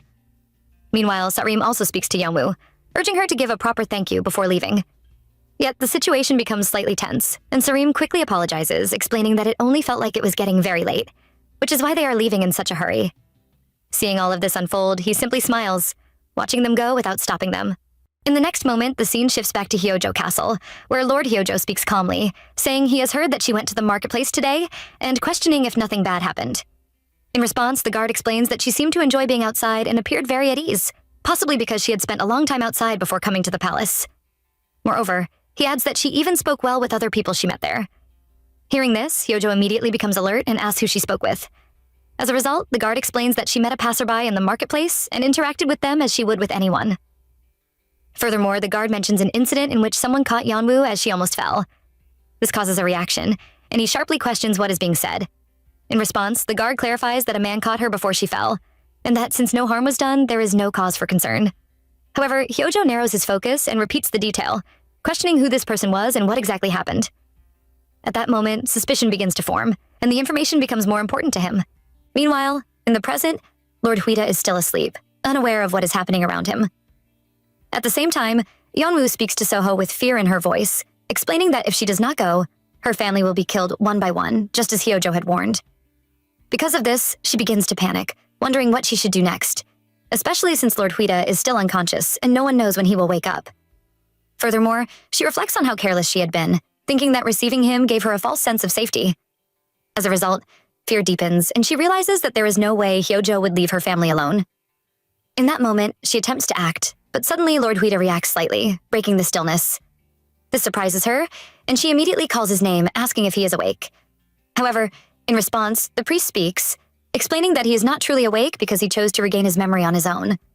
Moreover, he adds that at this moment he is trapped in a dream of the past, and if anyone tries to forcibly pull him out, he may remain trapped forever, wandering endlessly within it. Shocked by the situation, Yeonwoo begins to think to herself that even at this very moment, Hyojo could change his mind and kill her family right away. Because of that fear, she feels trapped, and the thought of what happened before comes back strongly, making her cry as she quietly decides to go to the castle alone. In response, Soho immediately raises his voice, stopping her and saying she cannot go because it is far too dangerous. However, she does not step back, and instead, she explains that she already knows the danger. Yet if she does not go, Hyojo will kill her family, and it is only a matter of time before he finds their hiding place. Furthermore, she adds that if Lord Huida is still asleep when that happens, they will all die. As a result, she concludes that she must go to Hyojo right now and try to buy as much time as possible until Lord Huida wakes up.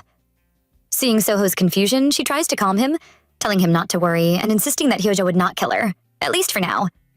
In addition, she asks him to take care of Lord Huida until he wakes, leaving him with a heavy responsibility. Meanwhile, in Hyojo's custody, Yeonwoo's mother is brought in and forced forward. Hyojo looks at her and speaks coldly, saying he had high expectations but feels disappointed since she is nothing like Yeonwoo. In response, she calmly says she hears that often, without showing fear. Because of that, he sighs and comments that it is a shame, adding that if she had even slightly resembled her daughter, she might have lived a little longer.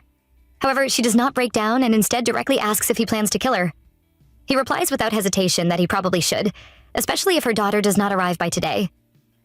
Hearing this, she shifts the conversation and questions where he would even get rid of a useful pawn like her, suggesting that it would be smarter to keep her alive if he truly wants Yeonwoo. Furthermore, she speaks about her daughter, saying that since childhood, she has been obedient and always listened well to her mother. She continues, explaining that she carried her for 10 months and raised her with her own body and blood, and therefore believes she knows her heart better than anyone. However, she ends on a note of doubt, questioning whether she can still call herself a mother if she cannot even control her own child. This statement surprises Hyojo, and for a moment he is taken aback. Just then, Yeonwoo bursts into the place, calling out loudly for him. As soon as she sees her mother on the ground, she rushes forward, shouting, "Mother!" and immediately embracing her tightly. With tears in her eyes, she apologizes repeatedly, saying she is sorry and that her mother must have been very scared. In addition, she tries to comfort her while holding her close. After that emotional moment, she turns sharply toward Hyojo and raises her voice, saying she came exactly as he wanted and demanding that he release her family. However, he responds with a calm smile and reminds her that the promise must be kept, even though she previously tried to deceive him and kill him. Furthermore, he adds that he is not foolish and will not fall for the same trick twice. As a result, he orders her to strip and remove everything she is wearing, making the situation suddenly far more dangerous and serious than before. Yeonwoo looks around in shock as the guards and maids quickly cover their faces with their clothes. Meanwhile, the tense air in the room grows heavier as she slowly comes to understand what is being demanded. Then she speaks carefully, asking if the meaning is truly that she must remove her clothes here. Hyojo confirms it without hesitation, saying that it is exactly so. As a result, she clenches her hands tightly, trying to hold herself together. Just then, her mother raises her voice in fear and anger, saying, "This cannot be done to an unmarried maiden." In addition, she pleads that the others should be sent away at the very least and begs for her daughter's honor to be protected. Hearing this, Yeonwoo quickly rushes back to her mother, trying to calm her down. However, the situation only becomes more painful as tension fills the space again. Then she slowly stands up and says she is fine before beginning to remove her clothes one by one. Before anyone can fully react, Hyojo suddenly notices movement from one of the guards. As a result, his expression hardens, and he draws his sword in an instant. The guard who is secretly watching is caught and immediately loses his life. After that, he calmly states that nothing more is needed at this time. Yet even so, Yeonwoo continues, despite the weight of the moment. In response, he removes his jacket and places it over her. Surprised by this action, she looks at him closely. He then speaks firmly, saying she should not undress so carelessly in front of a man, as it is not proper. Furthermore, he tells her to come with him, takes her hand, and leads her away, offering to show her the room where she will stay. Meanwhile, her mother watches this and smiles softly, clearly relieved and pleased by what she sees. The next scene, the setting shifts to a different room. People stand around as soldiers carry away corpses. As a result, murmurs spread through the crowd, repeating that yet another body has appeared and blaming the same woman again. Moreover, they question how many times this has already happened and whisper that Hyojo seems completely under a strange influence. In addition, some say they heard she met another man outside the estate and even claim they saw her in another man's arms. Meanwhile, Huida moves through the crowd in disguise, listening carefully to every word being spoken. Because of what he hears, his thoughts grow darker and more focused. He thinks to himself, confused and concerned, wondering what could be behind all of this. Then, in the next scene, he speaks to Soho in a serious tone, asking for all invitations addressed to him, especially those connected to any banquet at the palace. In response, Soho immediately agrees and confirms that he understands the request. Huida walks alone, thinking deeply to himself that he will go to the palace with one simple reason, just to see if she is all right. Furthermore, he keeps telling himself that he only wants to check on her. Nothing more. In the next moment, he arrives at the palace and moves through the area while still thinking that she's not showing herself again today. As a result, he tells himself that even knowing how she's doing feels like too much to ask.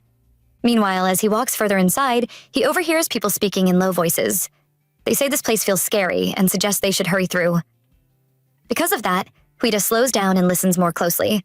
The group's owner asks why they feel that way, and immediately one of them replies that they have heard strange things.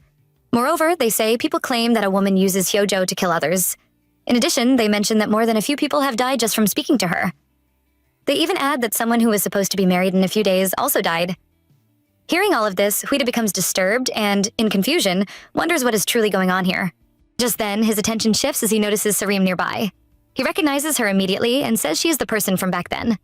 Consequently, he quickly approaches her and politely asks for a moment of her time. He then asks if she remembers him. In response, she confirms that she does. Huida feels relieved and says that it is good to hear. Furthermore, he explains that he approached her because he had a question. He asks if that young lady is doing all right, since many strange rumors are spreading. He also says he is worried and believes that the incident in which he caught her when she stumbled may have been twisted into something strange. In addition, he states that he simply wants to know if she is okay and also wishes to apologize for what happened. Sareem listens carefully and then responds with concern. She explains that hyojo is very possessive. Moreover, she warns that the more he shows interest in her, the more difficult things will become for her. Because of that, she advises him that if he truly cares, he should not approach her again. Huida reacts with worry and asks if, at the very least, she can let him know how she is doing, since he only wants to be sure she is safe. Suddenly, a noise is heard nearby, breaking the moment. As a result, both of them turn toward the direction of the sound. Sareem quickly calls out loudly, recognizing someone, and begins running forward while shouting for her lady and asking if she is all right. Meanwhile, Huida stands completely still, unable to move, as shock takes over him at what is unfolding in front of him. Huida is completely shocked by what unfolds before him. Suddenly, a woman rushes forward with a knife and tries to strike Yeonwoo. However, she quickly raises her hand and stops the blade with it, holding it back in a tense struggle. Meanwhile, Sareem keeps shouting and running toward them, calling out to her lady in fear. Just then, 2 guards rush in and immediately restrain the attacking woman. In response, she struggles violently and keeps shouting for them to let go, repeating that they should release her. Moreover, she cries out that because of Yeonwoo, her fiancé is dead, and everyone in the underworld knows it. As a result, she accuses her of being the one who pushed hyojo to kill those people. Sareem reacts sharply, shouting back and asking what she is even talking about. The woman continues to struggle and then curses Yeonwoo loudly. Furthermore, she says that even if she dies, she will take her with her, and tears stream down her face as she speaks. Seeing this, Yeonwoo slowly bows her head. In a calm but painful voice, she apologizes, saying that because of her, the woman has lost someone precious. As she bows deeper, the woman looks shocked, as if she did not expect such a response. Then Yeonwoo speaks again, trying to steady her voice. She tells her not to give up her life, even if she feels everything is lost. Moreover, she admits she may not have the right to say such words, but still she believes the woman's beloved would not want her to live in hatred. Because of that, she urges her to keep living, even if it feels strange or difficult. As a result, the woman breaks down further and cries even more. After that, Yeonwoo turns to one of the guards and orders that the woman be escorted safely outside the castle wall and that they should ask her about what happened today. However, the guard quickly interrupts and assures her that nothing will reach hyojo's ears. In response, she simply thanks him. Meanwhile, the soldiers carefully escort the woman out of the castle. Sareem runs closer again, calling out to her lady and noticing that she is still bleeding heavily from the injury on her hand. Because of that, she cries out in worry. Yet Yeonwoo only smiles softly and says it is fine, explaining that a little medicine will heal it quickly. However, Sareem cries even more and says that even if the wound can heal, her heart is another matter. Furthermore, she insists that Yeonwoo did nothing wrong and should not have to suffer like this. She becomes angry and emotional, unable to hold back her tears. In response, Yeonwoo gently smiles and explains that sometimes people need someone to blame in order to survive alone. Moreover, she says that if that is the price for survival, she can accept it, and that just having Sareem by her side is enough. Hearing this, the maid cries harder and says she will gladly stay by her side no matter what, just asking her not to get hurt anymore. As a result, Yeonwoo thanks her softly. Meanwhile, Huida watches everything from a distance. Slowly, he turns away and begins to leave without saying a word. As he walks, he thinks to himself that she is stronger than he expected, and furthermore admits that he truly knew nothing about her at all. Back in the present, Hyojo walks with Yeonwoo through the garden, moving slowly as he speaks. He tells her that this is his favorite place in the castle, and that he wanted to walk here with her. Meanwhile, she listens in silence and thinks to herself that he has always liked this place, even before. Yet it does not really suit her at all. Furthermore, he reaches out, plucks a flower and places it in front of her, telling her to take it because it is his favorite flower. She stays still for a moment, and in that silence, she remembers her former self smiling at moments like this. However, now she only stares at him without any response. Then he speaks again, asking why she is just standing there and telling her to hurry and take it. Because of that, she slowly stretches out her hand and gently takes the flower. As soon as she collects it, he smiles, turns away, and says he now feels hungry, suggesting they return inside. In the next scene, both of them are eating in the dining area. Yeonwoo looks at him and asks if he is not going to eat, reminding him that he said he was hungry. In response, he smiles and says he did say that, but watching her eat is enough for him. He will eat later after watching her a little longer.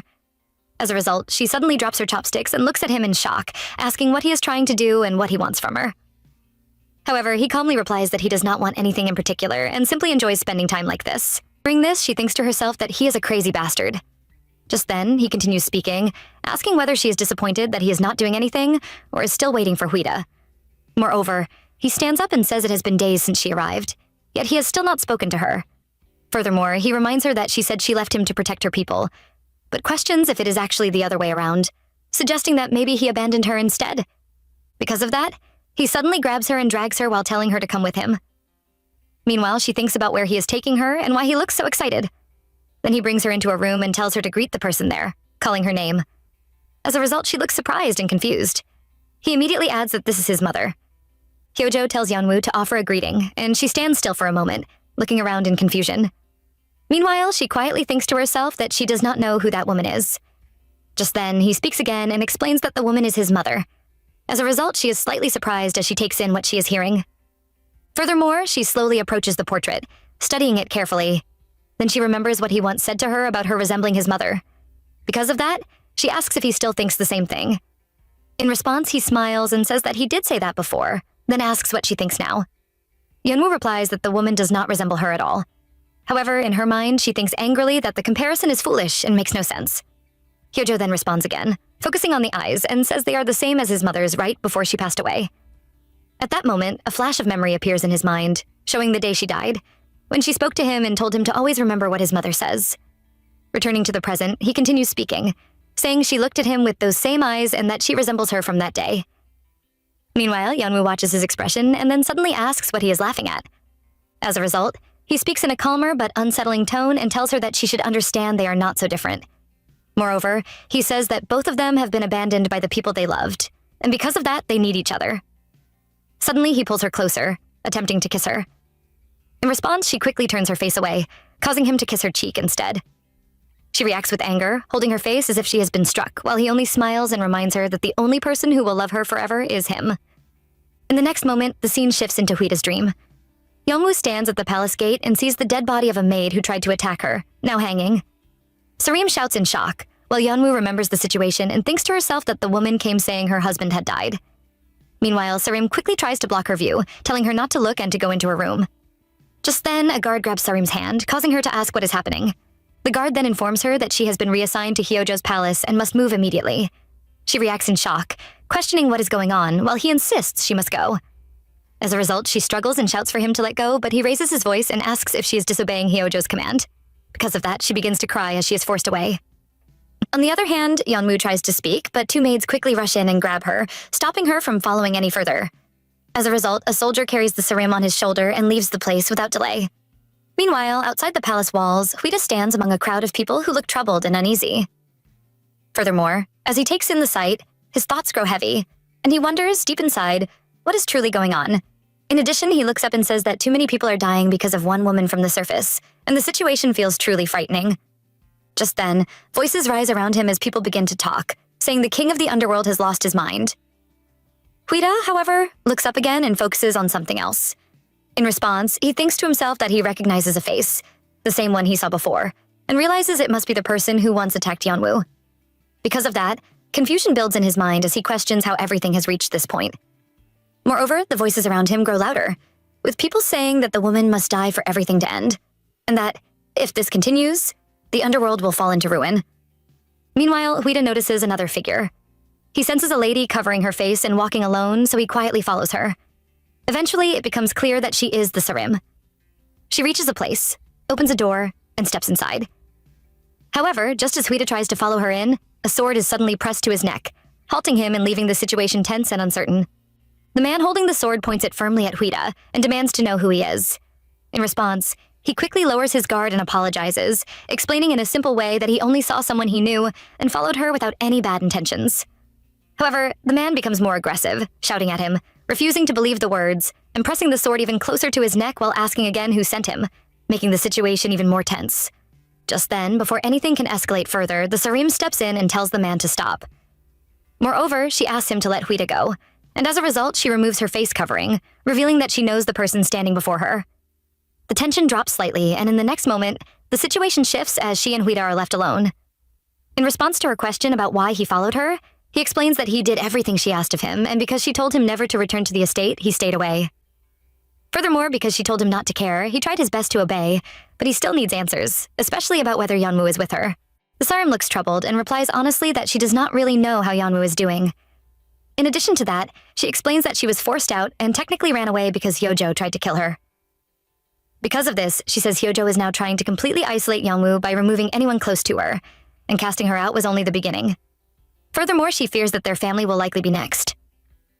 In this dangerous situation, she adds that she cannot even imagine how Yeonwoo, with her kind heart, is managing to survive all of this. Hearing all of this, Huida takes a deep breath and decides, in response, that he will lend his strength as well. However, Sarim looks surprised and asks why he would go to such lengths for Yeonwoo, especially after everything that has happened before. In turn, he admits that he is not fully sure himself, but he only wants to see her smile one more time, and he asks if that is not enough. After hearing this, she agrees to take him there and tells him to follow her. Meanwhile, the situation shifts again as a minister speaks to everyone gathered, expressing gratitude for standing together even though it must have been a difficult choice. He emphasizes that this had to be done no matter what, and as a result, he declares that today they will kill Hyojo, setting the stage for what is about to unfold. Just then, one of the guards rushes in and announces that the minister must hear something urgent, stating that the woman is dead, Hyojo's concubine. As a result, everyone present is shocked and afraid, with tension rising everywhere. Furthermore, the soldier continues to report that, because of this, the castle has fallen into complete chaos, and urges them to seize this chance without delay. Meanwhile, the Sarim begins to feel dizzy from fear, calling out in confusion before finally collapsing and fainting on the spot. The minister reacts immediately, questioning why it happened so suddenly, but then he declares that heaven is on their side. Consequently, he orders all forces to gather at once and commands them to march on the castle immediately. In response, the others agree loudly, repeating that they understand and will move out. Just then, the scene changes to a place filled with fire and fighting, where people are shouting that Hyojo must be found and killed because this is the only chance. Moreover, they encourage each other not to back down under any condition, pushing forward into chaos. Meanwhile, Huida stands in the middle of everything, lost and overwhelmed. As he looks around, he thinks deeply about Yeonwoo, calling her my lady in his mind. Furthermore, he draws his sword to defend himself and shouts loudly, asking where Hyojo is while his anger rises more and more.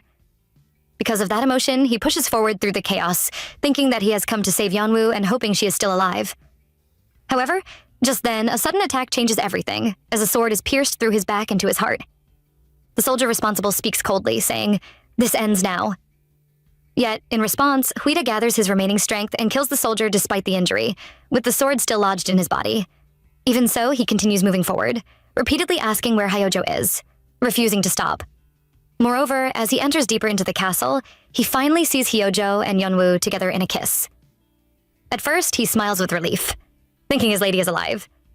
But that relief quickly turns into shock when he realizes what is happening. Because of what he sees, his expression changes completely. In response, he grips his sword tightly and shouts at Hyojo to get his filthy hands off her immediately, with strong anger filling his voice. Meanwhile, the situation remains tense as everything he believed is suddenly tested. Just as Huida moves to strike, Hyojo reacts quickly, drawing his sword and blocking the attack. Furthermore, in that tense moment, he questions who the intruder is and orders him to stay out of the matter. In response, he tries to attack once more, but Huida slips past him without hesitation and goes straight to Yeonwoo. Meanwhile, the focus shifts as he kneels beside her and calls her his lady, asking if she is all right. but there is no response. Because of that silence, he places his hand near her nose to check her breathing, and as a result, he realizes she is still alive. He lets out a shaky breath, and tears fall down his face. At the same time, he thinks to himself that everything is his fault, believing that if he had not held on to her, if he had not gone searching for her, or even if he had never met her that day, things would not have reached this point. However, just then, Hyojo attempts to strike him from behind. In response, he reacts quickly and blocks the attack. Immediately after, Hyojo becomes furious and questions how he dares to touch his woman, declaring that he will tear him apart right there. However, Huida responds with calm determination, saying it is exactly what he wants. And at that moment, he begins to transform into a wolf. Moreover, he shouts Hyojo's name and fully changes into a wolf form before charging at him with great force. Nevertheless, the fight does not go in his favor. Despite his strength, he is no match for Hyojo and is ultimately defeated. As a result, he transforms back into his human form, covered in blood and weakened. Hyojo then looks at him and demands to know his relationship with Yonwoo. In response, Huida smiles weakly and questions whether he even needs to answer that. Because of that reply, Hyojo concludes he already understands and orders him to be killed completely. As his life slowly fades, he continues repeating Yonwoo's name, thinking only of her smiling face and how he wanted to see it again. Just then, he hears a mysterious voice speaking to him, reminding him that this was his true wish. Furthermore, the voice explains that fate is already set, and even if time were turned back, changing destiny would be nearly impossible. In addition to that, it warns that in exchange for granting his wish, he will lose all memory of what he holds most dear. In response, he asks what this means. However, the voice continues, stating that it has seen him again and asks if he still wants his wish granted. At that moment, he thinks deeply. As a result, he decides that if he can just see her again, then he is willing to defy fate and destiny itself, no matter the cost. The voice responds in a calm tone, saying very well, and just then a touch lands on Huida's head. As a result, he feels a strange shift in his body and mind. Then, the voice declares that a chance will be granted. In the next moment, everything changes, and he finds himself back at the point where he first sees Yonwoo. Furthermore, the scene feels familiar, as if time has been pulled back to the beginning. Meanwhile, the ladies around him notice his strange behavior and ask why he is acting that way all of a sudden. In response, he simply smiles and says it is nothing. After that, he turns to Soho and tells him it is time to leave. They begin to take their leave, but as they do, he turns back for a moment, almost as if he is waiting for someone. Because of that, he stands there briefly, thinking something feels off, although he cannot explain what it is. Later that night, he lies down outside just like before. Furthermore, as he stares into the quiet night, he begins to think that he has forgotten something important, something very crucial. As a result, the feeling grows stronger and he repeats to himself that it feels like something is missing. Suddenly, his memory sharpens and he recalls her name clearly, Yonwoo.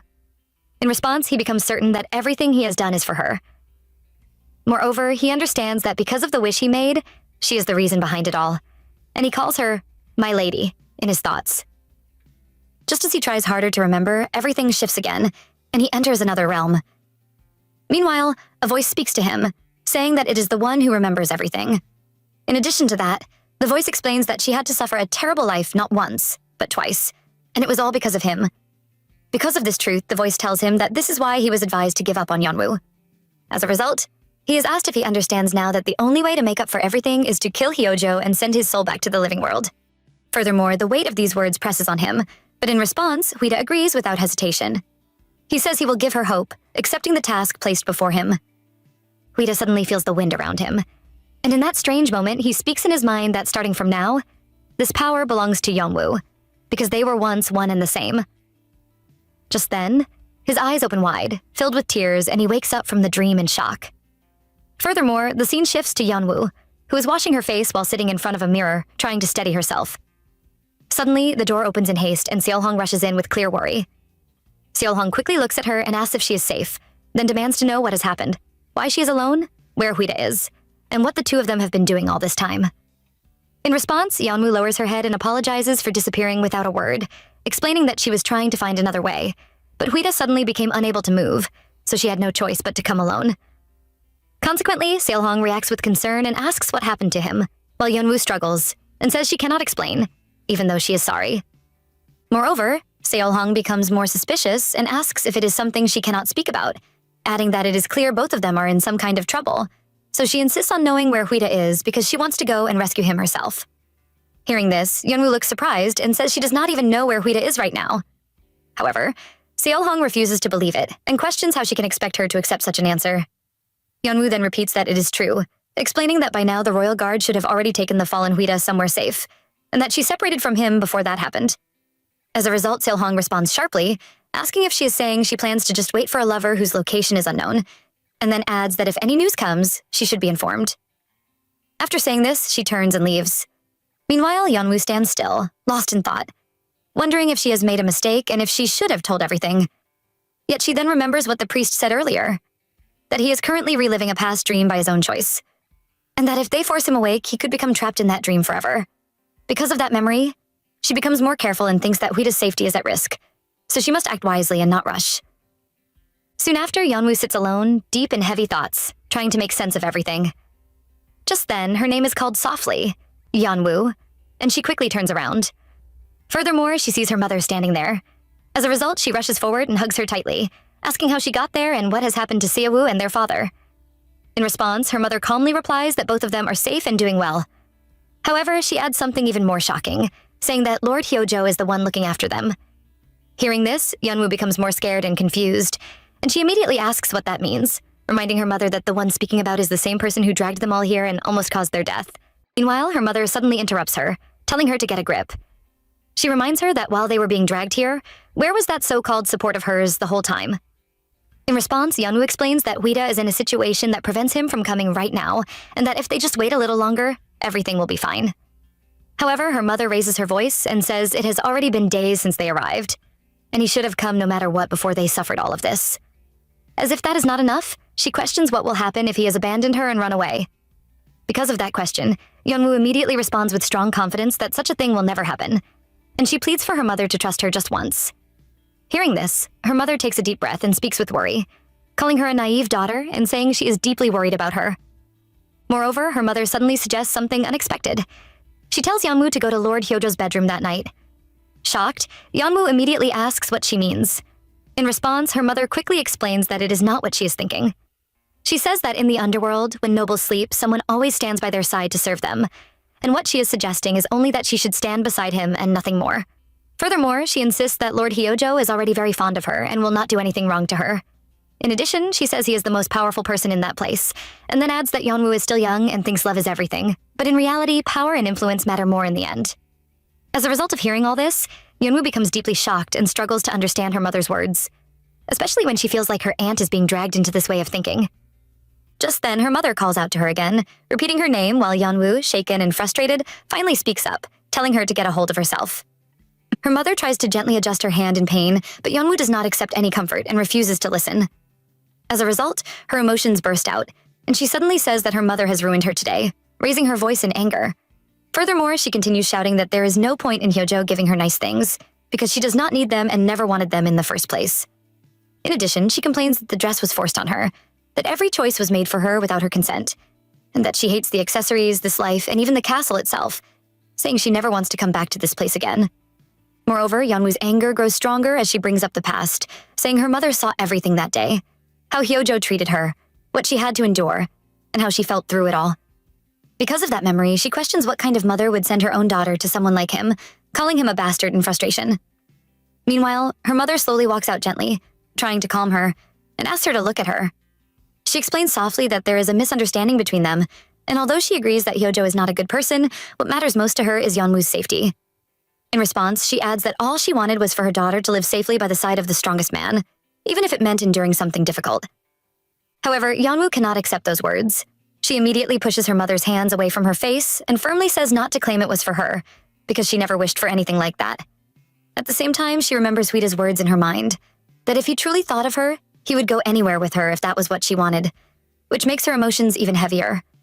Consequently, she closes her eyes tightly and tells her mother not to speak about enduring or forcing herself to survive like that, and instead tells her to go home for today. As a result, Yeonwoo's mother quietly steps outside, and Yeonwoo locks the door behind her. Finally, she stands still, takes a deep breath, and frowns, holding in all the pain she feels inside. Later that night, Soho is shocked to see Huida finally awake. He quickly steps closer and asks if his body is feeling any better, clearly worried. In response, Huida immediately asks where Yeonwoo is, his voice tense with urgency. Furthermore, Soho takes a deep breath and begins to explain everything Yeonwoo has been doing. Both of them remain inside the room while Huida listens closely, taking in every word without interrupting. As the explanation continues, Soho tells him that Yeonwoo is currently at Hyojo's castle. Hearing this, Huida lowers his head in anger and frustration, and he reacts strongly, questioning how she could make such a decision even while he was unconscious. Moreover, he turns his anger towards Soho as well, asking how he could send Yeonwoo there alone. In response, Soho quickly apologizes, explaining that Yeonwoo went willingly because she believed in Huida and trusted that he would wake up. Because of that belief, she decided to wait at the castle and even asked Soho to remain by Huida's side until he recovered. Consequently, Soho urges Huida to make a decision. After hearing all this, Huida finally relaxes slightly, then firmly orders that the soldiers be assembled. Meanwhile, soldiers gather quickly, and Huida is seen mounted on a horse as they move toward the castle. However, on the way, they unexpectedly meet Seolhong. She greets him, saying it has been a while, and Huida immediately asks how she is feeling and how she managed to arrive there. In response, Seolhong explains that Yeojo has placed ambushes all around the castle, all designed to kill Huida. Furthermore, she reveals that even if he goes to rescue Yeonwoo, those traps are meant to prevent him from ever reaching her. Because of that, she secretly replaced those ambushes with her own people.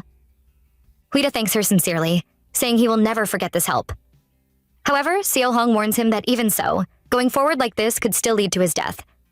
She explains that she only replaced a few gate soldiers, and reminds him that many of Hyojo's soldiers are still hidden and waiting to kill him. As a result, she questions whether he truly believes a small number of private soldiers can protect him. Huida remains silent for a moment, not responding. Then Seolhong bows her head and suggests an alliance, saying she has also been searching for someone to help bring down Hyojo, and that together they might have a chance. Nevertheless, Huida asks directly what she wants in return, refusing to believe the offer is without reason. In response, Seolhong calmly reveals her demand. After Hyojo's death, she wants Huida to become the next king and wishes to become the kingdom's queen, asking him to marry her as a condition. In a flashback, Yeonwoo is seen on the Earth's surface with her father, and both of them are softly singing a poem called White Snowflake. Moreover, on a cold night where the wind feels sharp and heavy, they find themselves lost together. Furthermore, as the night grows deeper, white snowflakes slowly fall and gently cover them like a soft blanket. And so, the two of them eventually fall asleep under the quiet snow, wrapped in silence and cold peace. Back to the present, Yeonwoo suddenly hears her name being called. Yeonwoo, it is time to wake up. As a result, she slowly opens her eyes and sits up, realizing that what she just experienced was only a dream. The maid is the one who calls her. Meanwhile, the maid steps closer and informs her that she will help her get ready for a banquet. Yeonwoo holds her head in slight pain and questions if she truly has to go, adding that it does not matter if she is not present. In response, the maid bows respectfully and insists that she must go because it is a palace command from His Highness.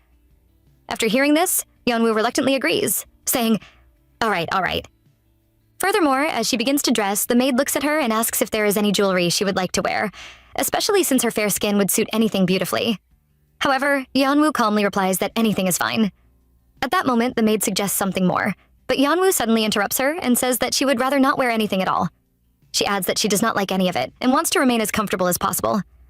Meanwhile, she thinks to herself that she does not want to dress up for Hyojo either.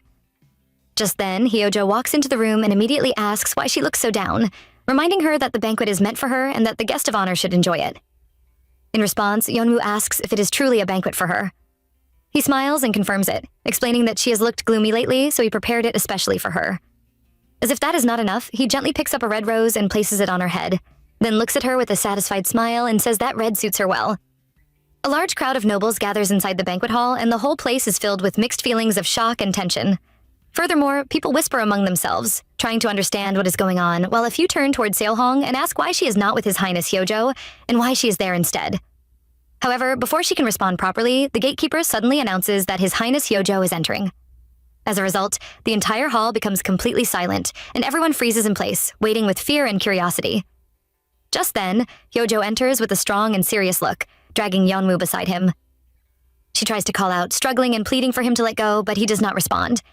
Instead, he speaks calmly, saying it is fine, and then adds that he has invited her family to the banquet today. Yeonwoo is shocked immediately, her eyes widening in disbelief. He turns again and repeats that it is indeed her family, explaining that he thought she would want to know how they are doing inside the palace. Consequently, seeing them appear happy makes her stomach turn, and she thinks to herself that she has been holding herself together until this moment. But now it feels unbearable to stand beside him again. In the next scene, Yeonwoo and Hyojo are seated on a throne as the center of attention, while murmurs spread quickly through the crowd. People begin asking whether she is not Lord Huida's fiancée, and if so, why she is now sitting beside His Highness Hyojo. Just then, a man steps forward with courage and speaks respectfully before the ruler, saying it is not proper for two queens to exist in the palace, and questioning her place as someone connected to Huida. He pleads earnestly for understanding, but before he can finish his words, Hyojo suddenly interrupts him with anger. Without hesitation, he draws his sword and strikes the man down, declaring that anyone who betrays the duty between king and subject will not be spared. The man falls, and silence returns in an instant. After that, Hyojo breathes out deeply, then turns back to Yeonwoo and orders her to come with him, dragging her away once again despite her attempts to resist. She asks where he is taking her, but he ignores her completely. As they move, he speaks coldly, saying that since people claim she belongs to Huida, he will cut off the tongues of anyone who repeats such words. Moreover, he says that there is an easier way now, and that he will simply create proof for everyone to see that she belongs to him. Hearing this, she becomes terrified and thinks to herself that it cannot be true, especially as she imagines a hot iron being brought closer to her body. As a result, she quickly pulls her hands away and shouts for him not to come near her, refusing desperately. However, the guards immediately grab her and hold her still despite her struggle. Meanwhile, Hyojo calmly orders the iron brought closer, saying the pain will only last a moment and asking where it should be placed first. Seolhong, watching this helplessly, breaks down in tears and begs to be released, but she is also restrained and cannot move. Furthermore, Hyojo smiles and decides the heart will be the first place, showing no mercy as the hot iron is brought closer and closer to Yeonwoo, leaving her in shock and fear as the moment approaches with no escape. Just as Hyojo is about to press the hot iron onto her chest, everything suddenly changes. An arrow flies in at high speed and knocks the iron away, and at the same time it pierces through his palm. As a result, he stops in shock and looks up, angry, asking what is happening. Furthermore, more arrows follow quickly, filling the air, and because of that, his guards begin falling one after another, unable to defend themselves. In the middle of the confusion, the gatekeeper rushes in and announces that the Black Wolf is advancing with his troop. Hearing this, Yeonwoo thinks to herself that it must be Lord Huida, and her heart tightens with hope and fear at the same time. Meanwhile, Hyojo forces a smile and suddenly grabs her again, ordering her to follow him. However, she reacts quickly and bites his hand hard enough for blood to come out. Because of that, he immediately pulls his hand back and then grabs her by the hair, making her cry out in pain and beg him to let go of her. In response, Hyojo looks at her with a cold, stern expression, saying he is not in a good mood and only wants her to come quietly. Yet Yeonwoo, filled with desperation, shouts out for Huida. Just then, he quickly covers her mouth to silence her and prevents her from calling out again. Furthermore, he gives a sharp order to his soldiers to kill anyone who enters the palace, showing no mercy at all. He lifts her up and carries her while continuing to command them to leave no one alive. One of the soldiers hesitates and speaks up, saying there are far too many enemies coming in. However, this does not change anything, as Hyojo remains focused on escaping with her in his grip. Meanwhile, outside the palace, chaos spreads as the attack continues, and the advancing forces push forward without stopping. Yeonwoo struggles in his hold, still unable to see clearly what is happening around her, but she continues to think about Huida and hopes he is safe. Furthermore, Hyojo moves quickly through the confusion, ignoring everything else and holding on to her tightly as if refusing to let her go under any condition. Because of the ongoing battle, the entire palace area becomes unstable, with fighting breaking out everywhere and guards falling back under pressure. As a result, the situation turns into complete disorder, with no clear control on either side, while Yeonwoo remains trapped in his arms, calling out in her mind for the one person she believes is coming for her. Just as the soldier finishes speaking, everything changes in an instant. Without warning, Huida swings his sword and cuts the soldier down right in front of Hyojo and Yeonwoo. As a result, the battlefield falls into shock, and silence breaks for only a moment. Meanwhile, Yeonwoo quickly pushes away Hyojo's hand that is covering her mouth and calls out to Huida with relief and urgency. In response, Hyojo lets out a laugh and says that this is how it ends, admitting it is his fault. Furthermore, he adds that on that day, instead of taking the envoy's power, he should have crushed Huida completely so he could never return again. Just then, without hesitation, he charges forward and pulls Yeonwoo out of Huida's grip. Seeing this, Hyojo speaks again, realizing that the real goal was not him after all. However, Huida draws his sword toward him and orders Yeonwoo to run immediately. Although she tries to speak, he interrupts her, telling her that if she escapes outside, Seolhong will be waiting, and she must reach safety first. As the tension rises, Hyojo charges again and asks what they think they are doing, saying he will catch up to them soon. In the middle of this chaos, Huida keeps Yeonwoo close while continuing to face the enemy in a serious fight. Furthermore, as the battle continues, Huida suddenly recalls his first death, and this memory strengthens his resolve. Just as Hyojo prepares to strike in the same way as before, Yeonwoo suddenly steps in and stabs him in the eyes, stopping his attack. Because of that, Hyojo shouts in pain and anger, unable to see clearly. Immediately, she and Huida take the chance to escape, running without delay. In response, he transforms into a wolf and carries her on his back while they flee. Meanwhile, she tells him the quickest way to go, guiding their escape through the chaos. As they continue running, she leans close and sniffs his body, saying she misses him, though he remains silent and focused. Without turning away, he glances back at Hyojo. On the other side, Hyojo speaks with confidence, saying, as expected, she is bold, but questions whether a wolf can truly defeat him. In response, Huida returns to human form and tells Yeonwoo to quickly go to safety. Then, he draws his sword and attacks Hyojo directly, but on the first strike, his sword breaks, giving Hyojo an opening. As a result, Hyojo takes advantage of the moment and prepares his next attack. Meanwhile, Yeonwoo sees that Huida is losing the fight and calls out his name in panic. However, before she can react further, Hyojo jumps in to deliver a killing blow. Because of that, she quickly steps in front of Huida without hesitation and takes the strike meant for him. Lord Huida immediately screams out for Lady Yeonwoo, expecting the worst after the attack. However, as the chaos slowly settles, everyone realizes that she is completely unharmed. Instead, Lord Hyojo is the one being pierced from behind by a sword. As a result, shock spreads across the battlefield, and everyone quickly turns to see who could have done such a thing. To their surprise, it is Lord Yuta standing there with the sword in his hand. Groaning heavily in pain, Lord Hyojo glares at him with fury and calls him a bastard. At the same time, Lord Huida quickly realizes this is the perfect opportunity and shouts for everyone to fire immediately. Because of that command, the battle grows even more violent. Meanwhile, Lord Yuta rushes forward again, hoping to finish the fight by striking Lord Hyojo once more with his sword. However, before the attack can land properly, he blocks the blade with his bare hand, though the sword cuts deeply into his arm and leaves him badly injured.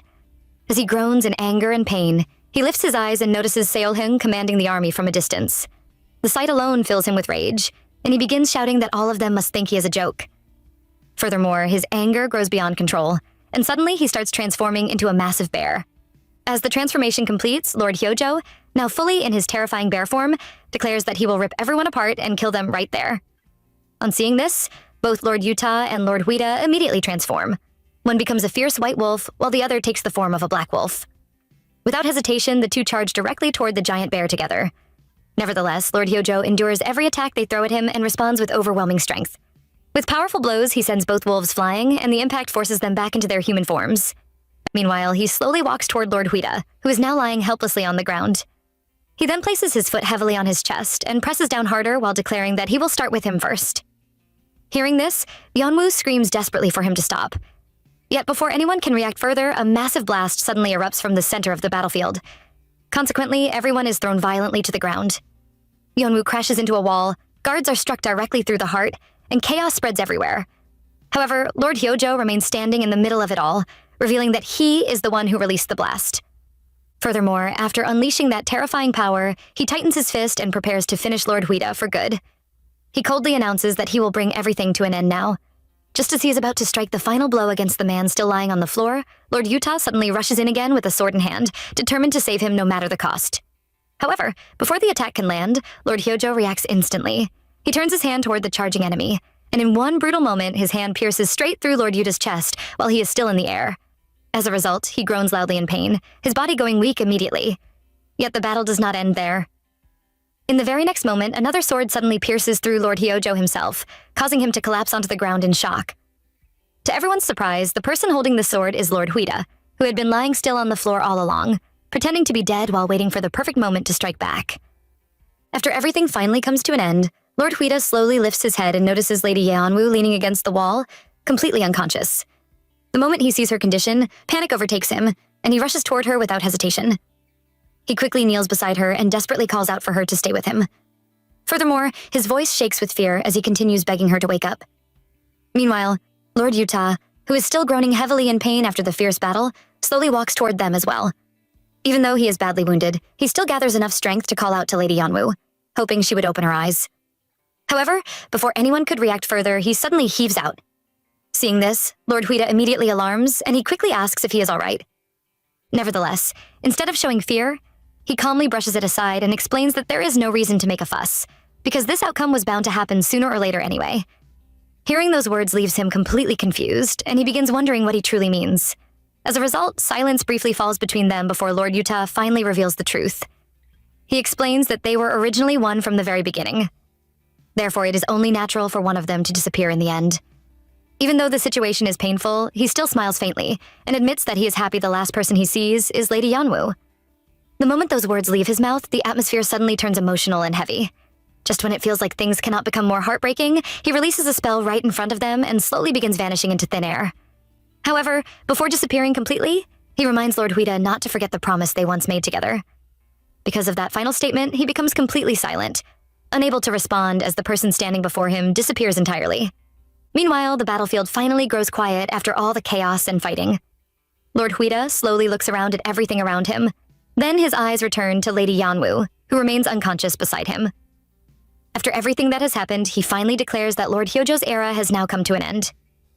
Furthermore, his voice carries both exhaustion and authority as he looks toward everyone present and gives them a final chance to object if anyone still stands against him.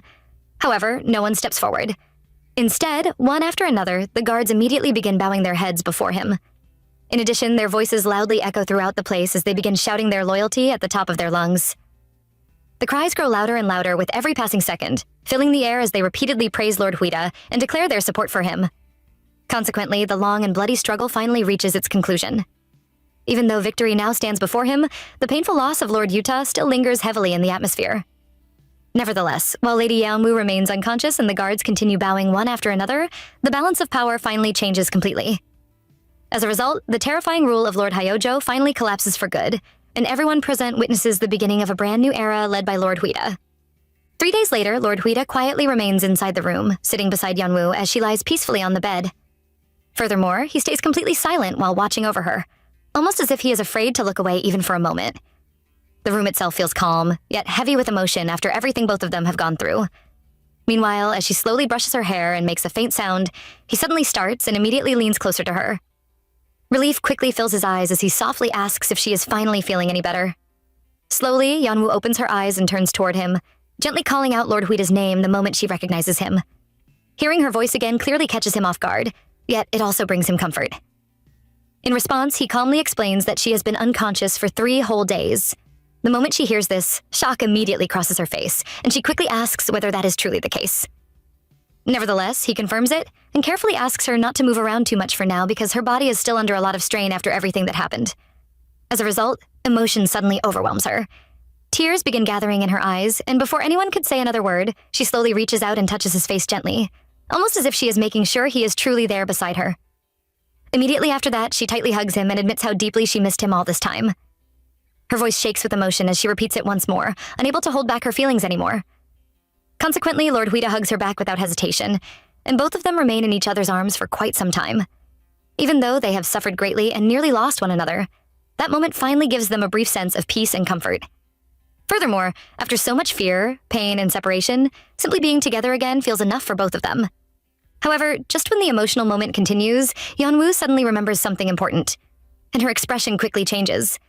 As if a thought suddenly flashes through her mind, she immediately asks about Lord Yuta, remembering how badly injured he seemed during the fight. Hearing this, Lord Huida calmly explains that Yuta is safe. Nevertheless, he also adds that, just like always, he has already disappeared somewhere again. On hearing this, Yeonwoo softly reacts that such behavior truly sounds exactly like Lord Yuta. Meanwhile, deep inside her thoughts, she quietly admits to herself that she at least wanted the chance to personally thank him for saving her life. Even though he disappeared without a trace once again, she still feels grateful toward him for everything he did. Furthermore, as the conversation continues, the peaceful atmosphere slowly begins changing once more. Yeonwoo narrows her eyes slightly before calling Lord Huida again in a more serious tone. This time, fear quietly returns to her expression as she hesitantly asks about that man and what eventually happened to Hyojo after the battle. The painful memories immediately begin rushing back into her mind, causing her body to tremble slightly. Because of that, she instinctively grabs Lord Huida's hand tightly, almost as if she is searching for reassurance from him. Even though she is finally awake and safe beside the person she loves, the fear left behind by Hyojo remains deep inside her heart. Moreover, after everything she suffered because of him, simply hearing his name alone is enough to make her uneasy once again. Lord Huida quietly looks at Yeonwoo and gently assures her that she no longer has to worry about Hyojo anymore, because everything is finally over now. Hearing those words immediately leaves her stunned, and she softly asks if Lord Hyojo is truly finished for good. Furthermore, relief and disbelief both mix together in her voice because after everything she suffered, it still feels difficult for her to believe it has truly ended. However, instead of simply comforting her, he suddenly says something that completely changes the atmosphere between them. In a calm yet heavy voice, he explains that from now on, he will live in the underworld as a god of death because that is his fate. The moment those words leave his mouth, Yeonwoo becomes even more shocked. As a result, she stares at him in disbelief, unable to understand what she is hearing. Furthermore, confusion and pain slowly begin filling her eyes as she remembers all the promises he once made to her. Because of that, she immediately reminds him that back then, he called her his destiny. In addition, she recalls that he once asked her to stay by his side forever. Consequently, her voice trembles as she desperately asks whether he truly no longer needs her. Moreover, with tears slowly building in her eyes, she asks him, in pain, if he no longer loves her. The moment those words reach him, silence suddenly fills the room once again. Lord Huida slowly closes his eyes and lowers his head as though the question itself weighs heavily on him. Nevertheless, after remaining silent for a brief moment, he finally begins explaining what happened while he was dreaming for a long time inside Tamya's shrine. As he speaks quietly, he reveals that in that dream, he saw the first life Yeonwoo once spoke of. Furthermore, in that past life, he says he fell in love with her at first sight after they met by chance. However, despite those feelings, she was Hyojo's lover at the time and did not even know he existed. Because of that, he explains that when he first saw her again in this life, he naturally found himself staring at her without understanding why. Meanwhile, Yeonwoo listens to every single word in complete silence, hoping his explanation would somehow lead back to the feelings they once shared. However, just when it seems as though he is finally opening his heart to her, everything suddenly changes. Slowly, he removes his hand from hers and quietly admits that was all it ever was. In addition, he claims he never truly loved her and only pitied her. The moment those words leave his mouth, Yeonwoo's eyes immediately widen in complete shock. As a result, the warmth and comfort she had just begun feeling completely disappeared within seconds. Even though she had finally reunited with him after so much pain and suffering, his sudden words now cut deeper than anything else she had endured before. Furthermore, the person who once called her his destiny now stands before her, speaking as though none of those feelings were ever real. Consequently, the atmosphere inside the room becomes painfully cold and heavy, leaving Yeonwoo unable to hide the heartbreak spreading across her face. Lord Huida quietly informs Lady Yeonwoo that a week from now, on the day of the coronation, he plans to marry Seolhung. Furthermore, he says she should leave for the surface with her family that same day because he will personally make all the arrangements for her departure. Even though his voice remains calm, every single word pierces deeply into her heart. In addition, he explains that it would be easier for her to leave without attending his wedding. The moment those words reach her ears, Lady Yeonwoo completely breaks down in tears. Meanwhile, Lord Huida slowly rises from his seat and asks her to take care of herself before walking away. As a result, she remains sitting alone on the bed, unable to stop crying. The room suddenly feels colder and emptier than before.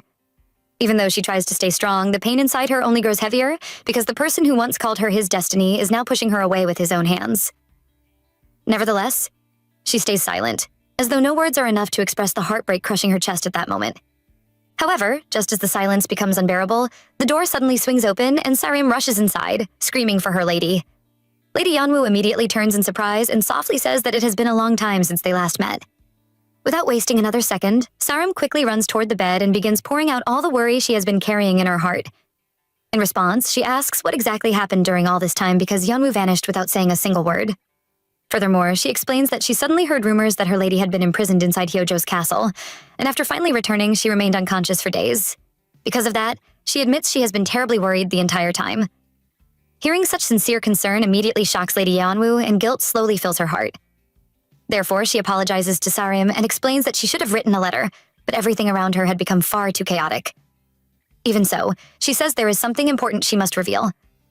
Upon hearing that serious tone, Sarim narrows her eyes and quietly encourages her to continue. After gathering her courage, Lady Yeonwoo finally confesses that she and Lord Huida are parting ways and that she has decided to leave this place behind. Instantly, Sarim's eyes widen in disbelief, and she struggles to understand what she means.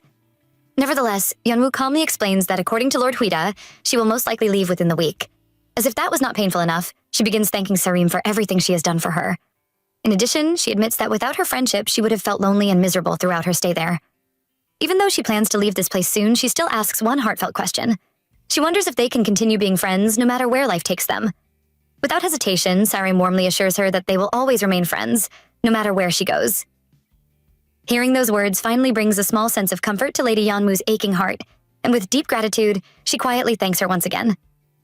Soon after, later in the day, Lady Yeonwoo's family finally walks into her room to visit her. The moment Siwoo sees her older sister awake, she quickly calls out to her with relief and asks if she's truly all right after being unconscious for 3 whole days. Furthermore, she happily admits that she's glad her sister woke up safely at last. Meanwhile, Yeonwoo quietly looks at her family, and before she can even respond, her mother softly calls her name, concern still filling her heart. However, Seowu suddenly changes the mood and begins speaking honestly about Lord Huida. In response, she says that her brother-in-law should have been far more attentive, especially since Yeonwoo is supposed to become the lady of the castle very soon. In addition, she excitedly mentions hearing that the wedding is already close. Nevertheless, before she can continue, her mother quickly cuts in and warns her that no matter what happens, she should not speak to her brother-in-law so carelessly. Hearing that, Seowu immediately agrees and says she understands. Yet, despite the warning, her cheerful nature quickly returns as she turns back toward her sister and asks if she can wear a dress as pretty as the one Yeonwoo is wearing this time. Immediately, their mother warmly agrees, saying, "That sounds like a wonderful idea." Furthermore, she begins saying that she will help prepare everything herself. However, before she can even finish speaking, Lady Yeonwoo suddenly calls out to her mother in a trembling voice and reveals that she will not be getting married at all. The entire room instantly falls into shock. As a result, Seowoo's eyes widen in complete confusion, and she asks what her sister is talking about because she clearly heard that the wedding is happening next week. Nevertheless, Lady Yeonwoo quietly explains the painful truth. She reveals that the wedding is not hers at all. Instead, it is the wedding of Lord Huida and Lady Seolhyung. Furthermore, she explains that Lord Huida personally informed her about it, and also said that all of them will be leaving this place soon. The moment those words settle in the room, her mother slowly begins to understand the sadness hidden inside her daughter's face. Because of that, she gently walks closer, takes her hand, and softly asks if she is truly all right. In addition, she sadly reminds her daughter that she had warned her before. She explains that it was never because she doubted Yeonwoo herself. Instead, she simply could not trust that man. Furthermore, she admits she already feared things would end this way. As if that was not painful enough, she says that Yeonwoo never listens when it matters most, then asks what she plans to do now. Hearing this, Lady Yeonwoo calmly responds that all of them should return to the surface together. She clearly explains that she means herself, her father, her mother, and Seowoo. Upon hearing this, Seowoo is completely stunned, her eyes growing wide with disbelief as she asks whether her sister truly found a way back to the surface. In response, Yeonwoo confirms that she did find a way, and quietly says they no longer have any reason to remain tied to the underworld. Therefore, the family soon begins packing their belongings and preparing to leave everything behind. Meanwhile, Sareem is crying heavily as the reality of the farewell finally starts to sink in. Through her tears, she admits she could never forget her lady. Hearing those emotional words, Lady Yeonwoo gently comforts her, even though her own heart is already filled with pain from the goodbye waiting ahead. On the day of the festival, Lady Yeonwoo leaves the palace together with her family. Meanwhile, everyone sits quietly inside the carriage as they prepare to finally leave the underworld behind. However, the silence does not last long, as Seowoo suddenly turns to her sister and asks whether they truly have to leave in such a hurry. Furthermore, she mentions hearing that a huge festival is being held at the castle that very day. In addition to that, she wonders if it would not be nice to at least stay behind long enough to see the celebration before leaving. Nevertheless, the moment those words leave her mouth, their mother immediately cuts in, lowering her voice and warning her to speak more carefully. She reminds her daughter that no matter what happens, the wedding taking place belongs to her ex-brother-in-law. Because of that, she questions why Seowoo would even consider attending such an event and asks whether she has no dignity at all. Hearing this conversation causes Lady Yeonwoo to quietly fall into deep thought. As a result, memories of Lord Huida's wedding begin filling her mind. Even though her heart still aches badly, she silently admits to herself that thanks to meeting him, she was finally able to escape her painful ties with Hyojo. Nevertheless, even while thinking that way, the pain inside her chest refuses to disappear. Just then, loud fireworks suddenly exploded in the distance, causing her eyes to widen in surprise. At the same moment, Seowoo happily looks outside and says that the festival must finally be starting. Furthermore, she comments that it probably looks very fun there right now. However, before anyone can continue the conversation, Lady Yeonwoo suddenly whispers for them to stop. At first, Seowoo does not even understand what she means and quickly asks her to repeat herself. Nevertheless, Yeonwoo urgently raises her voice and begs for the carriage to stop immediately. Consequently, the chariot suddenly comes to a halt, leaving everyone confused. In response, Seowoo quickly asks if her sister forgot something important and wonders why she suddenly wants to stop. Furthermore, their mother anxiously asks what exactly is going on. Without wasting another second, Lady Yeonwoo immediately steps out of the chariot and apologizes to everyone. Even though her voice trembles, she firmly admits that she does not think she can leave right now. As a result, she asks Seowoo to take their mother and father ahead without her. Hearing this, Seowoo is instantly shocked and asks loudly what her sister is talking about. Furthermore, she screams after her, demanding to know where she is going. However, Lady Yeonwoo gives no answer at all and simply begins running away as fast as she can. Meanwhile, countless emotions rush through her heart all at once. Even if Lord Huida's feelings were only pity, she realizes she no longer cares. Furthermore, even if he no longer loves her, she still cannot stop loving him herself. Because of that, she desperately wishes to remain by his side for just a little longer. As those thoughts fill her mind, she thinks about Lord Jerome while running straight back toward the castle and the place where the festival is being held. Finally, after rushing all the way there, she suddenly stops in her tracks, and her eyes widen the moment she sees Lord Huida standing together with Lady Seol-hyung. Lady Yeonwoo stands quietly in the middle of the crowd, yet her mind is already in chaos. As she stares ahead, she sees Lady Seol-hyung holding Lord Huida's hand, and immediately, disbelief fills her heart. She cannot understand why the two of them are standing together like that, and because of this, she begins wondering if the rumors are true. The thought of them getting married leaves her completely shocked, and her eyes widen as she struggles to accept what she is seeing. Nevertheless, before she can fully gather her thoughts, Lord Huida begins speaking to everyone gathered at the festival. He calmly announces that he is the one who defeated the tyrant Hyojo. However, instead of taking all the credit for himself, he explains that the victory did not come from his strength alone. Furthermore, he reveals that someone spent many years in silence preparing for the sake of peace in the underworld. According to him, that person is Seol-hyung, who waited patiently for the right moment to free the world from Hyojo's cruel rule. Hearing those words causes even more surprise to spread across the crowd, and at the same time, Lady Yeonwoo remains frozen in place. Meanwhile, he continues speaking and describes her as a true hero who walked a lonely path alone for many years without seeking recognition from anyone. Soon after, a memory from the past appears. In that moment, Lord Huida is sitting on his horse while Lady Seol-hyung stands before him. She calmly says that now that Hyojo is dead, she hopes he will become the next king and that she will become his empress. And because of that, she asks him to marry her. However, instead of accepting her proposal, he firmly explains that even if the position she seeks is only a title without meaning, the only partner he could ever choose is Lady Yeonwoo. Therefore, he cannot accept her offer. Those words immediately tense the atmosphere. Nevertheless, she lowers her head and admits that she believed he was someone she could reason with. Although disappointed, she says there is nothing that can be done and asks them to pretend the conversation never happened. As she attempts to walk away, he suddenly stops her and makes a different offer instead. Rather than giving her the place beside the throne, he says he will give her the throne itself, not as someone's wife, but as the ruler of the underworld. The moment he says this, she turns back toward him and smiles once again. Back in the present, the festival grows silent as Lord Huida continues addressing the people. Then, before anyone can fully understand what is happening, he removes the heart worn by the ruler of the underworld and officially declares that from that moment onward, the new ruler will be Seol-hyung. She bows respectfully, and shortly after, he places the heart upon her head and announces that she is the one who truly deserves to lead the underworld.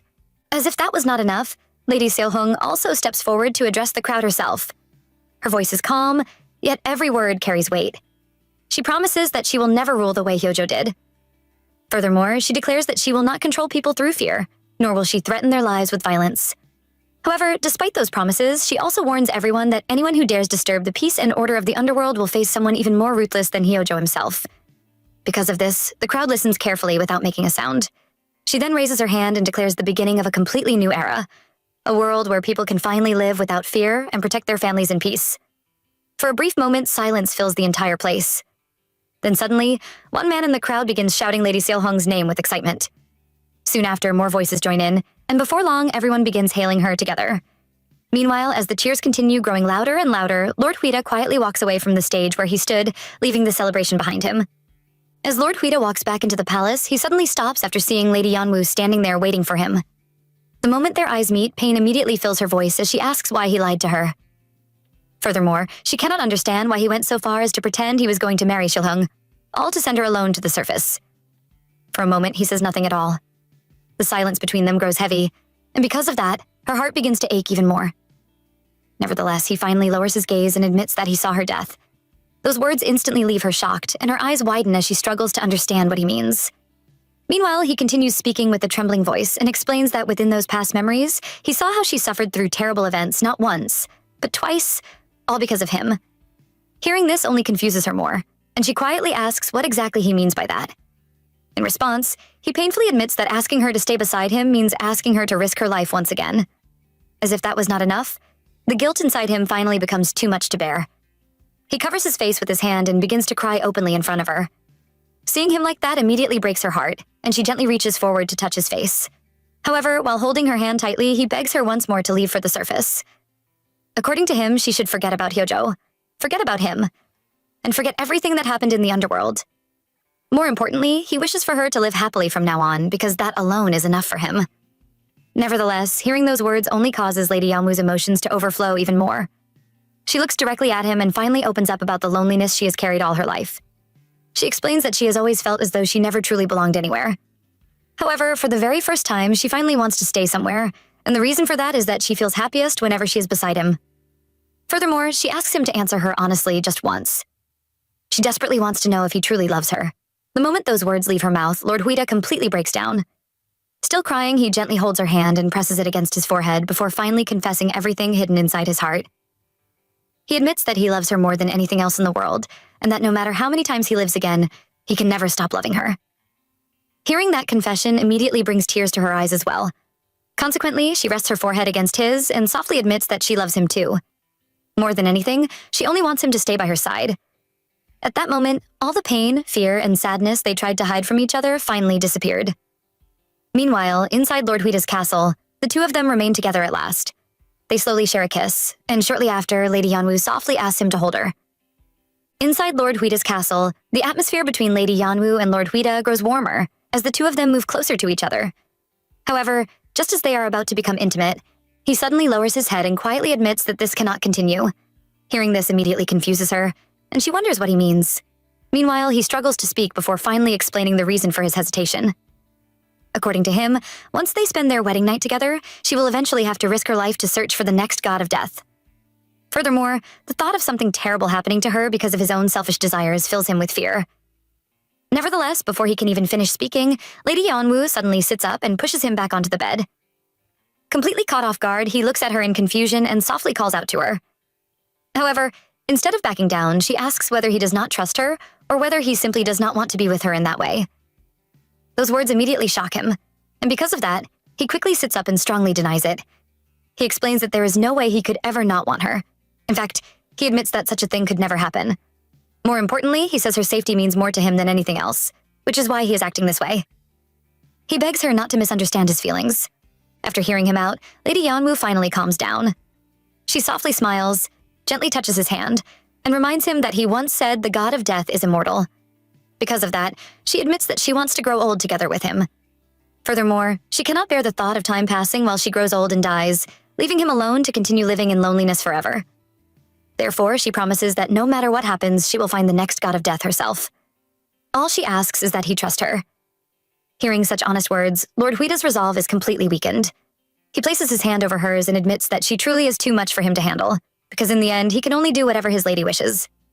Nevertheless, Lady Yanwu immediately stops him and asks him not to call her my lady anymore. Instead, she wants him to call her by her name. Shortly after, the two of them finally became closer, sharing the warmth they both desperately wished for. Meanwhile, far away from the castle, Lady Yanwu's family remains inside the carriage together. Her sister, mother, and father continue traveling in silence until suddenly the carriage comes to a complete stop. Everyone immediately grows confused and begins asking the mother where she is going. However, she says nothing at all and simply continues walking forward with a strange look in her eyes. Before anyone can stop her, she opens a large door and reveals that they have arrived at Tamya's shrine. Seowu becomes startled by the sudden noise and wonders what is happening. Nevertheless, the moment they look inside the shrine, they see a man sitting there calmly.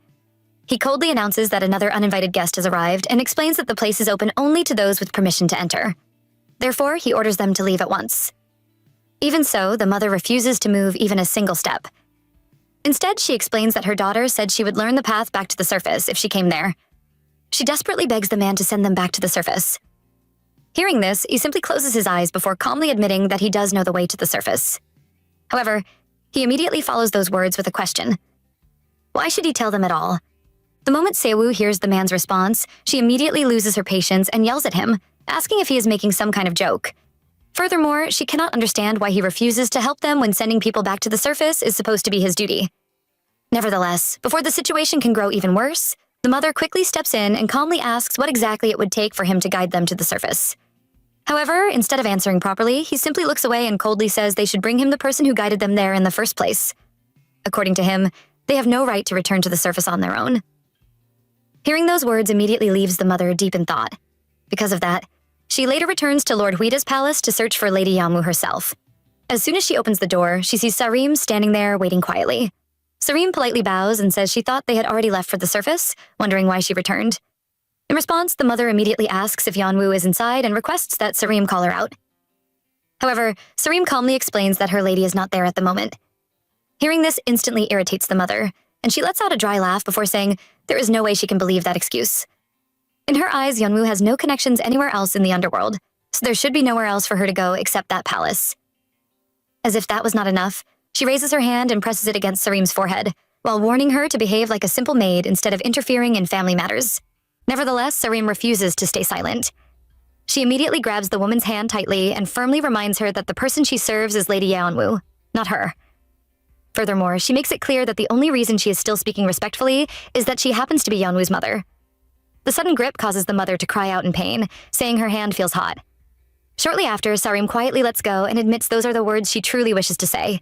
However, because the woman is still her lady's mother, she chooses to remain respectful. She then gently explains that Lady Yeonwoo seemed very tired, and because of that, she thought it was best to allow her to rest peacefully for the day. In addition, she promises to inform Yeonwoo about the visit once she wakes up. Even so, the mother grows even angrier after hearing those words. Holding the hand Sareem hurt, she storms away from the palace in frustration. Meanwhile, after returning to where Yeonwoo's father and Seowoo are waiting, the father quickly calls out to her and anxiously asks where she has been all this time. However, instead of answering him, she continues muttering to herself over and over again about Yeonwoo. Her voice gradually becomes more unstable as she suddenly screams while clutching her head tightly. She continues shouting that everything is ruined because of Yeonwoo once again. Seeing her like that, the father immediately rushes toward her, begging her to calm down. However, before anything else can happen, she suddenly cries out that if it were not for Yeonwoo, none of this would have happened. Yet before she can even finish her sentence, everything changes in a single moment. Suddenly, a sword pierces straight through the father's chest. The mother instantly freezes in shock as she turns around and watches him collapse onto the ground before her eyes. The next morning, Lady Yeonwoo slowly wakes up and sees Lord Huida lying beside her on the same bed. Immediately, a soft smile appears on her face, and she greets him warmly. Furthermore, after both of them finish dressing up, she walks closer to him and suddenly places her hand on his chest, as though she notices something strange. Because of that, he looks at her with concern and asks if she sees something unusual. In response, she quietly explains that a black flame-like mark has appeared on his chest, and the same mark has also appeared on hers. Upon hearing this, he falls silent for a brief moment before saying that perhaps this is what the priestess meant when she spoke about the spiritual sight being opened. Nevertheless, even while saying those words, he gently takes her hand and reminds her that finding the next god of death will not be easy. In addition to that, he explains that they do not even know who the next god of death is or how much time they truly have left. However, despite all those fears, he promises that they will definitely succeed. Therefore, they must search together so they can remain by each other's side for a very long time. Hearing this makes Yeonwoo smile softly, and she promises to keep her word as well. Moreover, she thanks him sincerely for believing in her. Just then, before the quiet moment between them can continue any longer, Sareem enters the room and apologizes for disturbing them because she has something important to say. As a result, both of them turn toward her, and Yeonwoo calmly allows her to speak freely. Meanwhile, Sareem explains that during the previous night, Yeonwoo's mother came looking for her. In addition, she admits she chose not to disturb her mistress because she looked exhausted, so she sent the woman away on her own. She immediately apologizes for acting without permission. The moment those words leave her mouth, Yeonwoo's eyes widen in shock because she had believed her family had already returned to the surface. Nevertheless, instead of getting angry, she thanks her maid for her consideration and decides to go speak with her mother herself. However, Lord Huida quickly becomes worried and reminds her once again that they must begin searching for the next god of death as soon as possible. Even so, she gently cuts him off and explains that she only plans to leave for a short while. Furthermore, she reminds him that they originally promised to go to the surface together before she suddenly ran away on her own. Because of that, she believes her family must be deeply worried. Therefore, she wishes to explain everything to them first before the two of them begin their search together. Hearing this finally causes him to agree, and soon afterward, both of them head toward the place where her family is staying. However, the moment they arrive, something immediately feels wrong to her because the door is already wide open. As a result, fear quickly rises inside her, and she calls out loudly for her mother.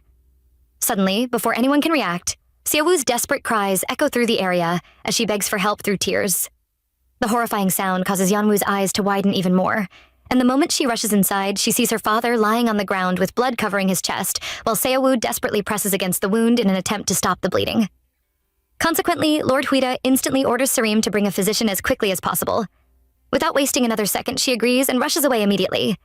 Meanwhile, Yeonwoo trembles violently as she asks her sister why their father is in such a terrible condition.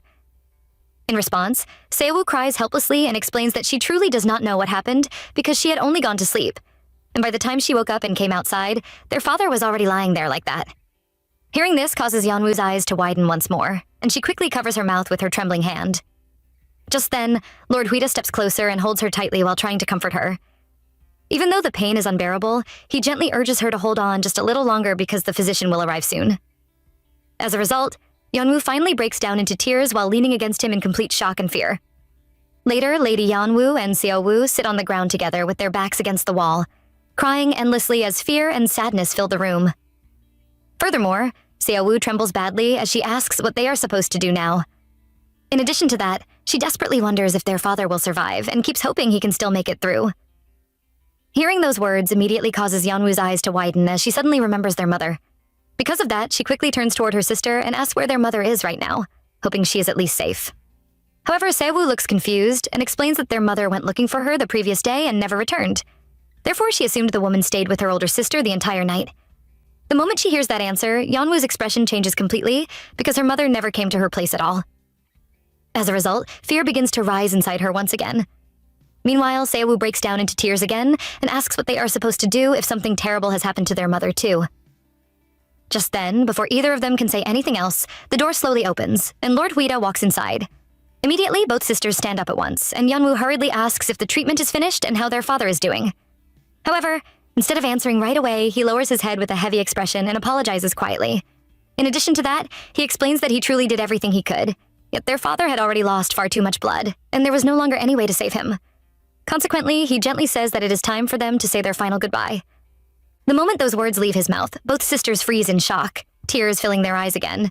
Nevertheless, they rush inside to meet their father, who is still barely breathing while groaning weakly in pain. As soon as he sees them, he softly calls out to Yeonwoo and Seo-woo, before apologizing because he can no longer stay with them any longer. However, before he can continue speaking, Yeonwoo desperately cuts in and begs him not to say such things because he cannot leave her, Seo-woo, and their mother alone in the underworld. Even so, despite his pain, he gathers the little strength he has left and asks both daughters to listen carefully to his final words. Therefore, he says what he wishes to tell them before finally taking his last breath. As a result, the room immediately becomes filled with unbearable grief and sorrow. Later on, both sisters stand in front of their father's picture while sadness hangs heavily around them. Meanwhile, Seo-woo completely breaks down and says she's tired of all the lies and suffering.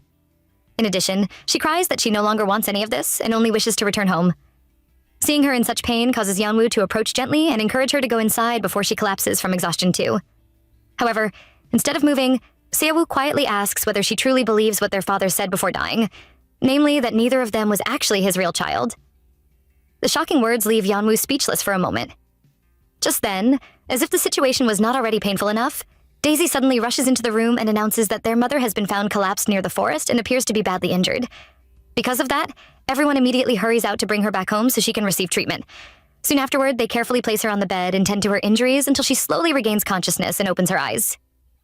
The moment she wakes up, Yeonwoo quickly asks if she is all right while Seo-woo stands nearby in fear and confusion. Meanwhile, the injured woman turns weakly toward both daughters lying beside her. However, instead of hesitating any longer, Yeonwoo directly asks the question that has now filled her heart with fear ever since their father's final words. Therefore, while staring at her injured mother with trembling eyes, she quietly asks if it is true that she is not really their mother at all. Yeonwoo's mother slowly regains consciousness, and the first word she speaks is a weak refusal. However, before anyone can fully understand what she means, Lord Huida walks into the room and calmly asks if she is feeling any better. The moment she sees him, her eyes widen in fear, and she suddenly screams for him not to come near her. Furthermore, she hurriedly sits up and continues yelling for him to get out immediately. Because of that, Yeonwoo quickly rushes to her mother's side and desperately tries to calm her down while asking why she is acting this way again. Nevertheless, the frightened woman refuses to stop shouting at him to leave. Then, just as suddenly as it started, she loses consciousness once more and collapses back onto the bed without another word. Later on, Lord Huida sits together with Lady Yeonwoo and Seo-woo, while the heavy silence in the room becomes difficult to bear. As a result, Yeonwoo quietly asks what in the world her mother could have gone through to end up in such a terrible state. In addition, Seo-woo explains that the place where their mother was found was deep in the forest. Moreover, she admits she has never seen her mother behave like this before because she had always been calm and collected. However, now they cannot even communicate with her properly anymore. Hearing this, Yeonwoo turns to her younger sister and asks another important question. She reminds her that their mother went out to look for her but never returned, and because of that, she wonders why they did not simply leave for the surface that same day. Furthermore, she asks what exactly happened after they reached the shrine. In response, Seo-woo explains through tears that it was not because they chose to stay behind. Instead, they were stopped because the shrine's officials claimed they were not qualified to return to the surface. In addition, they said the only way back was to bring Yeonwoo with them. Therefore, their mother left to search for her sister. As if that was not painful enough already, Xiaowu finally breaks down completely and admits she cannot endure life in the underworld anymore. She explains that there is no internet there, and she originally believed things would at least become somewhat livable with her brother-in-law's help. However, dangerous events continue happening one after another, and now even their father has suffered terribly too. Because of that, she cries helplessly and says their mother must have gone through something horrifying to become like this. Furthermore, she believes everything may improve if they simply return to the surface as quickly as possible. Hearing those words immediately reminds Yanwu of her promise to find the next god of death. Later, she sits outside with Lord Huida and quietly asks what they are supposed to do now. Even though they cannot return to the surface immediately, she admits Xiaowu still has a point, because living in the underworld has become far too dangerous. In addition, she points out that they could be attacked by a siren at any moment, especially since they no longer have a guardian spirit protecting them. Moreover, they still have no idea who attacked their father. Before she can finish speaking, Lord Huida gently suggests that everyone should first go together to the shrine. Furthermore, he explains that the requirement to bring the young lady may not necessarily mean that Yanwu herself must immediately return to the surface with them. Therefore, he proposes that, if possible, they send her mother and younger sister to the surface first, while both remain behind to search for the next god of death, then follow afterward. Soon after reaching that decision, everyone boards the chariot together and begins the journey toward the shrine. However, during the ride, Yeonwoo's mother continues behaving strangely while trembling in fear. She repeatedly mutters desperate cries for someone to save her, and her terrified voice fills the carriage with unease. Seeing her in such a broken state, Yeonwoo moves closer and gently places a comforting hand on her shoulder. Then, while trying to calm her down despite her own fear and sadness, she softly reassures her that they will return to the surface very soon, and asks her to please try to relax for now. Inside the carriage, tension continues to grow, and as if the weight in her heart is becoming too much to bear, Yeonwoo's mother suddenly widens her eyes and quickly covers her mouth. As a result, Lady Yeonwoo immediately realizes something is wrong and urgently asks the carriage to stop at once. The carriage comes to a sudden halt, and before anyone can react properly, her mother rushes out and runs toward a tree deep beside the road. Furthermore, she bends over and begins vomiting heavily. Seeing this, Yeonwoo panics and quickly follows behind, asking if she is all right. Meanwhile, Lord Huida also steps out of the carriage and gently suggests that she rest for a while if she's feeling too unwell to continue the journey. However, the moment Yeonwoo's mother sees him approaching, fear instantly fills her face again. She quickly turns away and begins stepping backward while yelling for him not to come near her. In addition to that, she screams for him to stay away while holding her head tightly with both hands, almost as though she is trying to escape from terrifying thoughts inside her mind. Consequently, Yeonwoo walks closer and desperately tries to calm her down. She explains that everything is all right and reminds her that Lord Huida would never harm them because he only comes to help. Nevertheless, her mother slowly looks up at her with trembling eyes and begs her to save her by making him disappear from her sight because she can no longer endure seeing him anymore. Those painful words immediately leave Yeonwoo silent for a moment. Eventually, she softly agrees, wanting only to calm her mother down. In response, her mother thanks her, then quietly asks if she can use the restroom for a moment. Yeonwoo calmly gives her permission and assures her that everyone will wait inside the carriage. However, just as Lady Yeonwoo is about to return, her mother suddenly grabs her hand and pleads for her to come along because she is too frightened to go alone. Because of that, Yeonwoo turns back and agrees to accompany her into the forest. The two of them slowly walk deeper between the trees, and after some distance, Yeonwoo carefully suggests stopping there because going too far inside could become dangerous. Nevertheless, her mother refuses, pointing out that there are still people nearby. As a result, Yeonwoo reluctantly agrees to walk a little further with her. Furthermore, the deeper they go, the quieter everything becomes. And after reaching another point inside the forest, Yeonwoo once again insists that they should stop there because they have already gone too far. Suddenly, her mother slowly turns toward her with an eerie smile and quietly asks, "Do you truly think so?" Before Yeonwoo can even understand what is happening, the woman suddenly pushes her forward while throwing herself off as well. Consequently, both of them fall off the cliff. As Yeonwoo and her mother crash onto the ground below the cliff, pain immediately shoots through her body, and she groans while trying to understand what is happening. However, before she can even gather her thoughts properly, a very familiar voice suddenly reaches her from behind and gently asks if she is hurt. The moment she hears that voice, her eyes widen in shock because she recognizes it at once. Furthermore, the voice calmly warns her to be careful, and as soon as she turns around, she freezes completely after seeing Lord Hyojo standing there. Fear instantly fills her face, and she stutters his name while asking why he is there. Meanwhile, something strange quickly catches her attention. On his chest, she notices a floating black presence, and he is also wearing a black suit. Consequently, the words of the priestess suddenly return to her mind. She remembers hearing that ordinary people possess white souls, while only the god of death and his brides possess black souls. In addition to that, the priestess had explained that another person with a black soul is destined to become the next god of death. Furthermore, until the god of death's powers are fully passed on, the bride must personally find the next god of death herself and hand over the power. Otherwise, if she fails to find that person in time, the bride will die. The moment those memories return to her, Lady Yeonwoo quickly covers her mouth with her hand as terror spreads across her face even more. As a result, she realizes the horrifying truth that Lord Hyojo is the next god of death. However, before she can even process that discovery properly, her mother suddenly stands up and calmly announces that, just as promised, she has brought Yeonwoo before him. In addition to that, she reminds him to keep his own promise as well. Hearing this immediately leaves Yeonwoo stunned, and she desperately questions what kind of promise exists between them and why they are speaking like this together. Meanwhile, her mother slowly lowers her head and calls her poor child before touching her face. However, instead of comfort, cruel words follow soon after. She coldly blames everything on Yeonwoo and claims she already gave her a chance, yet it slipped away. Furthermore, she bitterly adds that both Yeonwoo and Seowoo should have died back then, because none of them would be suffering now if that had happened. Those painful words immediately shake Yeonwoo to her core, and suddenly a flashback crosses her mind from the hospital after she and her sister were hit by a car and received treatment. At that moment, she remembers hearing her mother and father speaking together. Consequently, tears begin filling her eyes as she recalls her father's final warning before his death. He had confessed that she and Seowoo were not truly their biological children, and he had begged her to be careful of her mother. Hearing those memories again leaves her heartbroken, yet her mother only responds by saying that her father remained useless until the very end. As a result, Yeonwoo stares at her in disbelief, and finally asks if she truly is not her real mother. Nevertheless, instead of answering directly, the woman simply stands up and coldly says they should continue moving because there is still a long road ahead. Those words finally push Yeonwoo beyond her limit. Enraged and overwhelmed with pain, she suddenly grabs her mother and shoves her to the ground while screaming and demanding to know why she did this to her. However, before anything else can happen, Lord Hyojo quickly strikes her down. Consequently, she falls back as her mother rises again and calmly walks toward him. Meanwhile, he simply orders her to lead the way, and the terrifying truth surrounding everything grows even darker.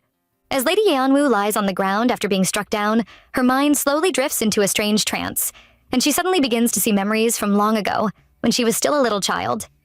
In those memories, her real mother gently calls for her attention, points to another woman, and asks her to greet her because she is a friend. Furthermore, little Yeonwoo looks toward the woman she now knows as her mother's friend, and the woman warmly greets her after learning she is Yeonwoo. Meanwhile, the memories continue changing before her eyes, and soon she sees herself again inside a forest covered in snow. Her real mother walks happily beside that same friend, the two women smiling, laughing, and joking as they move through the cold forest. However, while walking, little Yeonwoo suddenly notices an injured puppy nearby. Consequently, she quickly walks toward it and gently checks its wound. In addition to that, she removes a ribbon from her back and carefully ties it around the puppy's injured leg before softly assuring it that it will feel better soon. Moments later, she suddenly hears her parents calling for her from behind. They worryingly ask when she wandered so far away and tell her not to move because they are coming toward her. Excitedly, little Yeonwoo stands up and points to the puppy, asking if they can take it home and raise it together. Nevertheless, the moment she moves, the icy ground beneath them cracks. Before anyone can react, she falls down along with her parents. Consequently, this terrible accident becomes the moment her real parents lose their lives. Meanwhile, her mother's friend arrives there with her boyfriend, the man Yeonwoo once believed was her father. After seeing the horrifying scene, the man immediately suggests calling for help.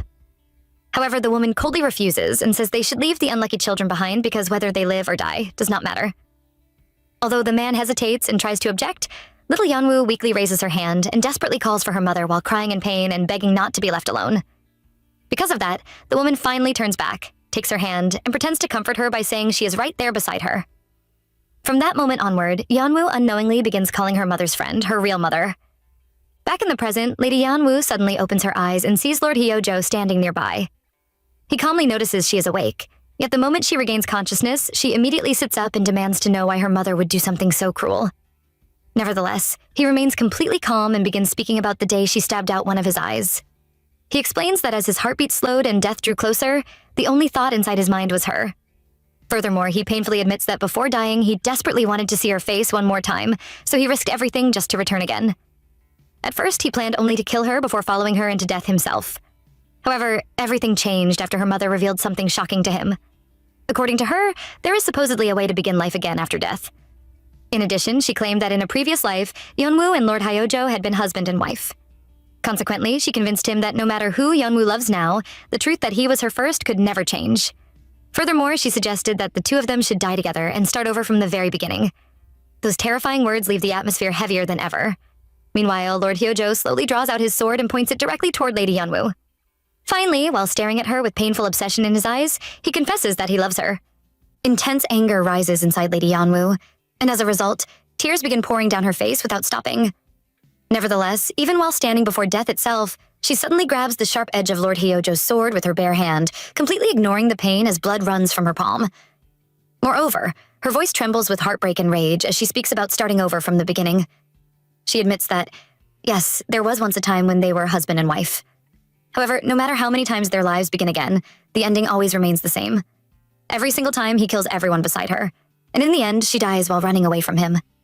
Furthermore, she makes it painfully clear that no matter how many more lives they are forced to live, her answer will never change. She will never love him again. On hearing this, Lord Hyojo simply smiles calmly, almost as if her hatred means nothing to him. In response, he says that if this is truly her answer, then they should see it through until the very end. He even says that among all their countless lives, perhaps there may eventually come a time when she finally grows to love him. However, the moment Lady Yeonwoo releases the sword from her bleeding hand, everything changes in an instant.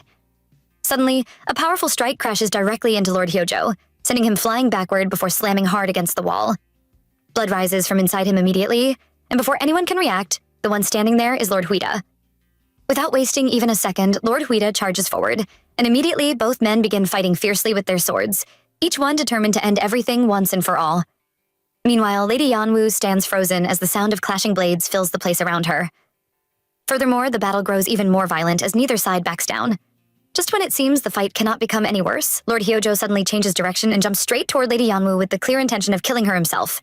At that very moment, he speaks calmly about seeing her again in the next life. Consequently, believing that death has finally come for her, she closes her eyes and silently accepts her fate. However, the attack she expects never reaches her. Instead, Lord Huida rushes forward and pulls her into his arms, protecting her with his own body before the sword can touch her again. Nevertheless, saving her comes at a terrible cost. In the process, Lord Hyojo's blade slices directly through Lord Huida's hand, badly injuring him. Blood spills immediately, yet even then he refuses to let go of her. Meanwhile, Lord Hyojo looks at the injury with satisfaction and says the board is finally fairer. Since he lost an eye before, and Lord Huida has now lost an arm, he says the fight has become more entertaining. As if that were not enough, he even asks whether they should have some fun now. Consequently, both men rush at each other once again and continue their deadly fight. At the same time, Lady Yeonwoo remains standing there while countless thoughts race through her mind. Fear, grief, anger, and desperation all mix together inside her heart. Nevertheless, one thought becomes clearer than everything else. Even if it costs her own life, she cannot allow Lord Hyojo to escape again. Therefore, while watching the brutal battle continue before her eyes, she silently resolves that this time, no matter what happens, Hyojo must die there. Lady Yeonwoo suddenly slips into a trance, and in this strange state, she finds herself in a place connected to Tamya. As she stands still, a voice comes from behind her, calm but firm, asking why she makes such a choice. The voice warns that if the next god of death dies like this, then she will also die. And because of that, she must not act in a foolish way. As a result, she turns around quickly and sees Tamya standing there. Immediately, she questions him with confusion and pain, asking how this can be. Moreover, she wonders why the next god of death must be Lord Hyojo, saying that if it were not him, none of this suffering would have happened in the first place. In response, Tamya remains calm and explains that no matter what happens, the role of the god of death must always be passed on. Furthermore, he says that at this rate, he will have no choice but to step in. Therefore, he urges her to make the wise choice. Then, without warning, he touches her forehead and warns that if she dies here, she will have no more chances left. Suddenly, the trance breaks, and Lady Yeonwoo returns to the present moment. In front of her, Lord Huida is about to deliver the final strike to Lord Hyojo. However, just as the blade is about to fall, something unexpected happens. The sword suddenly rejects his control and pushes him back violently. As a result, he is thrown off balance, and confusion fills his mind as he tries to understand why the sword would react this way. Meanwhile, Lord Hyojo begins to laugh loudly and darkly, as if everything is going exactly as planned. Moreover, he confidently claims that Tamya is helping him because he himself is the underworld, and the underworld is nothing other than him. At the same time, Lady Yeonwoo stands at a distance, watching carefully, and she begins to think deeply. She questions whether the role of the next god of death is truly so important, and, furthermore, wonders whether Tamya is going so far as to protect against such a fate. As these thoughts continue, she slowly raises her hand to her chest and touches the black soul resting there. Immediately, memories of the priestess return to her mind. The priestess once explained that people are normally born with white souls, only the god of death and his bride carry black souls. In addition to that, she remembers that anyone with the black soul is destined to become the next god of death. Consequently, her expression changes as understanding begins to form inside her mind.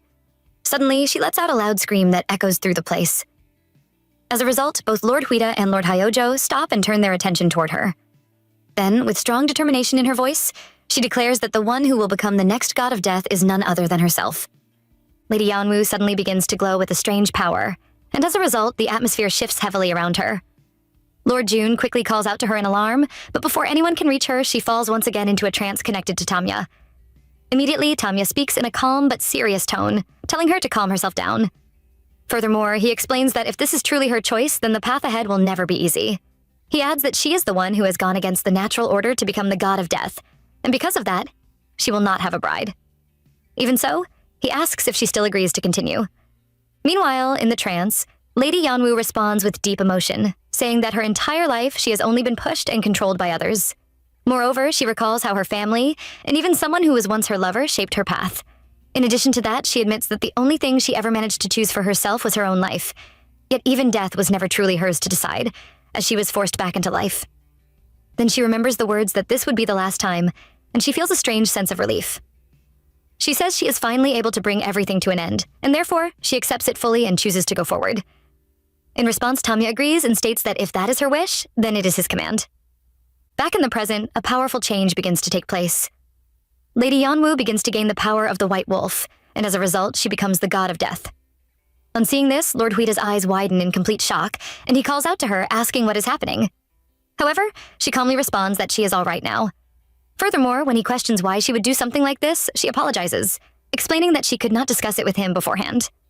Meanwhile, Lord Hyojo bursts into loud, dark laughter, clearly amused and fascinated by the situation.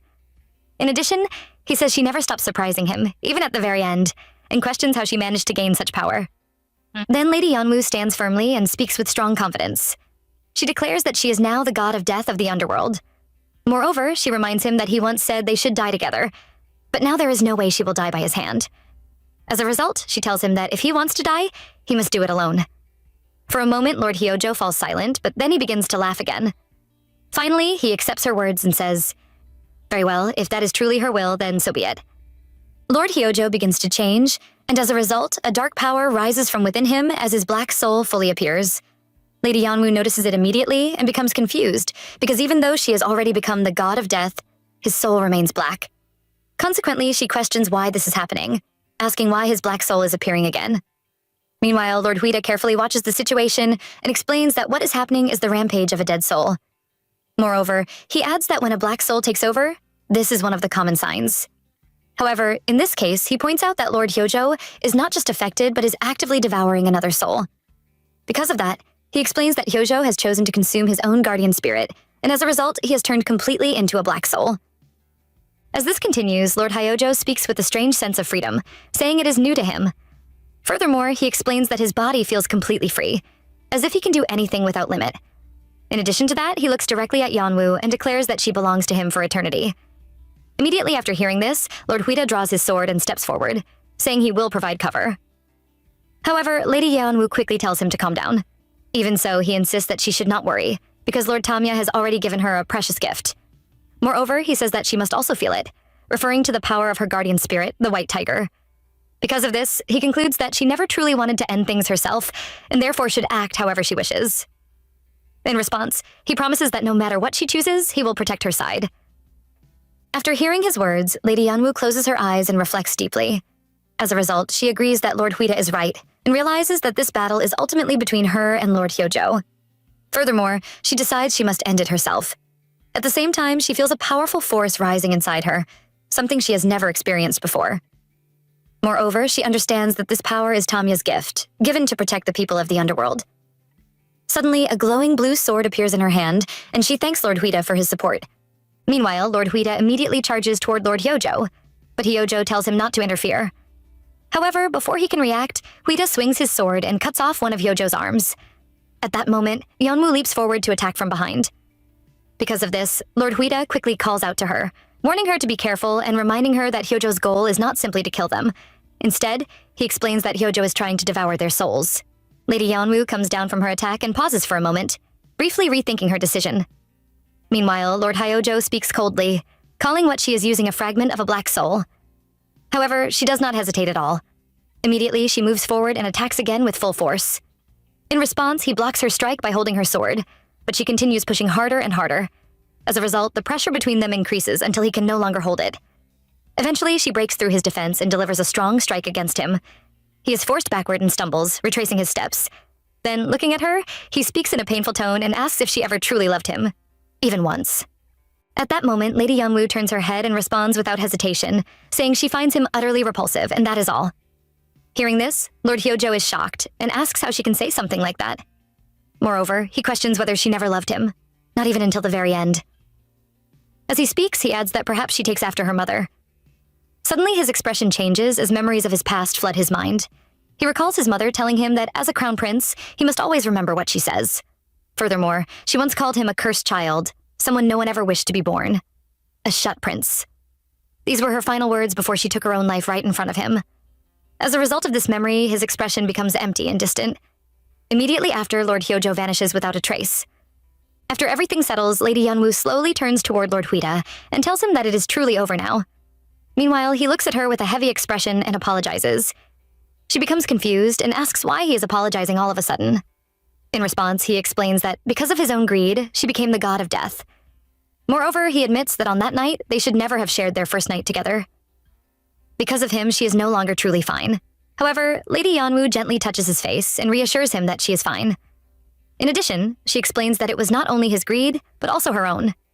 Furthermore, she accepts that although they cannot reach the end together, she can still watch over his final moments, and that alone is the happiness she has chosen. Hearing this, Lord Huida smiles softly and embraces her. As he holds her, he makes a promise, saying that in this lifetime, for as long as he is allowed, he will live only for her. Moreover, he adds that in the next life and every life after that, his existence will be dedicated solely to her. Finally, he calls it a promise, sealing their vow in that moment.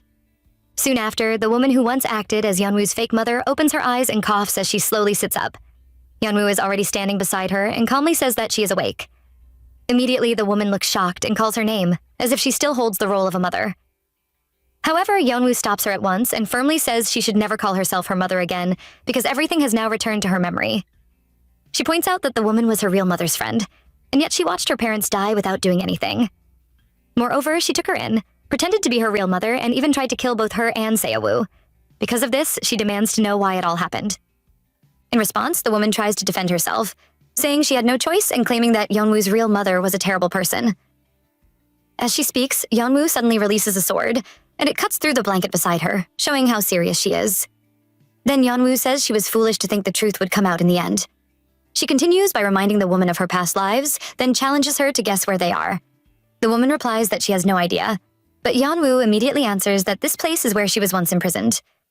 Furthermore, she reminds her of being abused and locked away because of Hyojo, while also recalling how the woman once tried to make her accept a life in the imperial palace, saying it was only slightly uncomfortable but still luxurious, and that she should endure it for her family. At that moment, Yeonwoo steps closer and says she will now give her exactly what she always wanted, a comfortable life in a rich and luxurious room, but alone for the rest of her life.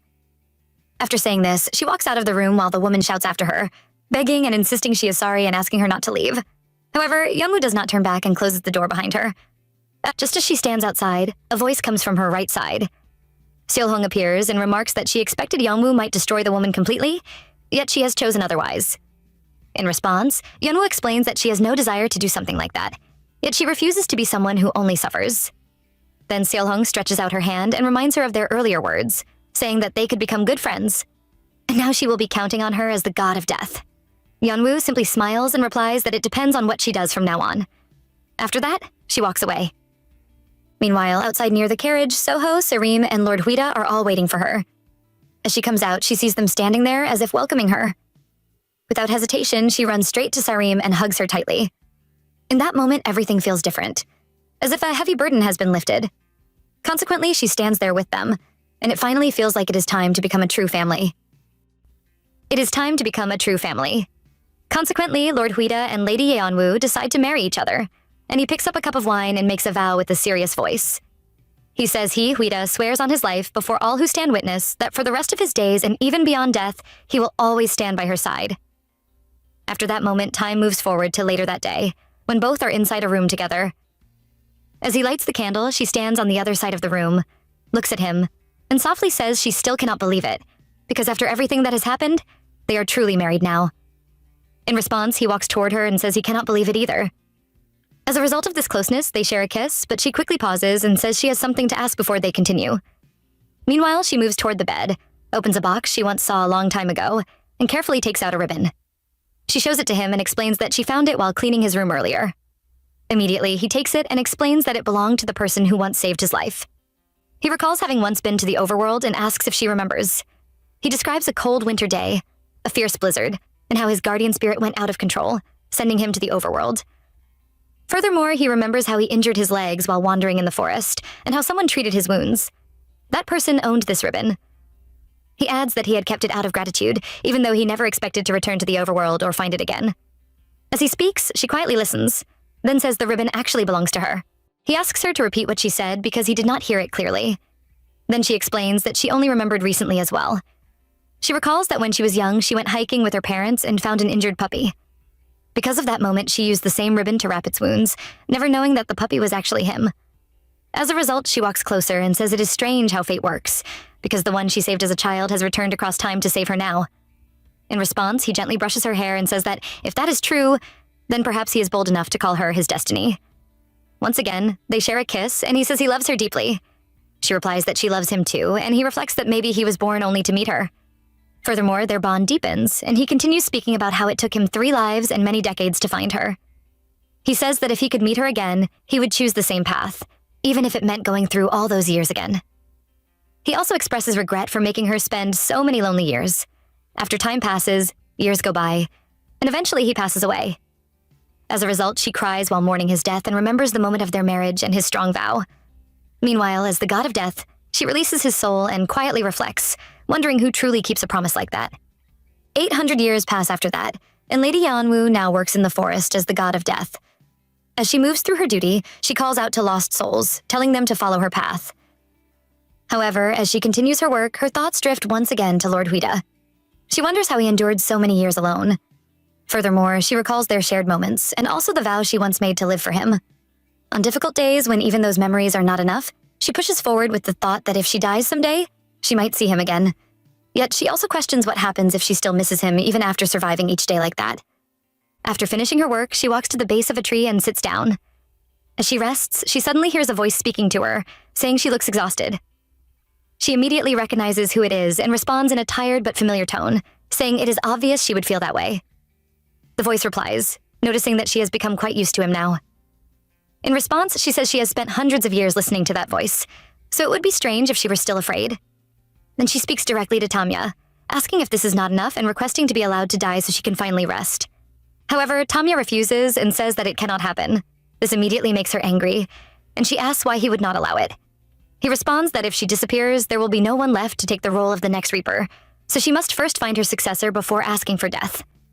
At this point, she reminds him that he once said she would not have a bride, and that she would never accept anyone except Lord Huida. Just then, without warning, she is lifted off the ground and begins to float. Confused, she asks what is happening and where she is being taken. Tamya calmly replies that this is why he prepared a small gift for her. She tries to protest, asking him to at least explain before doing anything, but before she can finish, she is suddenly dropped into another place. As she lands, she groans in pain and complains that it hurts. She speaks out loudly, saying no one can just throw someone like that and pretend it is fine, even if Reapers are immortal, because they still feel pain. At that moment, footsteps approach her. She turns around and sees a young man standing there, dressed neatly. The man looks around and asks where he is. As soon as she sees him, she calls out Lord Huida in shock. However, he asks if she is referring to him. Immediately after that, his hair changes from black to white, surprising her even more. At that moment, she remembers his earlier words about how he once called her his destiny.